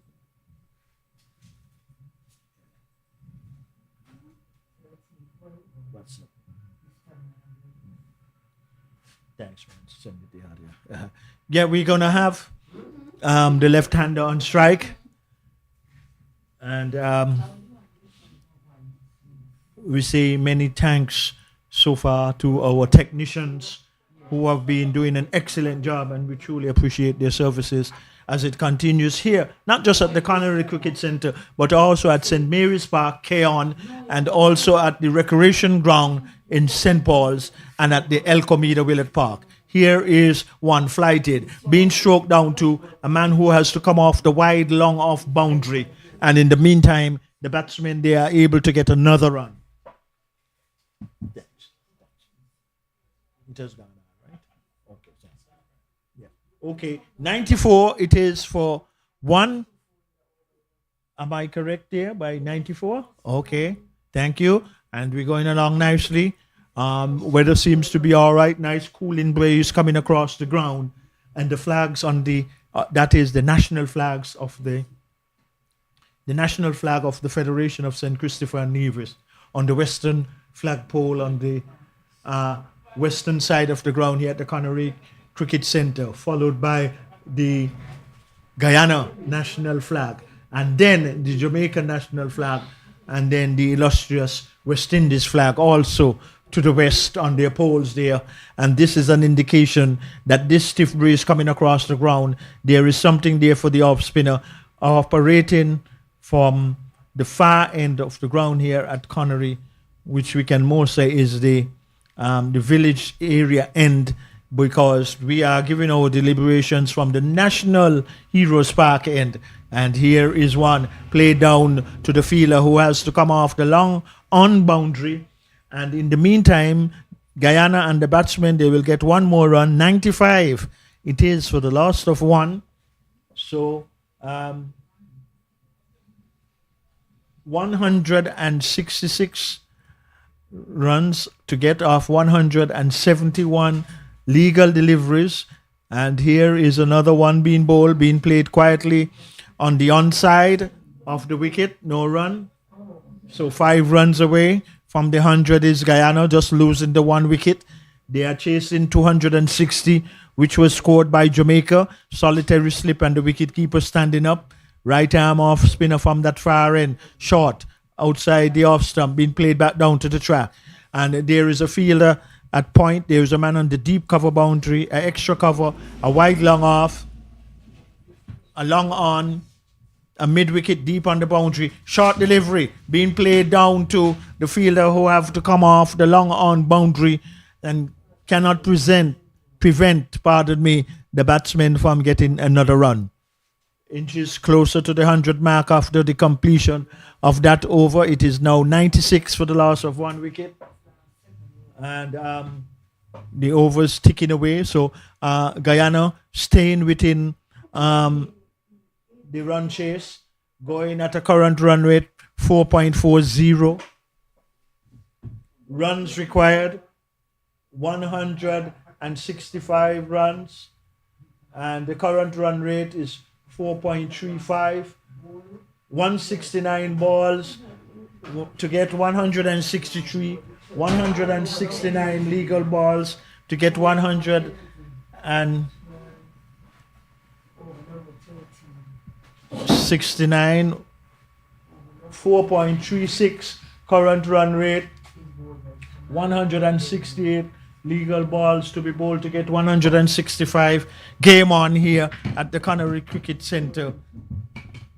And it's a distinguished pleasure to be here with Novel Mockall, and we are bringing our deliberations. Lars coming back into the attack from this, the national heroes, and solitary slip.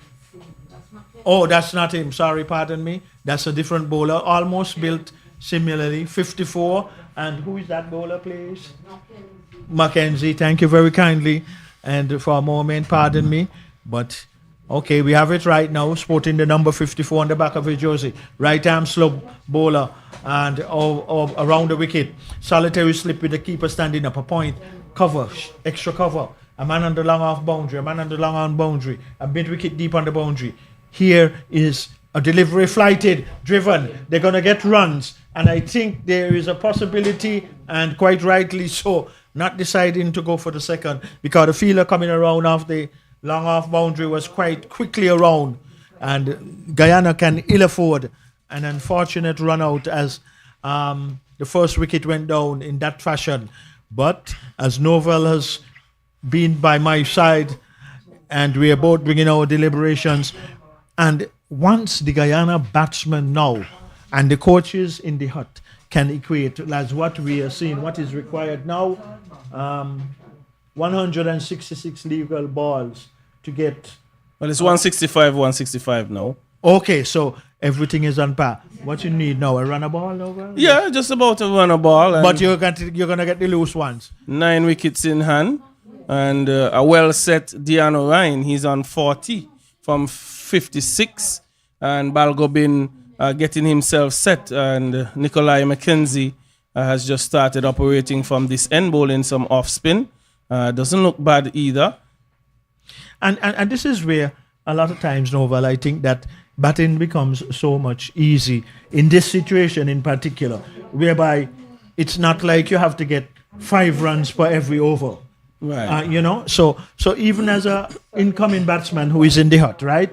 If they're looking at the game closely and equating the situation and weighing it, even if a wicket should fall and then you turn, if you're not certain, well, how much more legal balls to be bowled because there's a scorer over there. So you can have an idea. What should be your approach when you arrive at the crease? How you should go about your shot selection. Those kind of thinkings. But you still consistently maintain, and I agree with you, it's a learning process, and all these things will come into the process of learning. Well, it's match awareness and being able to assess what's in front of you.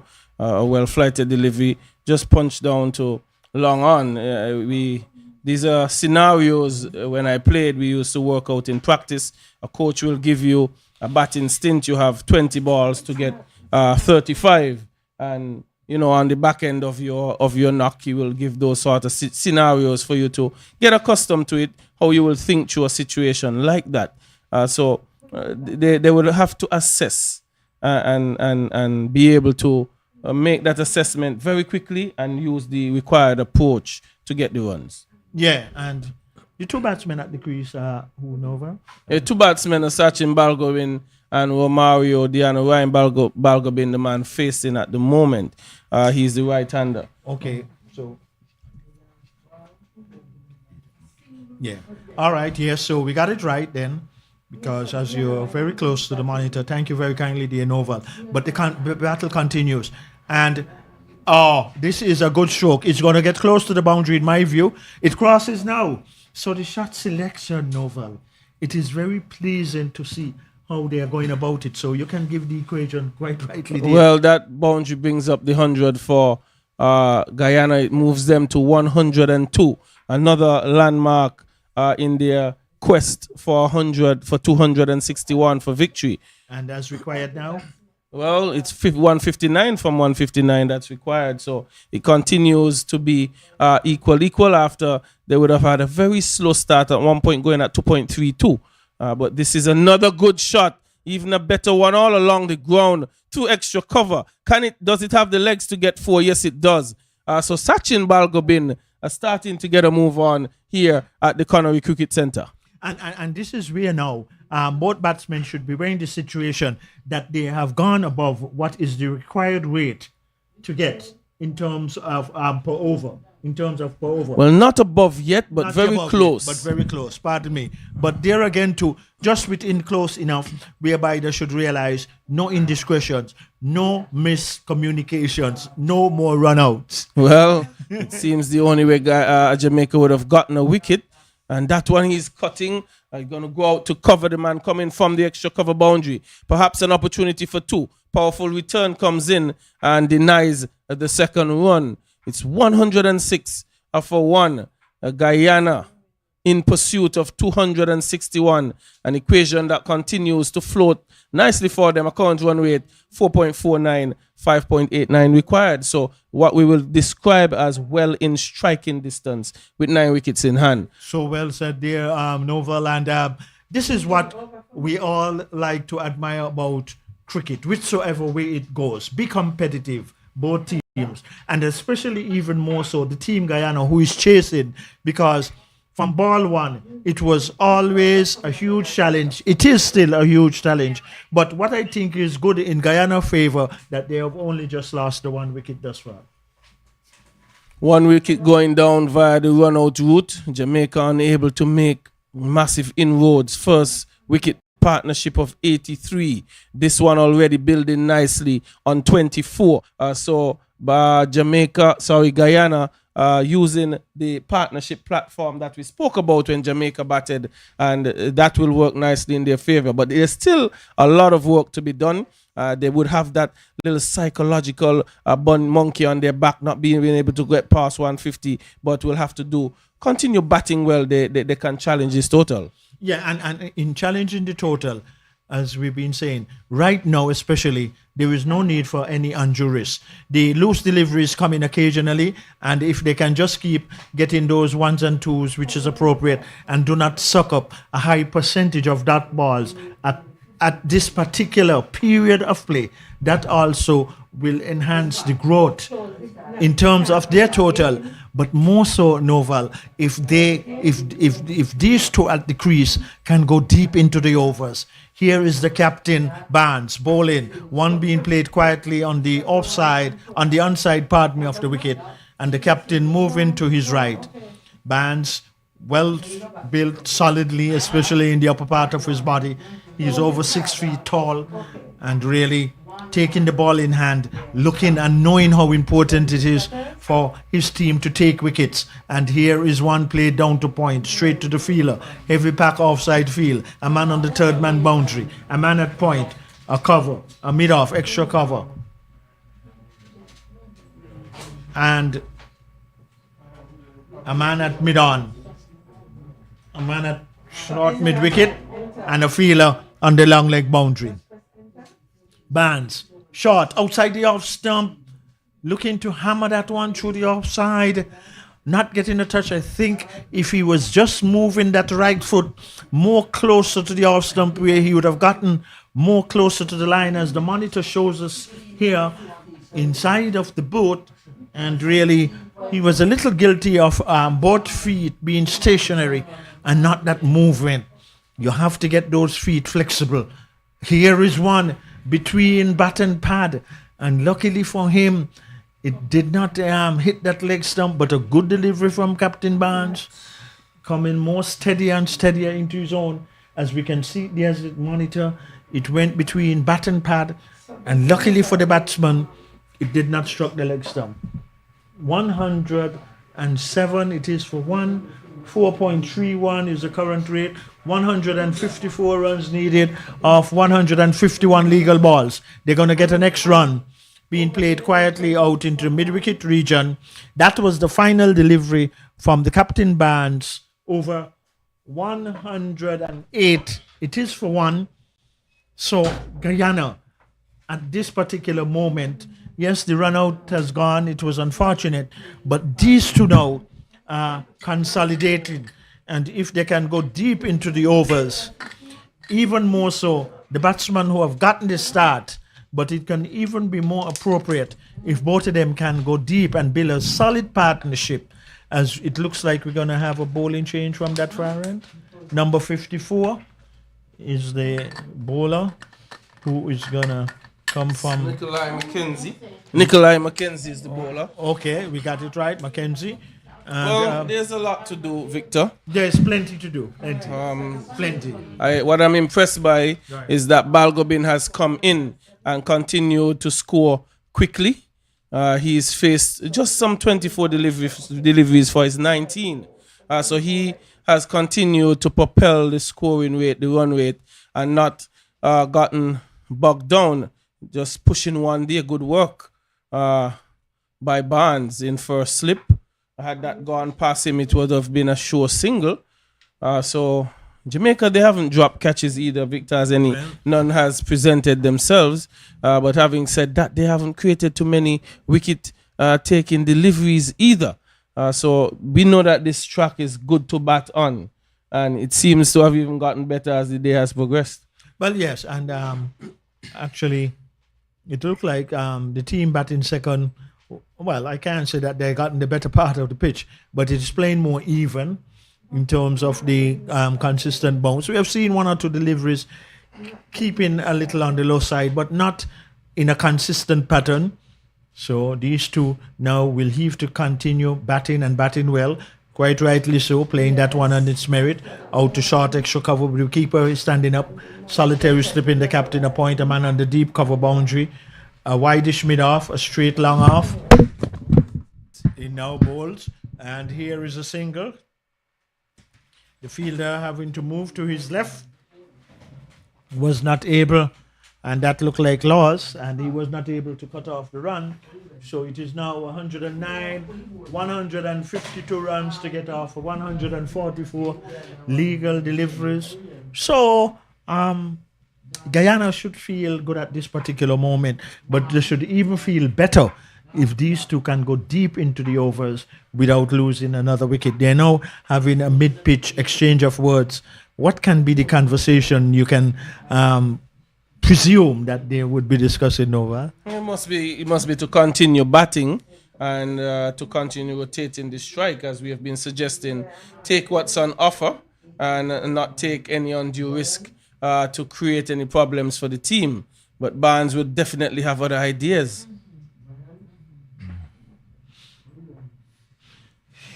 You know what was strange about that run? The non-striker was looking behind his back when the striker of the ball, who would be coming to the danger end, was running.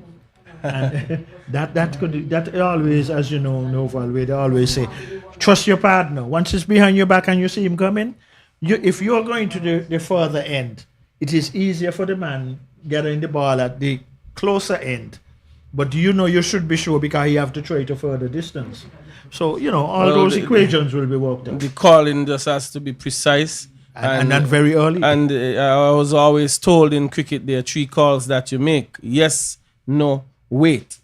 And you look for, I remember playing with a former test player, and I was saying things like hold on, and he wouldn't respond. Unless he got a yes, a no, or wait, he would not attempt anything. Because those that level of communication is supposed to be consistent. You're not supposed to mix it up. And you understood afterwards the relevance of him not responding. But here was a delivery, just play down to mid-off, there's no run. And Barnes is believing that he should lead from the front in this situation. And so far, he's doing it quite efficiently, even though without success. Here is he, short and nicely guided. There is run. Stop looking at the ball and run the runs. But he does not have to run anymore because it crosses the boundary line. And 4 more runs, Noval. That was good ticking. The third man was wide, and he just nudged it where probably a second slip might have been, and used the pace. And even though there is that third man, but a bit wide, he was not able to cut it off. So 4 more valuable runs to Guyana. They're looking now evenly more interesting in how they're going about in trying to get to that 260. Well, landmarks coming up. Deanna Ryan on 45 from 59. He would be wanting to get to a half century to add to his personal account and achievement, and it's something that he would have right in the back of his mind. But at the same time, the team cause would also be there. Well, look at that stupidness there that he's right now. Batting good. Just play the ball quietly on the offside. I mean, there was no need at this particular... Why you should be thinking about Novel on the other hand, that I'm going to bat through to the end, however way or whithersoever way this game goes for his team. He should be thinking that let the others surround him by just staying there and batting, as he has been batting so properly, has gotten that nice start. And oh my... Bump ball. I thought for a moment, and it's a good thing I restrained myself from saying there. But when you would have started, when he would have started so good as he has done, my friend, watch out the field placing. Fielders widely spread. Nudge it, you're gonna get that bad ball whenever it presents itself, hit it away. And sometimes in hearing myself, right, Novel, I wonder if we keep repeating the things that are so appropriate, but we have to say it because that is the general thing that is out there in the middle now, because as you know, and many persons who understand the game, and especially where the field is widely spread, if you've gotten to that kind of start, not just thinking about coming not out, but not out in the sense whereby if it is a good delivery defeat you, we can say well ball. Yeah. You don't want to give it away. You don't want to give your opponents any... Put value on your wicket. Very important. Very well said. Yes. So... But I would like to believe, though, that Barbados have won the game against the Leeward Islands. That game is done and dusted. Okay. And Barbados won that one. This might just put them now probably top of the table or even with the Windward Islands. But we will get that later on. Well, Windward Islands game may have been washed out. That they had only 24 overs bowled, and we are still awaiting. We'll wait. This game is ongoing. You have the Trinidad USA game as well, still ongoing. This one clearly can go down to the wire. So the game involving Trinidad and Tobago versus USA men won. The USA got 300 runs, and Trinidad are chasing it quite solidly at the moment, 113 for 2 from 23 overs. Rayad Mohammed on 49, Brendan Budu also on 49. So a similar situation to what we have here. Well, and this is the next situation now, as you quite rightly outlined. In that particular encounter there, Novel, both batsmen getting good starts. They're set, they're in. Why not try to really stay in? Let it be seen or be heard that nice stroke out to the deep extra cover boundary. That is the thing we're speaking about. There is the runs to be had, and they just keep getting them when they present themselves. And whenever the loose deliveries come where you can execute for sixes or fours, try and capitalize upon it. Well, Barbados would have jumped to top of the table as the Windward Island and the USA men 2 game has been abandoned as a result of rain. So we're left with 2 games being played right now, and Guyana on 114 for 1 from 26.4 overs, and that one hammered out to cover, chasing 261 for victory. So we have a very good game on hand that can come down to the wire. And this is the competitive nature of this encounter that has placed itself. So it is not a game whereby spectators and we here in the commentary position can get a little uneasy in the sense of our exuberance and really keeping that level of conversation and updates and what's happening out in the middle and what is also taking place in the other matches in this under 19 2025 regional West Indies cricket, with 2 American teams in 1 and 2. And as you heard from Novel Markal, really, the first century in this tournament was scored by a player of the American team. And we have seen many other players in this tournament getting into the 70s and with a high percentage of overs to be bowled, but not reaching that 100 mark figure. So no doubt too, they will pick up on those things. And Barnes, who has the ball in hand and captain for Jamaica, he got into the 70s. He batted well, but even when he got out Novel, as you would know, there was still a high percentage of legal deliveries which had to be bowled. Yes, he got out, leaving a lot of deliveries to go, and just needed to continue batting. I wouldn't say that he gave it away though. May have followed one slightly from the spinner, but nonetheless, he would want to think to himself, he had an opportunity, a platform set to get a big score. And we want to see, Victor, the appetite for batting to be increased from the West Indian players. We are not spending enough time at the crease. We've seen some occupation here by the Guyanese, hence they are doing a good job chasing. And this one is going to be played out to cover for 1-1. Yeah, and really a good run there in the end. The batsman getting a run in that sense. As I say, good afternoon to everyone, wherever you might be getting our coverage here at the Connery Cricket Centre, especially my former captain there in Antigua, Hugo, and former manager of the Leeward Islands cricket. And in more recent time, Hugo would have gone down as one of the more successful managers managing Leeward Islands cricket team, former Leeward Islands, Combined Islands, left arm fast bowler, and the ball is getting close to the boundary, and I think it just hit the boundary ropes, and 4 runs.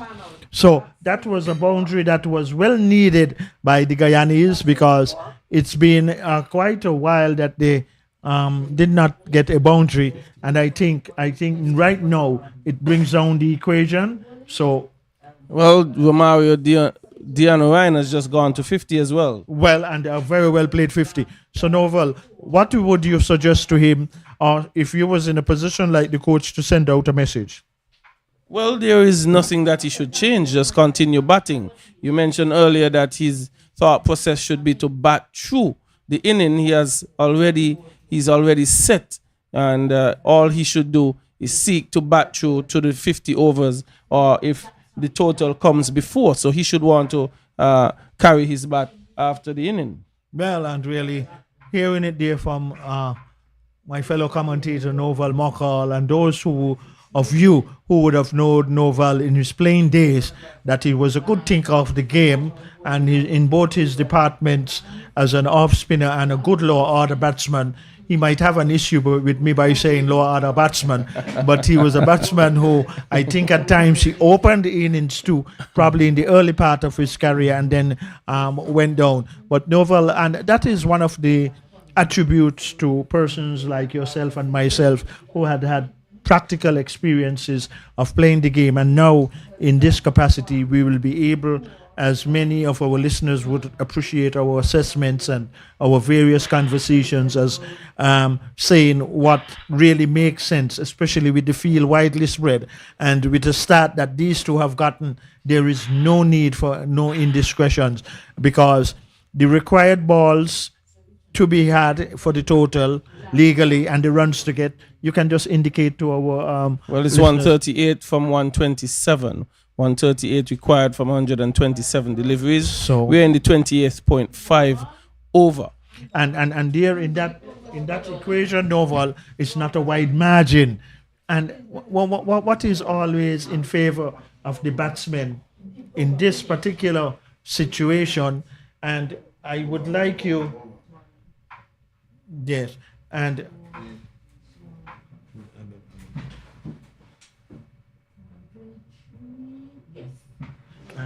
my friend, tie it straight. What I would like you to do first is to tell the presiding umpires at times, look at the scorers, because sometimes, like you just see now.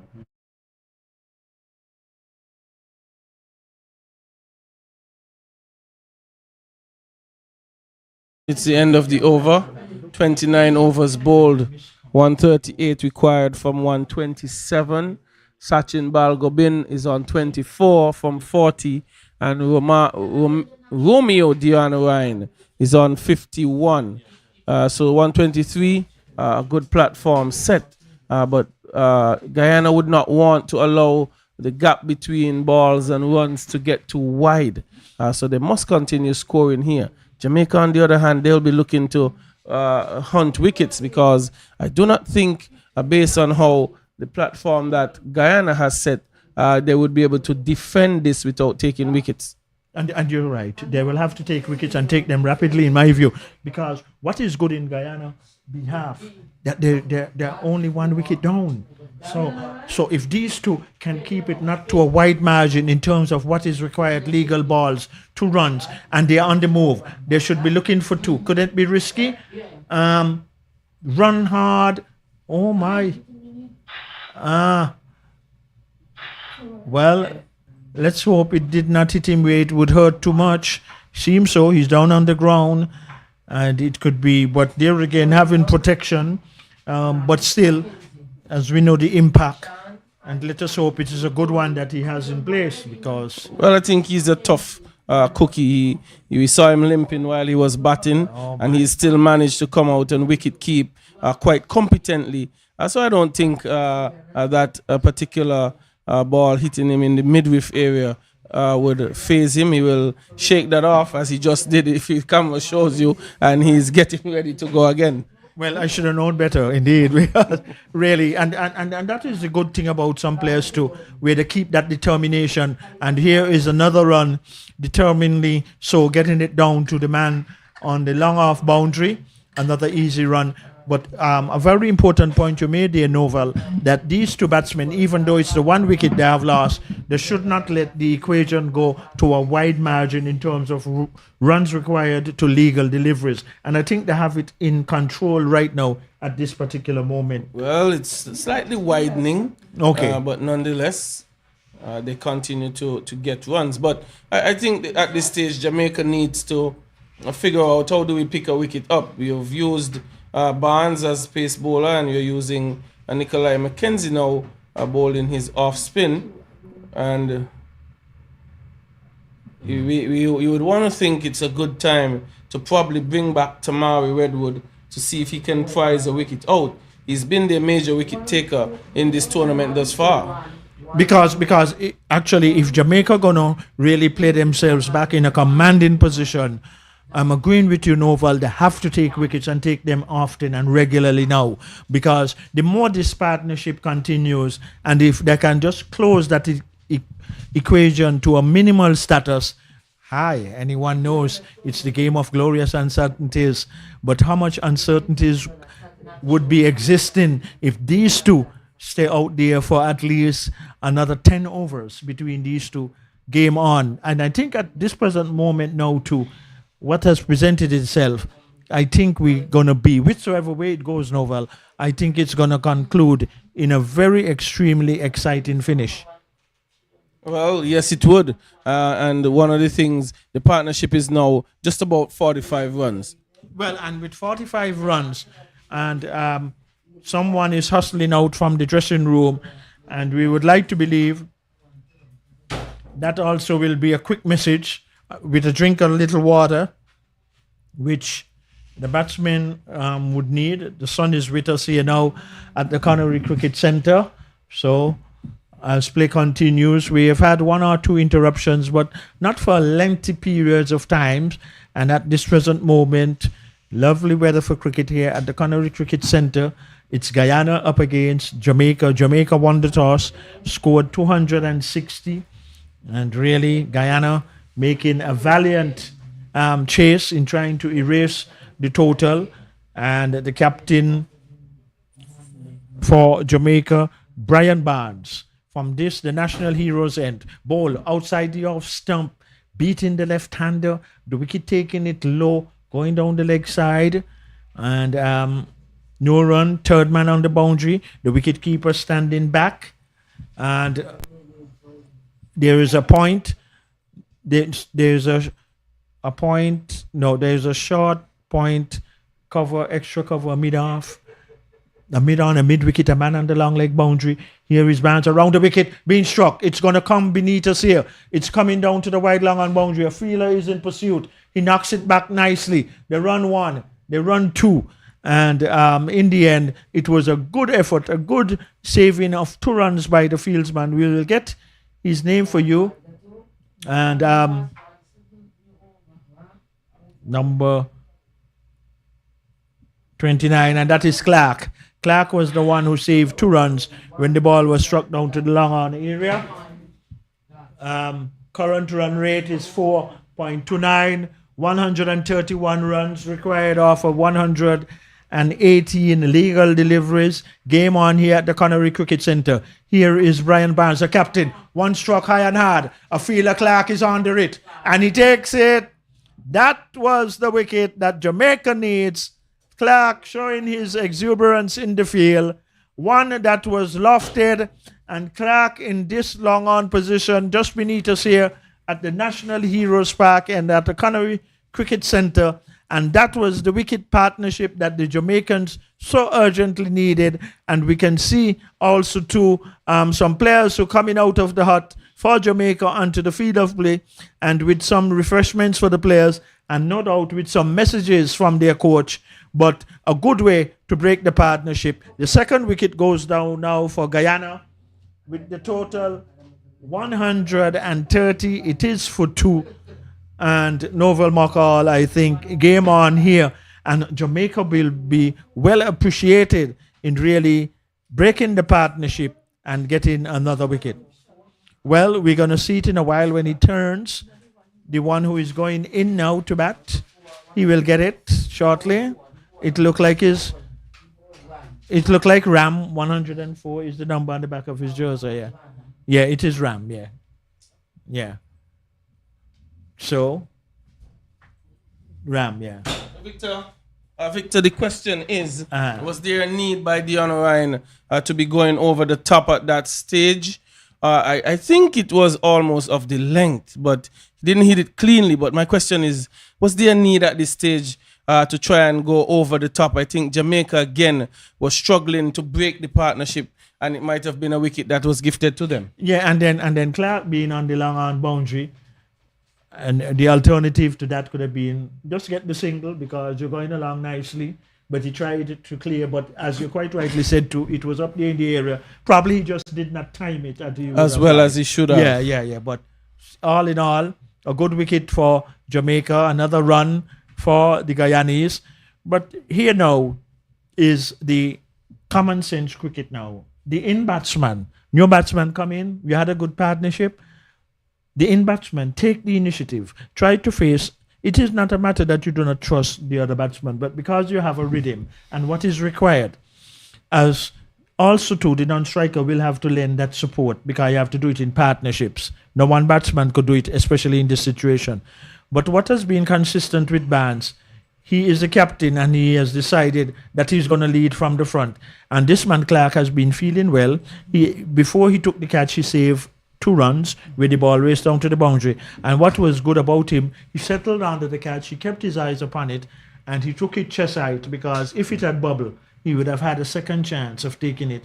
And as you know, Novel, they usually say, take it up above chest height, that if it bubbles, you will have a better chance. If you're trying to take it down at the waist height and it drops, it's closer to the gravity of the surface. So it was a good catch, good common sense cricket.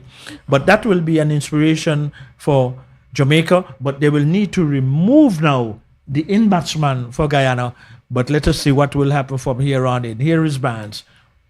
One clipped, almost an opportunity for another wicket, just dropping short of the fielder at mid-wicket. So the captain Barnes have done his team good human services. 132 it is for the loss of 2 wickets. And they are going along quite nicely. 114 balls to get 129 runs. 129 runs to be taken, 114 legal deliveries to be bowled. The sun is back with us as it left us momentarily amongst the clouds. Here is one played down to a fielder who have to come off of the long off boundary, and there is another run. So I'll wait and see. It looks like Mackenzie, right? Yeah, Mackenzie. Pardon? They got 1 run. Yeah, 1 run down to long on. Yeah. Here's Mackenzie coming that far end. Bowls. Played out to a short point. There is no need for any discretions of another drastic run out. Well, 8 wickets in hand. What would Guyana approach be from here on in? Let us wait and see. Defensively played out to short point. No run. Well, the equation might just start widening a little more. Guyana will have to be careful that it does not get too wide. They have to just keep it within that margin, which is not too wide, because then it would mean if it gets too wide, then they will have to try to take more chances to get more boundaries. And then that can also cause further dismissals. Well, Mackenzie is bowling a good line and length so far in this over. Here he comes in now, next on a good length. And the batsman have to stay in his ground. So a few dot balls here on this occasion. Solitary slip with the wicket keeper standing up. There is a point, a cover, extra cover, a man on the long off boundary, a man on deep extra cover boundary. That's on the western side of the ground. Short, outside the off stump. No run again. That has been a productive over by Mackenzie. And the latest score is 133 for 2 wickets. 4.16. They are going at 28 runs to get off of 8 balls. Well, the gap is widening though, Victor. It is widening. Required is 7.11, and Barnes applying the pressure as the captain. He's bowled 5 overs for Nikolai Mackenzie has bowled 5 overs for 11 runs. Barnes 6 for 28 and picked up 1. So Ram and Balgobin will need to pick up the scoring rate just a bit so that they could narrow the gap between balls and bat. The target is 261. Current run rate 4.16, required 7.11. So work to be done for Guyana. They started, and that one has been struck high and hard. Is it going to go all the way? No, it drops into the field, and an opportunity for 2 runs. So Balgobin was pulling into an open space. Really, there was no chance of a catch. Jamaica, they're using the mid-off and mid-on fielders up. The only boundary fielders presently, fine leg, third man, and cover. So they're trying to keep the pressure on Guyana, not relaxing the field, Victor. So it's some, brave captaincy, trying to apply pressure to the batters. Yeah, and he's right. And he also, to that, is Brian Barnes, the captain of Jamaica. The batsmen, the fielders have to change their positions because the left-hander would be on strike. Heavily packed offside field, though.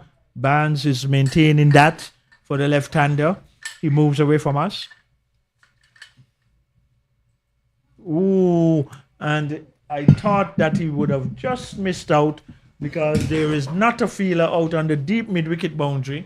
It was one that was pitch short. He was trying to hit it in that vacant area and he missed out. And that would have been a good boundary for Guyana, but was not successful on that occasion. Well, I think Barnes, though, Victor, needs to be careful. He's only using 3 fielders out.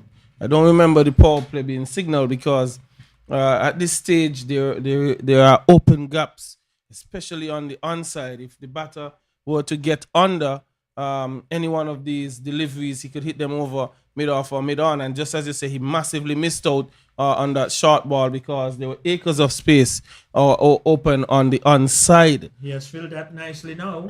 Yes, he has made affected field change, pushed the man back and brought in a short mid-wicket, and nibbling outside the off stump was Ram. So the game of cat and mouse continued to be played here by Brian Barnes. But what he's doing in the process, though, Victor, is widening the gap between bat and ball. 125 required from some 104 deliveries.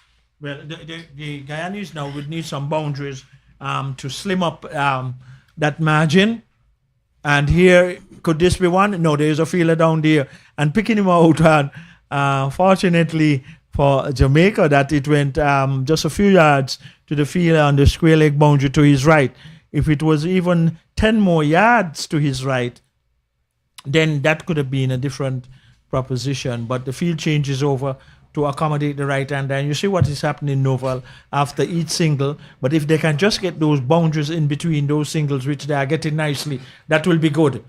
But what is better now is a wicket going down and Barnes, the captain, getting it. It was a short pitch delivery, struck to the fielder's right at a short mid-wicket. He had to move paces to his right. He got it with both hands and he took the catch. It is Virgo who took the catch there. So another valuable wicket for the Jamaicans, but the important thing still that is in favor of the Guyanese is wickets in hand. But what should really be happening in their behalf now, if they should get close to get to 260, the incoming batsmen, they have to build partnerships. And who is coming in? Captain? Captain is coming in. Well, if I would speak about the catch that Virgo took, the delivery choked the set batter. He was trying to pull that one and took the upper portion of the bat, and Virgo had to go low to his right to take that, and the captain Barnes continued to make inroads into this batting lineup. It's 137 for 3. Jonathan Van Lang has a good platform set for the captain to come in and trying to take this one home. It's 124 required from 102. So the mind games, the field changes from the captain has worked to good effect, and Sachin Balgobin, he perishes to Barnes, caught Virgo.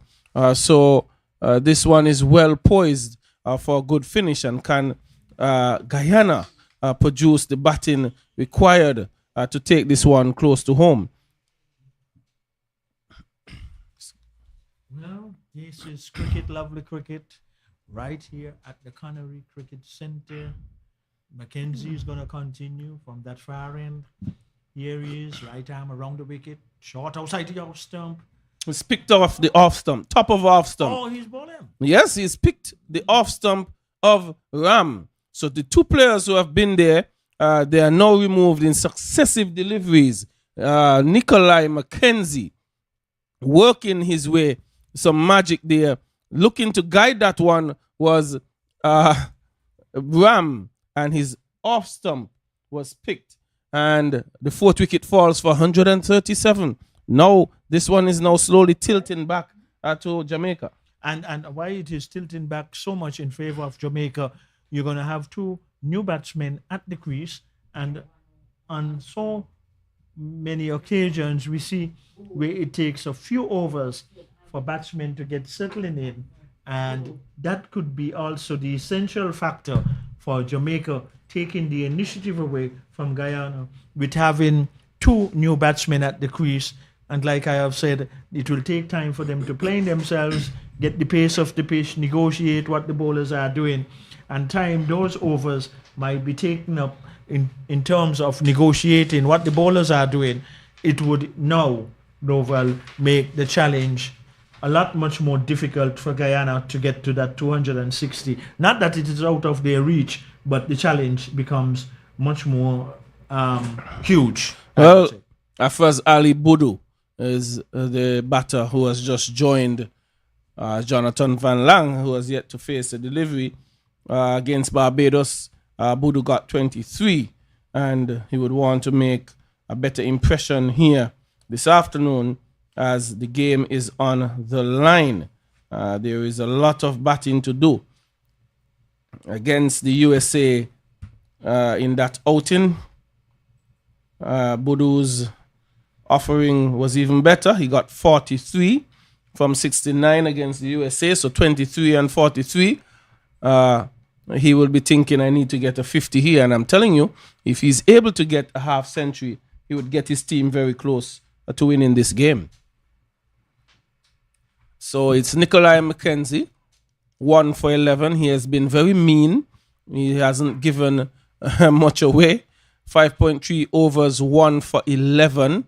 And working through a potential maiden over here. 4 deliveries. He has not surrendered a run as yet. It spoke too early. And that one is going to be crashing into the extra cover boundary now for 4. So Nikolai McKenzie just erring in line, just a touch too wide. And that one was hit over extra cover for 4. 141 it is for 4. Afraz Ali Budu opening his account with the boundary. Yeah, and he gave Budu the reasons to extend his arms because it was a wide pitch delivery. And he made good use of that Budu. That was a much needed boundary for the Guyanese. Here is him now, Budu, playing the next delivery, just quietly out to the fielder at point. And here is a chance for an overthrow.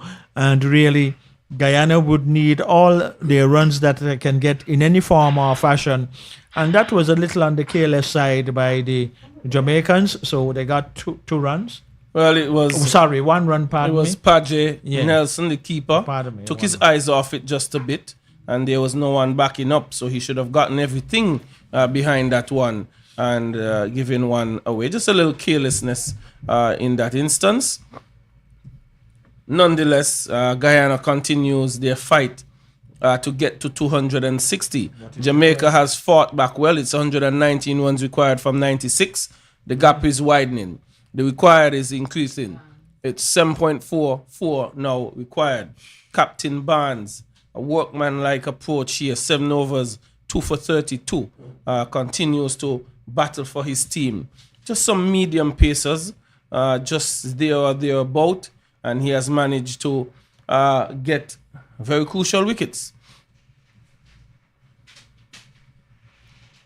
As he continues to Budu on 5, just punching that one out to the cover region.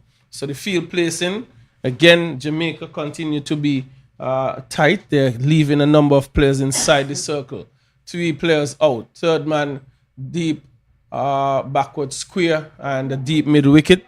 Everyone else in the circle, backward point, cover, extra cover, and a man on mid-off, mid-on, short mid-wicket. So Barnes must be disciplined. His protection really is on the leg side as we are talking boundary riders. So if he manages to overpitch, he could be structural cover for 4.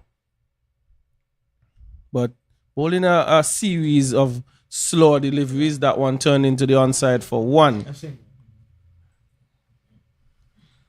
So Brian Barnes has, should I say, dominated this game with both bat and ball. He's had performances with both bat and ball, scored a half century. Jamaica's outing with the bat, and has picked up 2 wickets thus far with his time on the ball.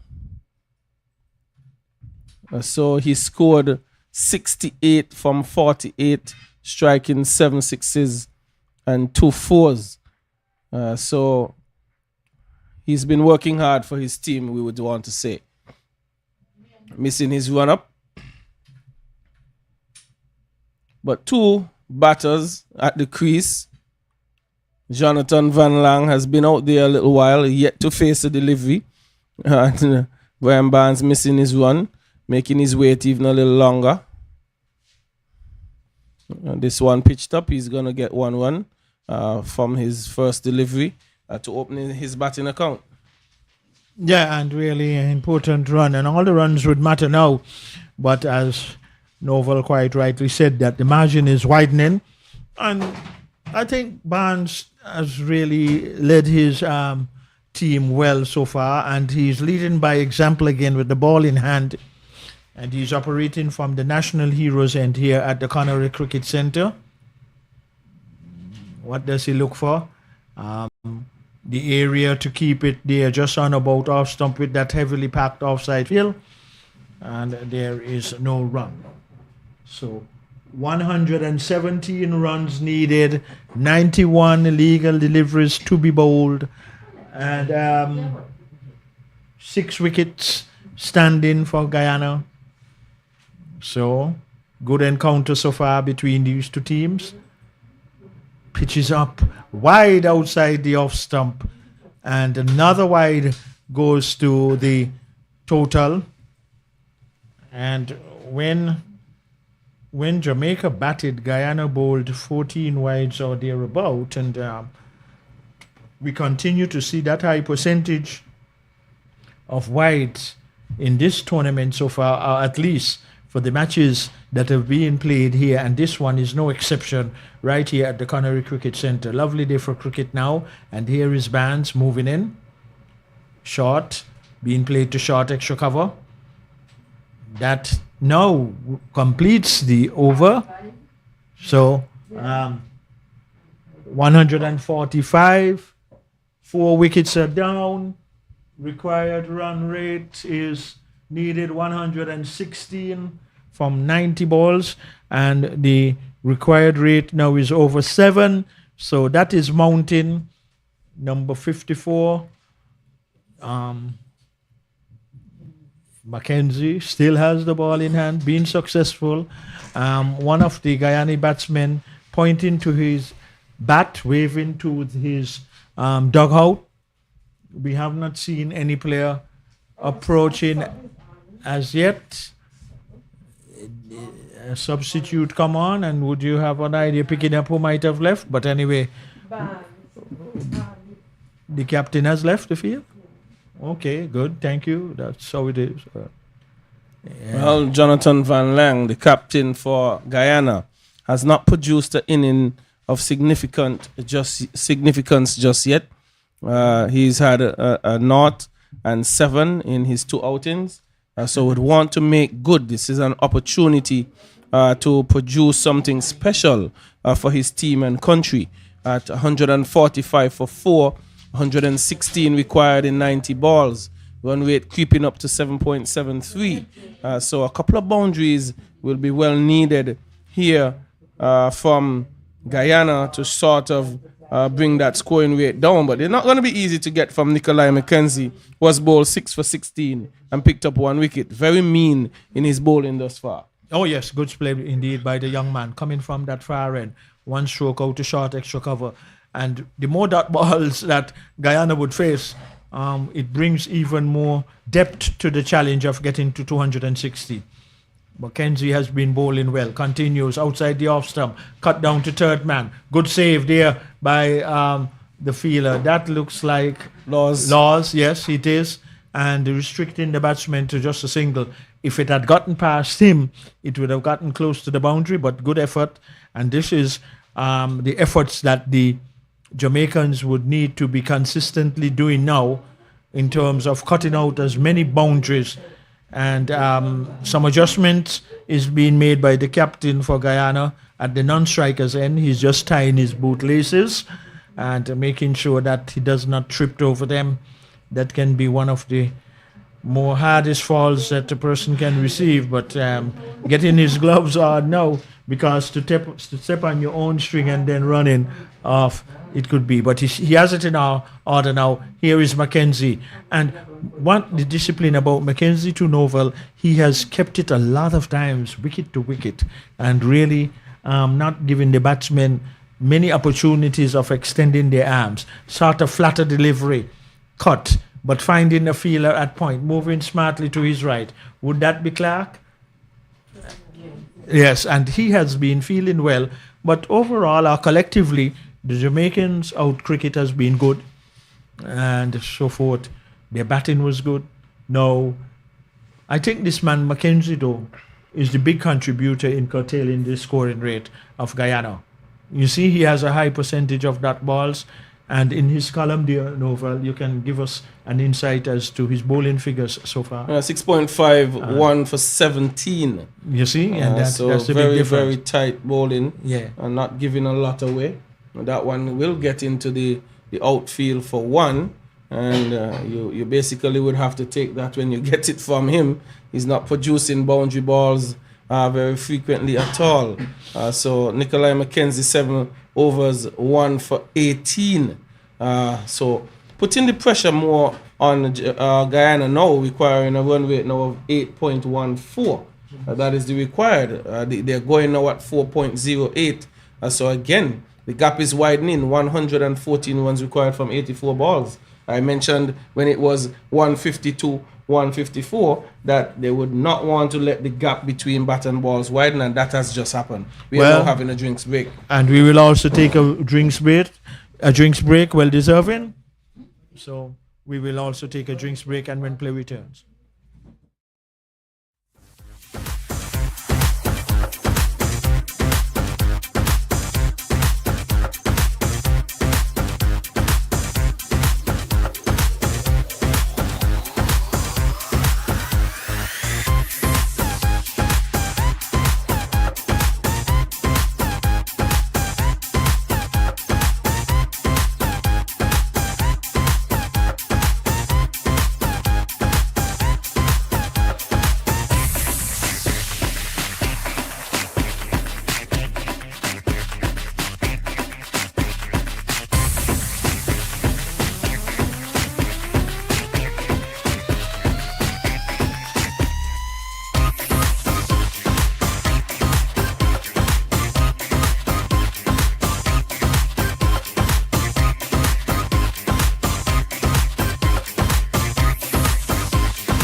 We are back here at the Connery Cricket Centre just after that refreshment card break. All the fielders are getting back in their positions, and Clark is going to pick up the attack. He has been very outstanding in the field, medium fast. So far, the keeper is standing back. A man on the third man boundary. There is a point, a cover, a deep extra cover on the boundary. A man that's long off, a mid on, a mid wicket.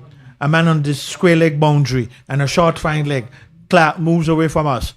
Outside the off stump, driven through cover. They run one, but a fielder coming off the extra cover boundary. Not directly right on the boundary, but coming in quick enough to save the batsman from getting 2 runs. But in the meantime, they were able to get the single. So Clark, a very interesting cricketer. Very agile, very, very mobile, and really took a good catch down here beneath us at the media centre end, the national heroes end. And here you see now Clark, that is putting the number 29 on the back of his jersey. The right-hander is going to be on strike, the captain. He has not had 2 good innings. I think here he is now for Guyana having a good opportunity to try to get some runs. Shot, hammered through the offside. It's going to go close to the boundary. It crosses the boundary for 4. a delivery that was short from Clark, and the captain had all the valuable reasons to extend his arms and executed it into the deep cover boundary for 4. So that was a well needed for Guyana. They will need many more to bring down the equation, to get closer and to narrow the margin as to what is required from legal balls and what is to attain by runs to be had. Clark, top of his run, moves away from us. Short, and captain well to the measure of it. And Novel, they would really need a high percentage of boundaries.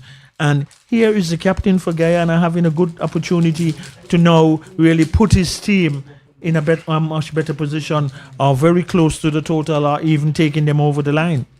Well, what they need is a big over. You mentioned a high percentage of boundaries. Just to ease the nerves, you really just want an over of about 15 or 20 to sort of bring that equation closer. But that one was keeping a bit low. Captain kept his eyes on it, Van Lang, and was able to keep it out. 152 for 4. Guyana with some more work to do. The innings have ebbed and flowed interestingly. Very slow start. Then it picked up some momentum around the 15 over mark, and the wicket started falling. So it's an opportunity to rebuild here between Van Lang and Boodoo. Well, another wide delivery being signaled by the umpire, and that will help the cause for Guyana. But what will more help the cause for Guyana, as Novel called it right, they will have to get a high percentage, even at one over in terms of boundaries, getting 12, and even if they can get 15, that will even be more valuable to their cause. Here is another delivery from Clark, though not providing any area for the batsman to get boundaries, just to play it quietly back down the track for Clark to field to his own bowling with a fielder on the deep third man boundary and the keeper standing back. There is a point, a man on the deep cover boundary, extra cover, a man at long off. There is a mid-on, a mid-wicket, a man deep on the square leg boundary, and a short fine leg, probably within the 30-yard circle. What would Clark try on this occasion? Short pitch delivery, just being played out to short mid-wicket, another dot delivery. So that brings the equation more challenging for the Guyanese. And at this particular moment, with the required run rate now, the current run rate is 4.1, and required runs to be had, it looks like 108 from 78 legal deliveries. So Novel is totally right, whereby they will have to get streamline some boundaries to slim down that equation, and with 6 wickets in hand, that will be the appropriate thing for them. Well, I think at this particular moment too, that is highly necessary, where they have to be getting boundaries at this stage of the innings. And then we can also see, well, it is more likely to be more competitive contest. But the man with ball in hand, what a wonderful spell that he has been bowling. But in the meantime, though, those are going to be very important, but they will have to get them quite often. And this man, Mackenzie, he does not give you that opportunity, or have not given those opportunities in terms of percentage of boundaries. And his bowling figure so far has been very good. He has been very tight, wicket to wicket deliveries. Let's see what would happen here now. Just played to a wideish mid-on, and the fielder demonstrating some football skills. And in the end, there is no run. But I think Mackenzie's spell, though, has been the hallmark in terms of slowing down the scoring rate. That's a good single by the Guyanese. It was an early call, and the batsman made it through easily. The call was early, and that is how it had to be. So one more run, and really, they will not do it in singles. They will have to get boundaries. Well, I have to continue turning over the strike. Very early on in the piece, Victor, I thought Ramnath was using too many dot deliveries, and he used a high percentage of dot deliveries. Then he started getting boundaries. Now, Guyana they have batted themselves in a position now where boundaries are going to be required to bring that equation down. And they must pick that bowler that they will go after to try and get the boundaries. But Nikolai McKenzie may not be the person you want to go after. He's been on spot, not giving away much, and an opportunity for him to even put more pressure on Guyana. Just 2 runs off this over thus far, and continues to work through his overs. 7.5 overs, 20 runs, 1 wicket. Who are they going to target now? Based on the remaining overs, one imagine that one of the leg spinners would have to come back into the bowling attack at some point. Jamaica, they have used a number of bowlers this afternoon. Well, with this spell that Mackenzie continues to bowl so well and tight, if it is, and most likely he's going to continue to bowl out in terms of not a high percentage of runs coming off of his bowling attack. And thus far, he has been the premier bowler that has curtailed the run rate for the Guyanese. But I still believe, Noval, that the first run out that went down for Guyana, I think that would pay a big price in terms of this chase so far. Clark is moving in now, though. One being undriven. The batsmen are just going to settle for the one. They do so. So a good one off the first ball of this delivery by Clark. But it is definitely obvious now that the Guyana, they will have to get boundaries if they're going to get close to the 261 for victory. Well, who are they going to get them from? You still have Clark. He's moving into his 7th over. Verger has 5 more overs remaining. Barnes has 2. And Mackenzie has 2. So the reality is the Jamaicans do not have to go, and Scott has bowled 5, the off spinner. So they really do not have to go back to the leg spin of Vital Laws or Tamari Redwood if they are to just keep piling more pressure on Guyana. So with the wide array of bowling that they have available and overs for bowlers left, Guyana must determine who they're going to target to get these ones from. They had scored heavily from Laws, well, particularly from Tamari Redwood. Well, and the thing is, and they definitely need big boundaries. Well, when I say big boundaries, runs per over from here on in. And one big over can turn the pendulum a lot different. But here is Clark, pitching one, played down to a fielder, coming around to his right quite smartly, even though he fell to the ground, restricted the batsman for just a single.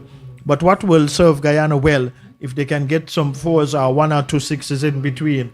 Because as we look at it now, 102 runs it looked like? From 69. From 69. So the margin has definitely not just gotten wide, it has gotten wider. And but the good thing, though, wickets are in hand. One of the batsmen have to try and take a more aggressive approach, though. You can't just be looking for the 1s and the 2s right now. That is not going to serve Guyana the appropriate purpose in trying to get to 260. Well, anything can happen in this game, eh? We all know that. It's not over until it's over. That's right. Quite rightly said there, Dance. And here is Clark moving away from us. Good single. But that's off the final delivery by Clark.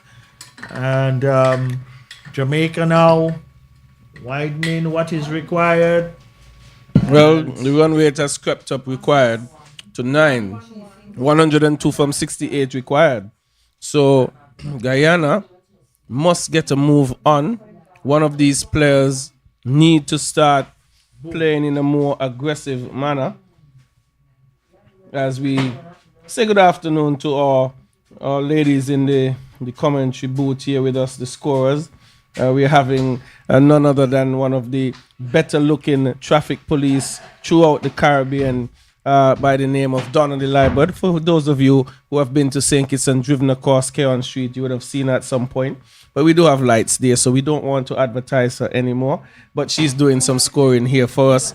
As that one is chopped past first slip, 1-1 is had. A second is possible, and it would be taken. Laws with a strong return, not accurate, but was able to get it in quickly. Change in bowling sees Dante Clark return. Sorry, it's Mackenzie. It's Nikolai Mackenzie who continues from the Connery Village end. Guyana is allowing this to slowly get away from them. 99 required from 65. Lang is hitting that one out to extra cover.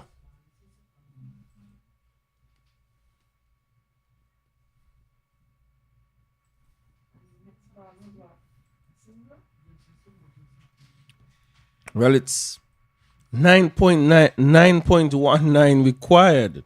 That is increasing by every delivery. Perhaps Guyana, they're waiting on the power play overs that are to come. Maybe to try and launch from there. 2 runs now. 4. Some ordinary fielding down there on a deep, wide, long off boundary. But it's 4 welcomed runs by Guyana as it takes the total up to 167. So Afraz Ali Budu is on 16. Mackenzie. That one is chopped down to extra cover. No one is had. This game can have an interesting finish. Mackenzie continues to work away. 8.5 overs, 28 runs, 1 wicket, and has not given much away at all. It's one of his more expensive overs. That one is chopped, and if it gets past the man at short third man who does some good work there, he's saved a couple of runs. Diving effort. And Jamaica has been pretty good in the field, and that was DeMarcus Scott cutting that one off. And bringing about the end of the over, 168 for 4, 93 required from 60. And the power play overs are just been indicated here.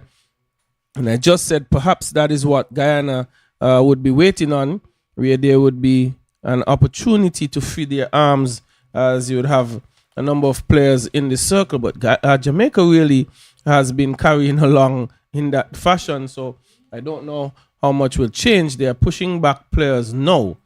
We see Virgo coming back here just outside of the circle. Boundary riders of mid-off, mid-on, deep middle wicket, and deep cover, and third man. 4 players inside the circle, short fine leg, short mid wicket, extra cover, and a man at backward point. So driving at this one is Bodu. Will get 1.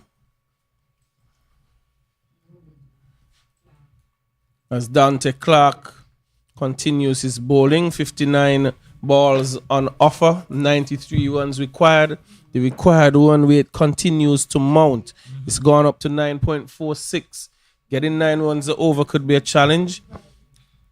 So Guyana must start trying to get some boundaries. That one is going to be clipped past short fine leg, and it has the legs to go into the fine leg boundary now for 4. Van Lang helps himself to a delivery that was offline on the leg stump, and just clipping it past the man at short fine leg, and a welcome boundary. Most welcome boundary for the Guyanese, and they would need many more of those. And really, the captain who is out there for Guyana too, and who just struck that one down to fine leg, he would know how appropriate it is for boundaries at this particular moment. Well, play has been held up momentarily. Is it one of the bails? Well, did that suggest the strong wind that is coming from east to west? as we can see the national flags on those poles on the western side of the ground here. But here is Clark outside the off stump being played into the man at deep cover. I think though, even though it's obvious that it's going straight to the fielder, what about if they were looking like giving the fielder out there an impression that they're going to look for two? Well, they would have to push hard harder, on the first one. And the first one. Sometimes you settle very early, just jogging through for a single. Especially not when you're behind. Not when you're behind the 8 ball here indeed. That's right. 88 from 57. Hitting that one, attempting a pull, not cleanly fielded by Laws. Oh my. Could be calamitous there. Not a good return at all by Laws, but cleaned up by Paja Nelson, the wicket keeper for Jamaica. I wonder if he had struck the stump with the throw, how interested he might have been. But anyway, all ended safe. And Novel, it's even more obvious now that boundaries is the asking rate if Guyana should get to this total. Clark is in. Well, they're getting the boundaries due to some ordinary bowling from Dante Clark. He's not gotten his line right. There's a man up at fine leg. There is no way he can direct one on the leg stump. And Jonathan Van Lang helping himself to 4 runs. I mentioned a big over would be important. With this over now has produced some 11 runs. And another boundary would make it really comfortable now for Guyana. And that one would help to bring the rate down just a touch. Even a 6 and a 4, that will be even better. But even 2 boundaries, or even 1 boundary, as you quite rightly said, but that will serve them good productive over. Well, 1 more ball left in this over. And it's a Yorker length delivery, much better directed delivery. Brings the over to an end. It should be 178 for 4 at the end of this over. But really, with 6 wickets in hand, and if they can continue, because what it is, 60. Well, yeah, and really, but the current run rate suggests that they're going well, and we will get it accurately as to what is required. But both batsmen are having some refreshment. But I still think that right now it can be a little even more close if the Guyanese can get a few more boundaries in this chase.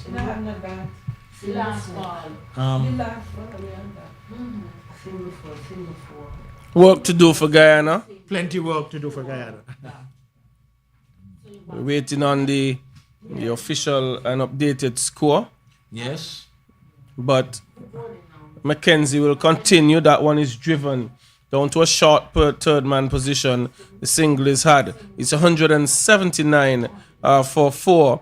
Guyana require 81 from 53. Someone will have to play a blinder of an inning to get this one home. But they continue to tick along, staying in it. Wickets are in hand. Captain at the crease, getting his best performance thus far, 21 runs. Chopping at that one, going down to backward square. Lots of work for cover to do. Gets around and he's going to fire in a powerful and a good return. 2 runs are collected by Jonathan Van Lang and Guyana, 182. It is now for 4. Yeah, and that is what is needed. They have to get all the available runs. But the more incentive now is to get the boundaries. And then we can see an excitement coming down to the end. But a good game so far on hand here between these 2 teams being cut away. And here is more runs. But on this occasion, it will only be 1 because it played to the man directly in the deep cover area. So some improvement by a little stage here for the Guyanese, but not good enough in terms of what is required. But as you quite rightly and have been saying, Novel, if they can get that high 1 over high percentage, somewhere around 12 or 15, boy, who knows what can happen in this game of cricket. Well, it's not out of reach yet. It's still, they keep that one can be 4, it's straight. The man from long off comes around, restricts to 1, and Binns it is, hurling a powerful return in. But as I said, it's not out too far. Most of these players are very knowledgeable of the T20 game. And it's kind of sort of leaning towards a T20 approach. So they would be quite, that one stayed very low. And fortunately for Van Lang, it was not on the stumps. But very good work, though, by Paget Nelson to not allow it to get past him. Been tidy for most of the day. Last delivery of the spell for Mackenzie. And this one could find itself over the rope for 6. And was measuring down their bins, hoping that he could have just kept it in. But we were asking for a big over. And that 6 would now take some, is it 9 ones, 10 ones off the over? 11 runs off the over, so a good over there for Guyana, bringing down the equation and the run rate now to below 9 and 71 from 48. Not impossible. Well, not impossible at all, but what will be more possible for Guyana is if they can continue getting boundaries. But boy, I like this game in the terms of how it has been going from ball 1 and up to this particular moment. And it has kept us very interested in Ian Oval, in our position, and also the scorers, and more so the spectators who are here at the Canary Cricket Centre. And how important it is now, especially if they can get a big one out of this over. Boy, this game of cricket is always wrought. One way it is one team, the other way it can swing around. And then the other time it can come into the balance. Well, right now, more so in terms of what is required, but because wickets in hand, one of these batsmen should really take some extra risk. Well, they can. And risk almost being taken there by Abudu.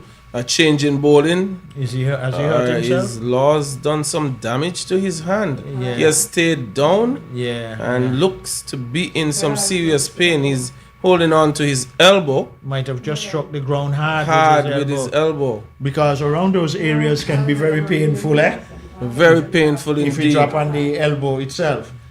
Well, But we wait for him to get some attention from the physiotherapist. have we seen that coming out as yet? There should be one here. He's been called out. Yeah. And what's not so good for Laws in that instant, it's Yeah, he can leave the field of play, most likely, it looks like. it looks to be very simple situation just to take the catch and return it, but he may have just fallen awkwardly. Yeah, he's going to come off. The physiotherapist is going to usher him off now I think that and is, give him yeah. some attention. Well,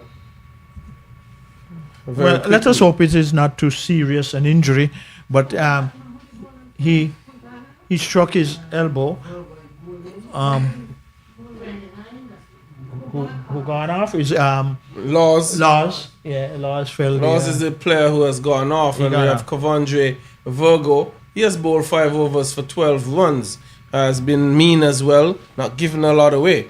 But it's the stage of the game where the batsmen will be looking to up the tempo, so to speak. 48 so. balls Sorry. on offer, 71 required, and an outer edge is taken. And Paget Nelson does the business behind the stumps, taking the catch. And Afraz Ali Budu goes for 21. Another chink in the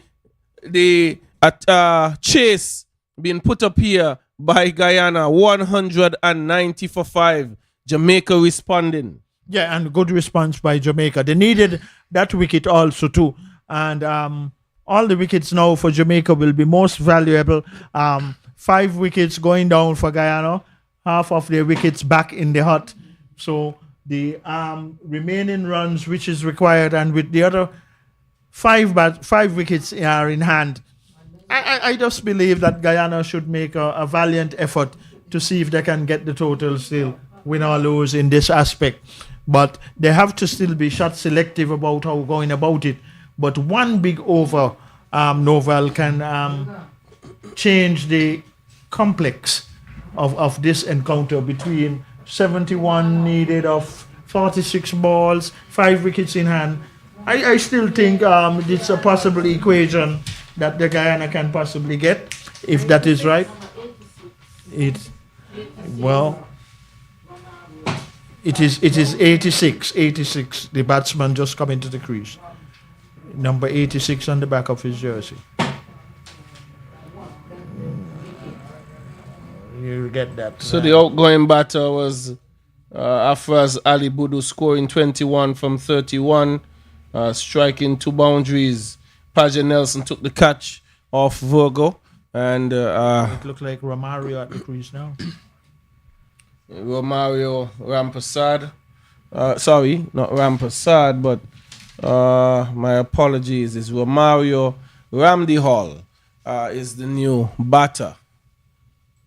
Down the leg side, a wide, and extra that Jamaica could ill afford at this time. So thus far, the contributions from Guyana has been good.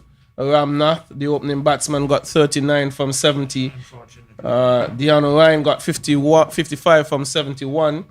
Balgobin got 32. Swan struck powerfully out to cover point. Diving stop being made, saving some 2 runs there. So Jamaica showing some commitment in the field, which is important at this time, as Guyana will be looking to get a move on to up the scoring rate. So 193 for 5. Jonathan Van Lang, he's still not out on 30. And Afraz Ali Budu, he got 21. So Guyana batting well as a team, but will need to continue doing so if they're to get this total. 9.707 required as a run rate for Guyana. Barnes ringing the changes in the field, looking to strengthen the offside field now, bringing a man from backward square into an extra cover position. So the 2 boundary riders, a man at backward point and a man at extra cover out in the deep. Going full. Ramdi Hall just coming into the wicket. Still need to get those feet moving. His eye-hand coordination on point, because it's at the stage where he's going to have to play a blinder here for Guyana. A wide delivery again. Virgo. Going a bit too wide.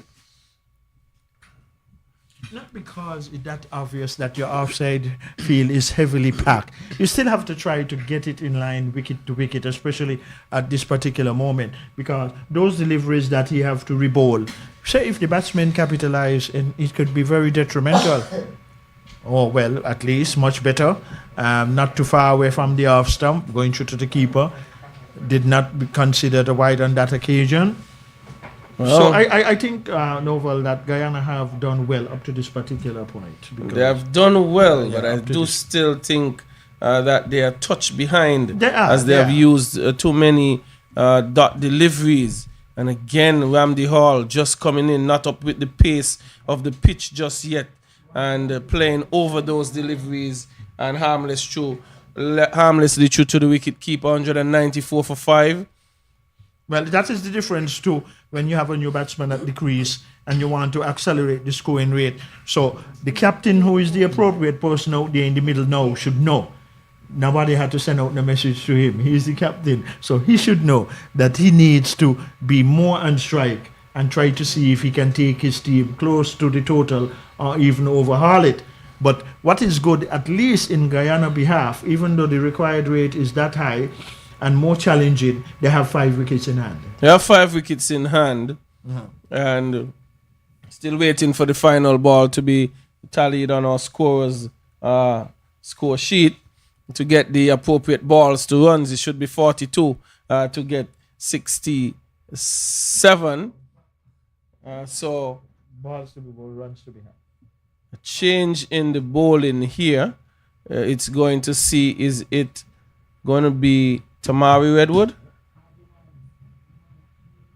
Just verifying to get. Yes, no. That one's going to be hit down to long on. 1 bounce. They're going to use another off spinner here. sporting the number 32 is Tyreek Bryan. So it's his first over. I think it's a high pressure time to bring in Bryan. He has not bowled an over for the afternoon and will have to hit his spots very, very quickly. But thinking off spin has worked. Captain going to off spin. That one is short. Tugged out into a forward of square for 1. And a set batter, Victor, may have gotten under that and hit it out of the ground. You wouldn't want to bowl that to Van Lang, who has been in there for a little while. A full pitch delivery and very good feeling to his bowling, not allowing it to get out into the outfield, an opportunity for a run. Well, Jamaica, they have fielded very well though, Victor. Yes, they haven't really given anything away. They have chased balls into the outfield, cut off runs. That one, again, looking to open up and hit him out to that mid-wicket forward of square position. One of the things for an off-spinner though is coming around the wicket, which means he's trying to push the ball across the right-hander. This one is slapped up to wide long off. A 1-1, and there is a bubble. And that little bit of a misfield, because the batters were so quick, they were able to turn for the second. And Jamaica cannot afford to give runs away at this stage. 199 for 5 from 43.5. This is becoming interesting. Required rate of 10 now required. 62 from 37 as Tyreek Bryan has come in and just given 5 runs away. He would want to finish good. Looking to play across the line of that one. Just as I said, pushing it across the right-hander. He was going to the onside, missing everything, and that ball affected. 199 for 5, 36 balls on offer, 62 runs to be had, Victor. Yeah, and the margin has gotten wider. It's not going to be easy, only unless if the captain who is out there for Guyana can get a big over of a high percentage of runs. Anything over 10 or 12 would be good from a Guyana point of view to bring down that equation, because with wickets in hand and 5 wickets in hand, who knows? But it will have to be a big over. And where would it come from? It is anybody's guess, but it's not going to be easy. We knew it from the start, and thus it might be a reflection of that opening partnership where you had that unfortunate run out. Here is the delivery though, wide outside the off stump. For a moment, it was looking like the umpire was contemplating, but in the end would have thought that it was not wide enough to be called a wide. Well, I think the captain should be aware and look into for those deliveries, because it's obvious with that heavy pack offside field, he's going to be carrying it just wide of the off stump. So if the batsman, the captain, can clear the inner ring, cover and extra cover, aerial, most likely he can get a boundary. Quite possible. Wide delivery there. Virgo has been guilty in his last, in the over prior, and now this one, serving up a couple of wides. And as you always say, Victor, there are extra deliveries. I can probably try and update listeners as to the extras that has been bowled thus far. Van Lang stepping across to the offside and getting an outer edge, and a comfortable and simple catch taken there by, it appears to be, is it Tamari Redwood? Yes, it's Tamari Redwood taking that catch to dismiss the captain for Guyana on 32. It's 200 now for 6. Guyana now, Victor, slumping even further into the mire. Yeah, number 19 is James, I think, who took the catch, who is a substitute. He took the catch. But any event is the 6 wickets gone down, the 6 wickets going down for Guyana. And now, what is even more a difficult challenge for the Guyanese, they have 2 new batsmen at the crease. Well, it's going to be getting more difficult here. They need almost better than a runner ball. It's 10.6 required from the remaining deliveries here. It's Riyad Latif coming in for Guyana. And Jamaica And Barnes, though, Victor, he has been very skillful with the use of his bowlers, I must say. Yeah, he has utilized his changes quite nicely, and it has paid off in terms of all the bowlers bowling has bowled reasonably well, and he has ring his changes most appropriately. And definitely, Guyana is up against it. Jamaica in a more commanding position. Let us see what these remaining batters would do. Missing out there, that looked like it was a full toss and missed out big time, because if he had connected with the two inner rings cover and the extra cover inside the 30-yard circle, it could have been interesting, but that was not to be. So, Well, what Jamaica has done here, Victor, and you must look at the field placement. I'm not sure if viewers can see what's happening.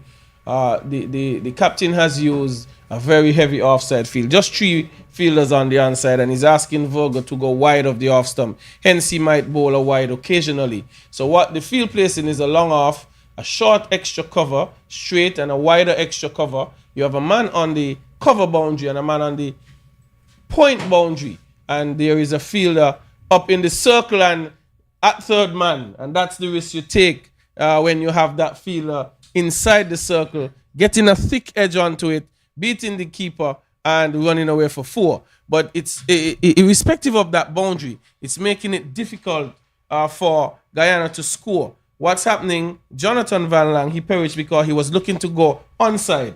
He took a thick edge and he was caught on the offside. So Virgo has been bowling fairly well to this field. Again, he's wide, asking for an edge, and appeal goes up. And yes, he has picked up Ramsey Hall, caught at the wicket by Paja Nelson. The 7th wicket falls. yeah, and this has made now Jamaica in the most commanding position to take away this game totally from the Guyanese, because when we look at runs required, and with what the 7th wicket going down with 3 wickets in hand, and yes, Brian Barnes, the captain of Jamaica, has switched his bowlers, used them well, brought some from the national heroes end, some from the Connery village end, so to speak, the far end, away from the national heroes end, where we are giving our deliberations from the little media center here at the Connery Cricket Center.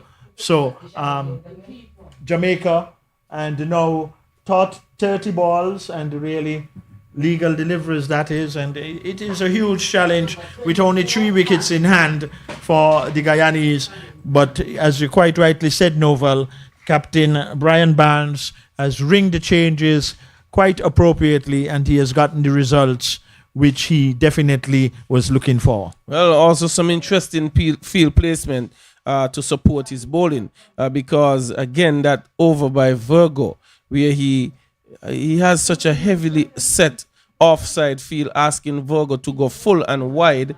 The Guyana batsmen struggling to get the ball away, and because they're looking for runs, Ramsey Hall perished trying to score through the offside, being caught by Paja Nelson. But again, another off spinner into the attack, would have bowled before.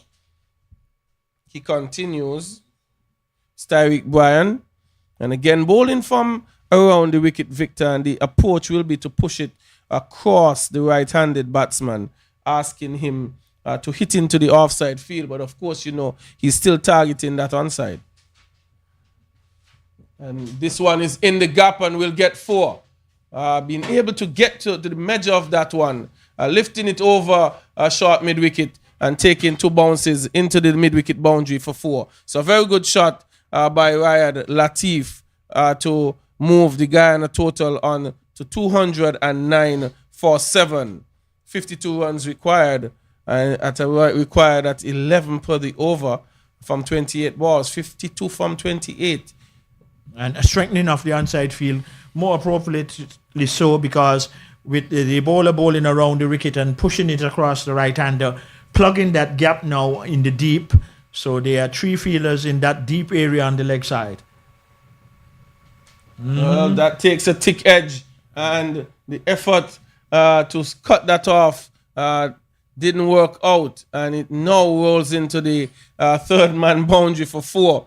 No matter how they come, Victor, be it pretty or ugly, you would take the runs at this stage. Well, in any form or fashion, quite rightly said there, Novel. And really, 48 of 27, 3 wickets in hand. Can a big over come now for... They need a big over. For Guyana. And, that is... This one is poised to be a big one, Victor. We have 8 so far. Well, this is what we are like in a cricket encounter, whereby it has come down now to not a stalemate, but competitive. Oh, yeah, it's possibly can get close. Good cricket match. Guyana, though, with all to do. 48 from 27, again, not impossible. Well, just needs a big over to bring it down just a bit. And swinging this one into the onside is going to only find the forward of square fielder on the boundary. A return comes in, tidied up somewhat by Paget Nelson, not allowing it to get past him. Wasn't the best of returns, but Paget read it well. How much runs off the over so far? 9 off the over thus far with 2 deliveries left. 214 for 7, 10.85 required per the over.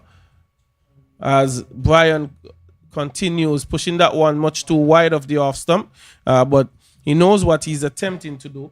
He wants the batter not to go onside to get it out of the ground. Going on the onside from this side, Victor would be hitting with the wind. So Tyreek Bryan is using some thought with his approach, bowling from around the wicket and pushing it across. Well, a good over so far for Guyana, in a sense. But if they can get a 6 now, that will even be a better one. Or 6 or a boundary would really make it a good over for them. Yeah. 26 from 46 required.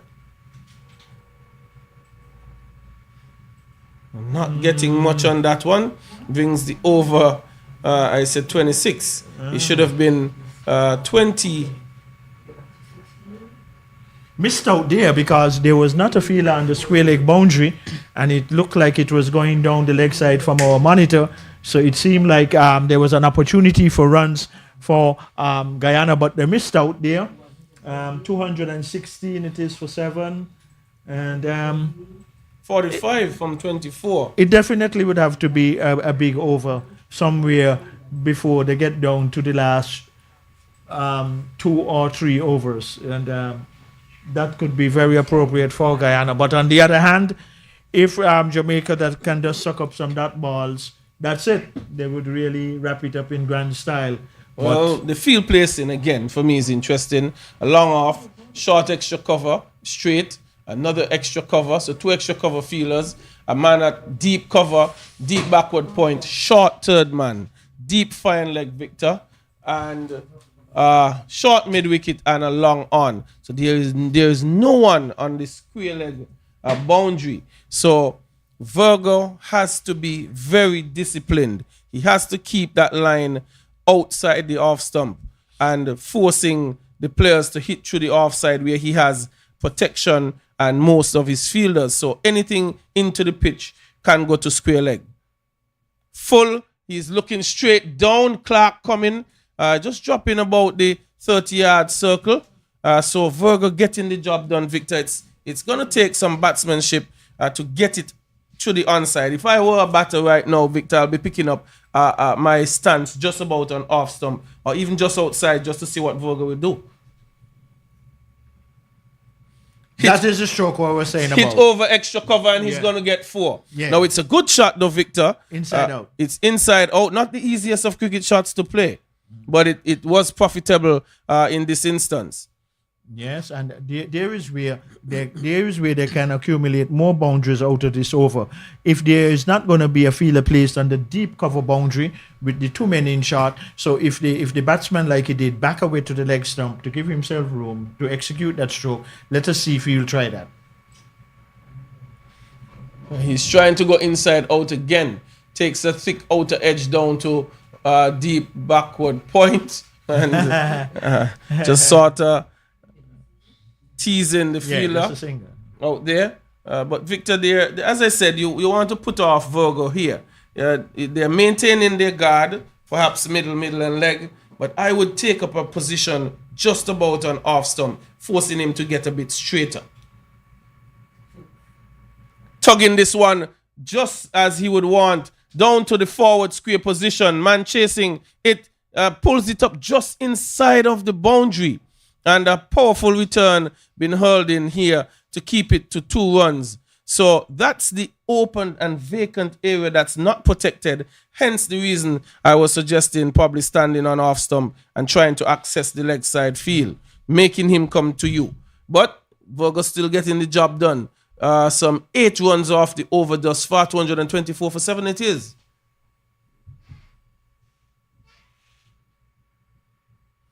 And that one is going to be called a wide.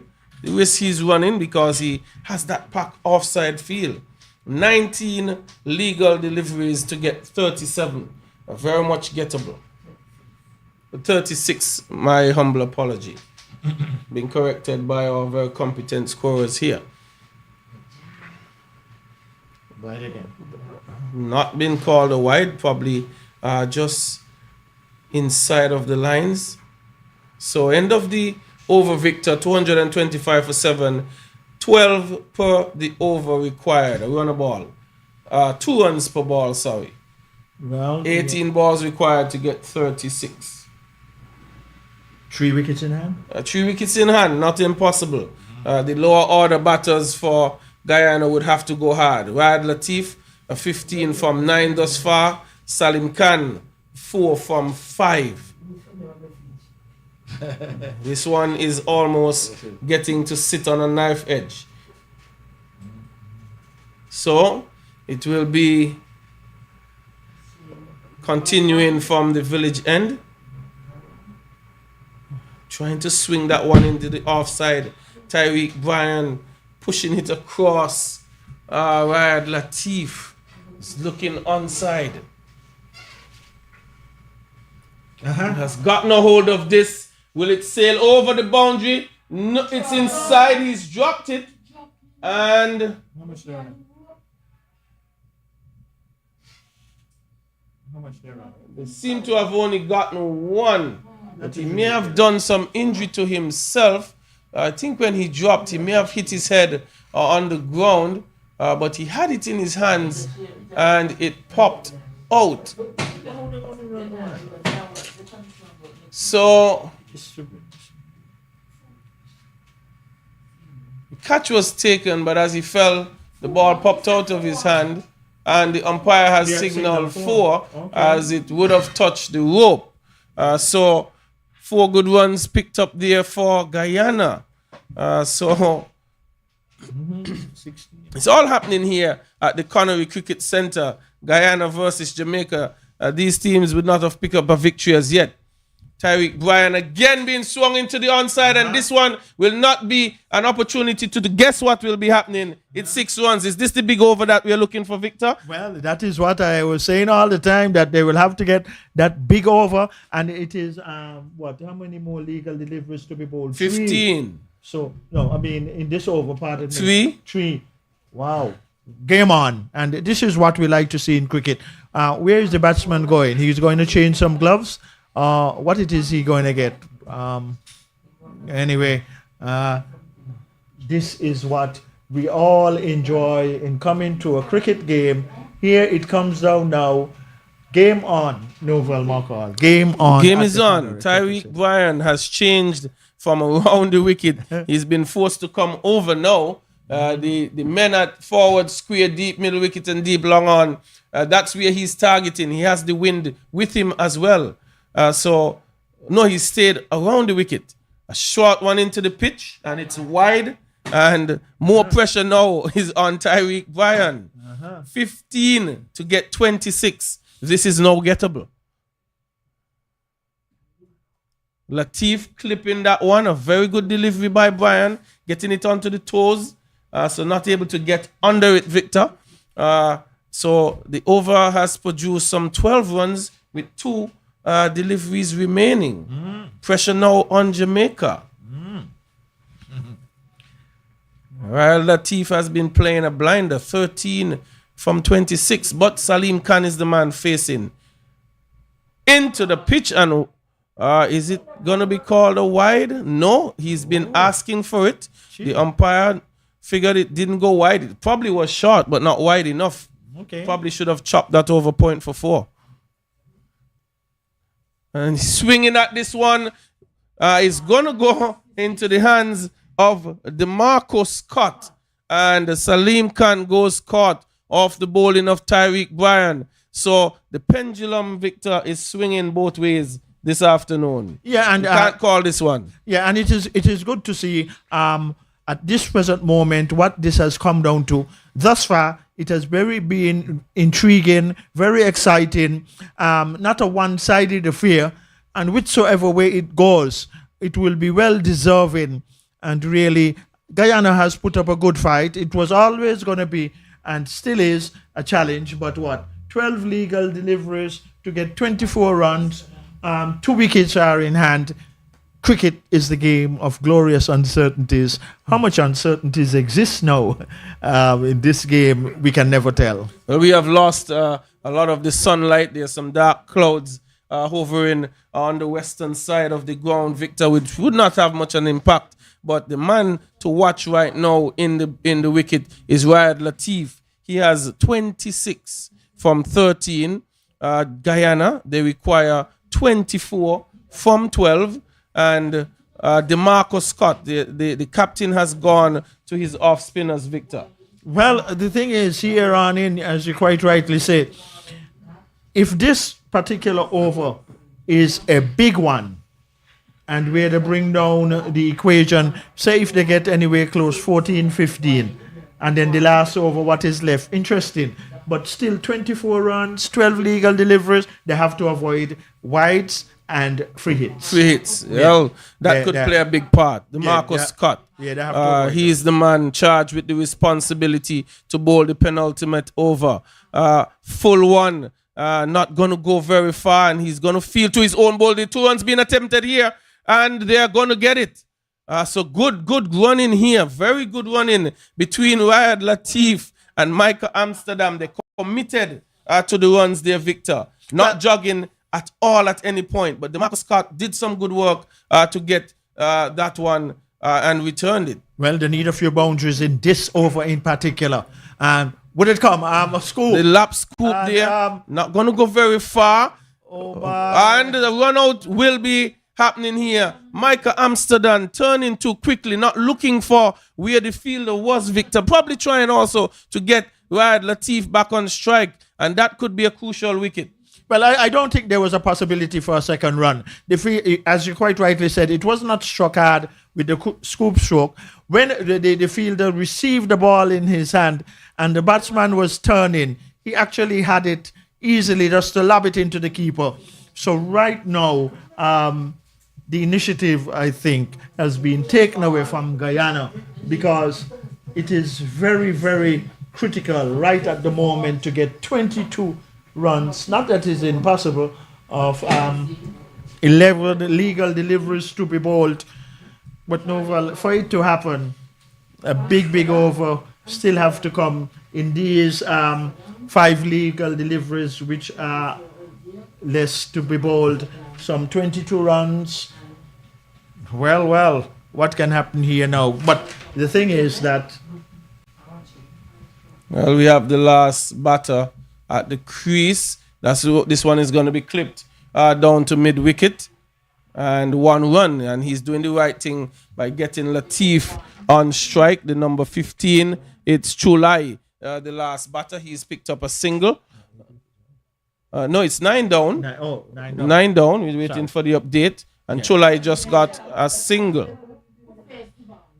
Trying to hit that one over mid-wicket. That one is going to possibly run close to the 3rd man boundary for 4 byes. Wow. 4 byes. And it's Riyad Latif facing now. That's the man you want on strike. He has gone 29 from 15. He has to carry the entire of Guyana on his shoulders here this afternoon. Much riding on what Riyad Latif can do from here on out. Chopping at one outside of the off stump, and no run could be had. What an interesting period of play. The final pair is at the crease for Guyana. Here is a flighted delivery, the scoop stroke being demonstrated. It's going close to the fine leg boundary. Will it have the legs to cross the boundary? It does so now at fine leg, 4 more runs. And here is Guyana making a valiant effort. But what? It is just one legal delivery left in this. That's the end of the over, Victor. It is the end of the over. And it's going to be 12 to get from the final over. Well, it's coming down to the wire. I did say a lot will depend on Riyad Latif. So if I were Mr. Chulai, all I'm looking for is a single. You know, but what I admire a lot about Novel McCall, he doesn't bet because he wouldn't bet me. Novel, please keep your money in your pocket. I know it is not much, so the little that you have, take little and live long. I'm not going to be betting at all. I'm sure there are a couple of Guyanese who would want to bet on this and Jamaicans, but I'm not going to be betting. This game has ebbed and flowed too much. You can't say at any point, well, Guyana is dominating. And at one point, Guyana seems to be looking good. Jamaica fights back. And what an enjoyable day that we have all had. Yes, it's been the two of us, but we have really managed the job well, which is no strange way for us. But we couldn't be at a better location of this 2025 series. And here we are. We're going to see, is it going to be a bowling change from the far end? But we'll wait and see. We will get it right. We will all be patient. We have been patient all day. But this is the good thing about cricket. It appears to be the man Vogo. It comes down. It comes down now. 6 legal deliveries to be bowled. But also, you know what is important? No free hits and no wides. Oh, well, let's see how it will go. Vogo is the man. Being played out. Well, I did say Vogo. Yes, it is. Number 6. It's a single being had by Chulai. And I think Jamaica gave up that single much too easily, allowing Riyad Latif, the man, on 33 from 18. Wow. Looking to step across and got the ticket, and it's going to run away into the third man boundary for 4. Yeah. It's now putting this game more in the balance of Guyana. I did say they gave that single up too easily to Riyad Latif. He's set on 37. 19 he's just faced. It changes the equation massively. 7 to get from 4. And this one wicket to get for Jamaica. Guyana don't want to be celebrating just yet. Cricket's the game of glorious uncertainties. Can Virgo, who has bowled 8.2 overs, 36 runs, 3 wickets, pick this last wicket up? Well, he now has Jamaica on his shoulders. Well, tell me how much uncertainties exist now in this game of glorious uncertainties. Here is the Virgo. delivery. Hitting it in the air. Oh my, it's all over. I did say don't celebrate too quickly, Guyana. And Virgo has taken the final wicket. It's well, Guyana got close, Victor. Just not close enough. They would have had a very interesting pace to this run chase. They ended 254 all out. And Riyad Latif trying to get Guyana home, unable to do so, but made a valiant effort of it. Needed 12 from the final over. He perished on 37 from 20. And Novel, this has been the most exciting, intriguing, competitive game that we have both witnessed here at the Connery Cricket Centre. But what was most entertaining about it, as we can see a nice picture, and that picture is where Novel, you'll be more acquainted, that is on the monitor right now. Well, I'm more showing you that there is some rain out there, and we might have just finished this one in time to avoid the heavenly showers that can come down on us very shortly. So let us give praise and thanks to the Lord for providing us with this valuable day and this exciting and valuable match that we all witness. And here is the usual sportsman exchange of the players, greeting and congratulating each other. And Novel, what an intriguing day's cricket we have had here at the Connery Cricket Centre. We couldn't ask for a better encounter between Jamaica and Guyana. Earlier this morning, when Jamaica won the toss and decided to bat, we all said that 260 was always going to be a great challenge. But what a fight Guyana did put up. And I thought that they put everything together. But I still conclude, upon reflection, that first dismissal by the run-out route, which Guyana lost, and it was a miscommunication of the batsmen. But collectively, we can both agree that this was a very, very outstanding cricket match here at the Connery Cricket Centre. Very, very, very well said, Victor. But that fight from Guyana all began with an 83-run partnership between Ramnath and Dion Ryan. Ramnath ran himself out on 39. Contributions came from Dion Ryan. He got 55 from 71. Balgobin, he came in and he got going immediately. He got 32 from 48. Ram did not contribute much. He got 2. Van Lang, the captain, got 32 from 29. Afraz Ali Bodu, he got 21 from 31. And Riyad Latif, who almost, and I said almost, but some say it doesn't count, almost got his team home, got 37 from 20. Well, for the bowling department, it was Kevondre Virgo. He opened the bowling and he finished it at the end. He bowled 8.3 overs, 36 runs. He was the pick of the bowlers, Victor. He got 4 wickets. Brian Barnes, the captain, he had a workman-like performance this today as well. He got 8 overs, 2 for 35 with his half century as well. And Nikolai McKenzie, who initially was very mean, he finished 1 for 40. And on the back end of the bowling, it was Tyreek Bryan. He bowled 3 overs, 28 runs, and picked up 1 wicket. Jamaica winning this encounter, Victor, by some 6 runs. Very close one. Yes, close indeed. But some will tell you, and I will prefer to announce it, that there can be, as they were, so near and yet so far. He's so near and yet so far. But a very, very good cricket match on offer here at the Connery Sporting Complex. We thought Guyana, who would have struggled through their first 2 games, scoring 147 all out and 150 all out, that this would have been an insurmountable task for them. They may have lost it, but I think that the display of cricket that they had was a very solid performance. Perhaps they're thinking, upon reflection, things could have gone a little bit different for them, but Jamaica triumphed over them this afternoon, and congratulations are in order for the Jamaica team winning this encounter. Well deservingly so, and we will also like to congratulate the ground staff, because on and off too, as they were sessions where they had to go off, bring on the covers to provide the area from getting wet, and we can now see that they're bringing out the more big cover to cover down the surface, because matches will continue here at the Connery Cricket Centre. We would like to say many thanks also to our valuable lady scorers and our technician who has been with us and will be with us throughout for the remainder of the tournament. So on behalf of Novel Mokal, and we would also like to inspire or encourage more persons to come out for Game Wednesday right here at the Connery Cricket Centre and all the designated venues. So on behalf... Game is on Saturday. Pardon? Next game is on Saturday. Oh, the next game, sorry, is on Saturday. Pardon me. And who would we have on Saturday? But we can get that for you quickly. That is... just at our fingertips. Just give me a moment or two, and we will tell you in a moment what you can look for here on Saturday.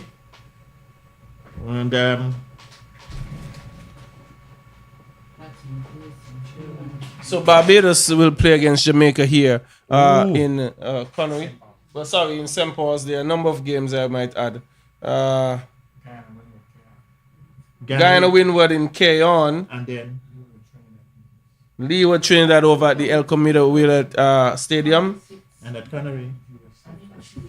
Oh, well, we have a USA clash here at Connery, Victor. 1 and 2. We'll be having 1 and 2 here at Connery. We've not had them here at Connery just yet, but the USA teams will clash here at Connery. Well, and that will be very intriguing, and so much thanks to our producer here for providing very valuable feed and information and overall everything is running smooth. So we will just like to congratulate him and the whole staff at all the other venues in the technical aspect of setting up things. And I think they must be also congratulated for an excellent job so far. So on behalf of all the scorers, that's the ladies scorers, Novel Mokal, this is yours truly, Victor Eddie, returning you to your respective destinations. So look forward to see you to the next encounter when the two American teams will meet right here at the Connery Cricket Center. So a pleasant good evening to everyone.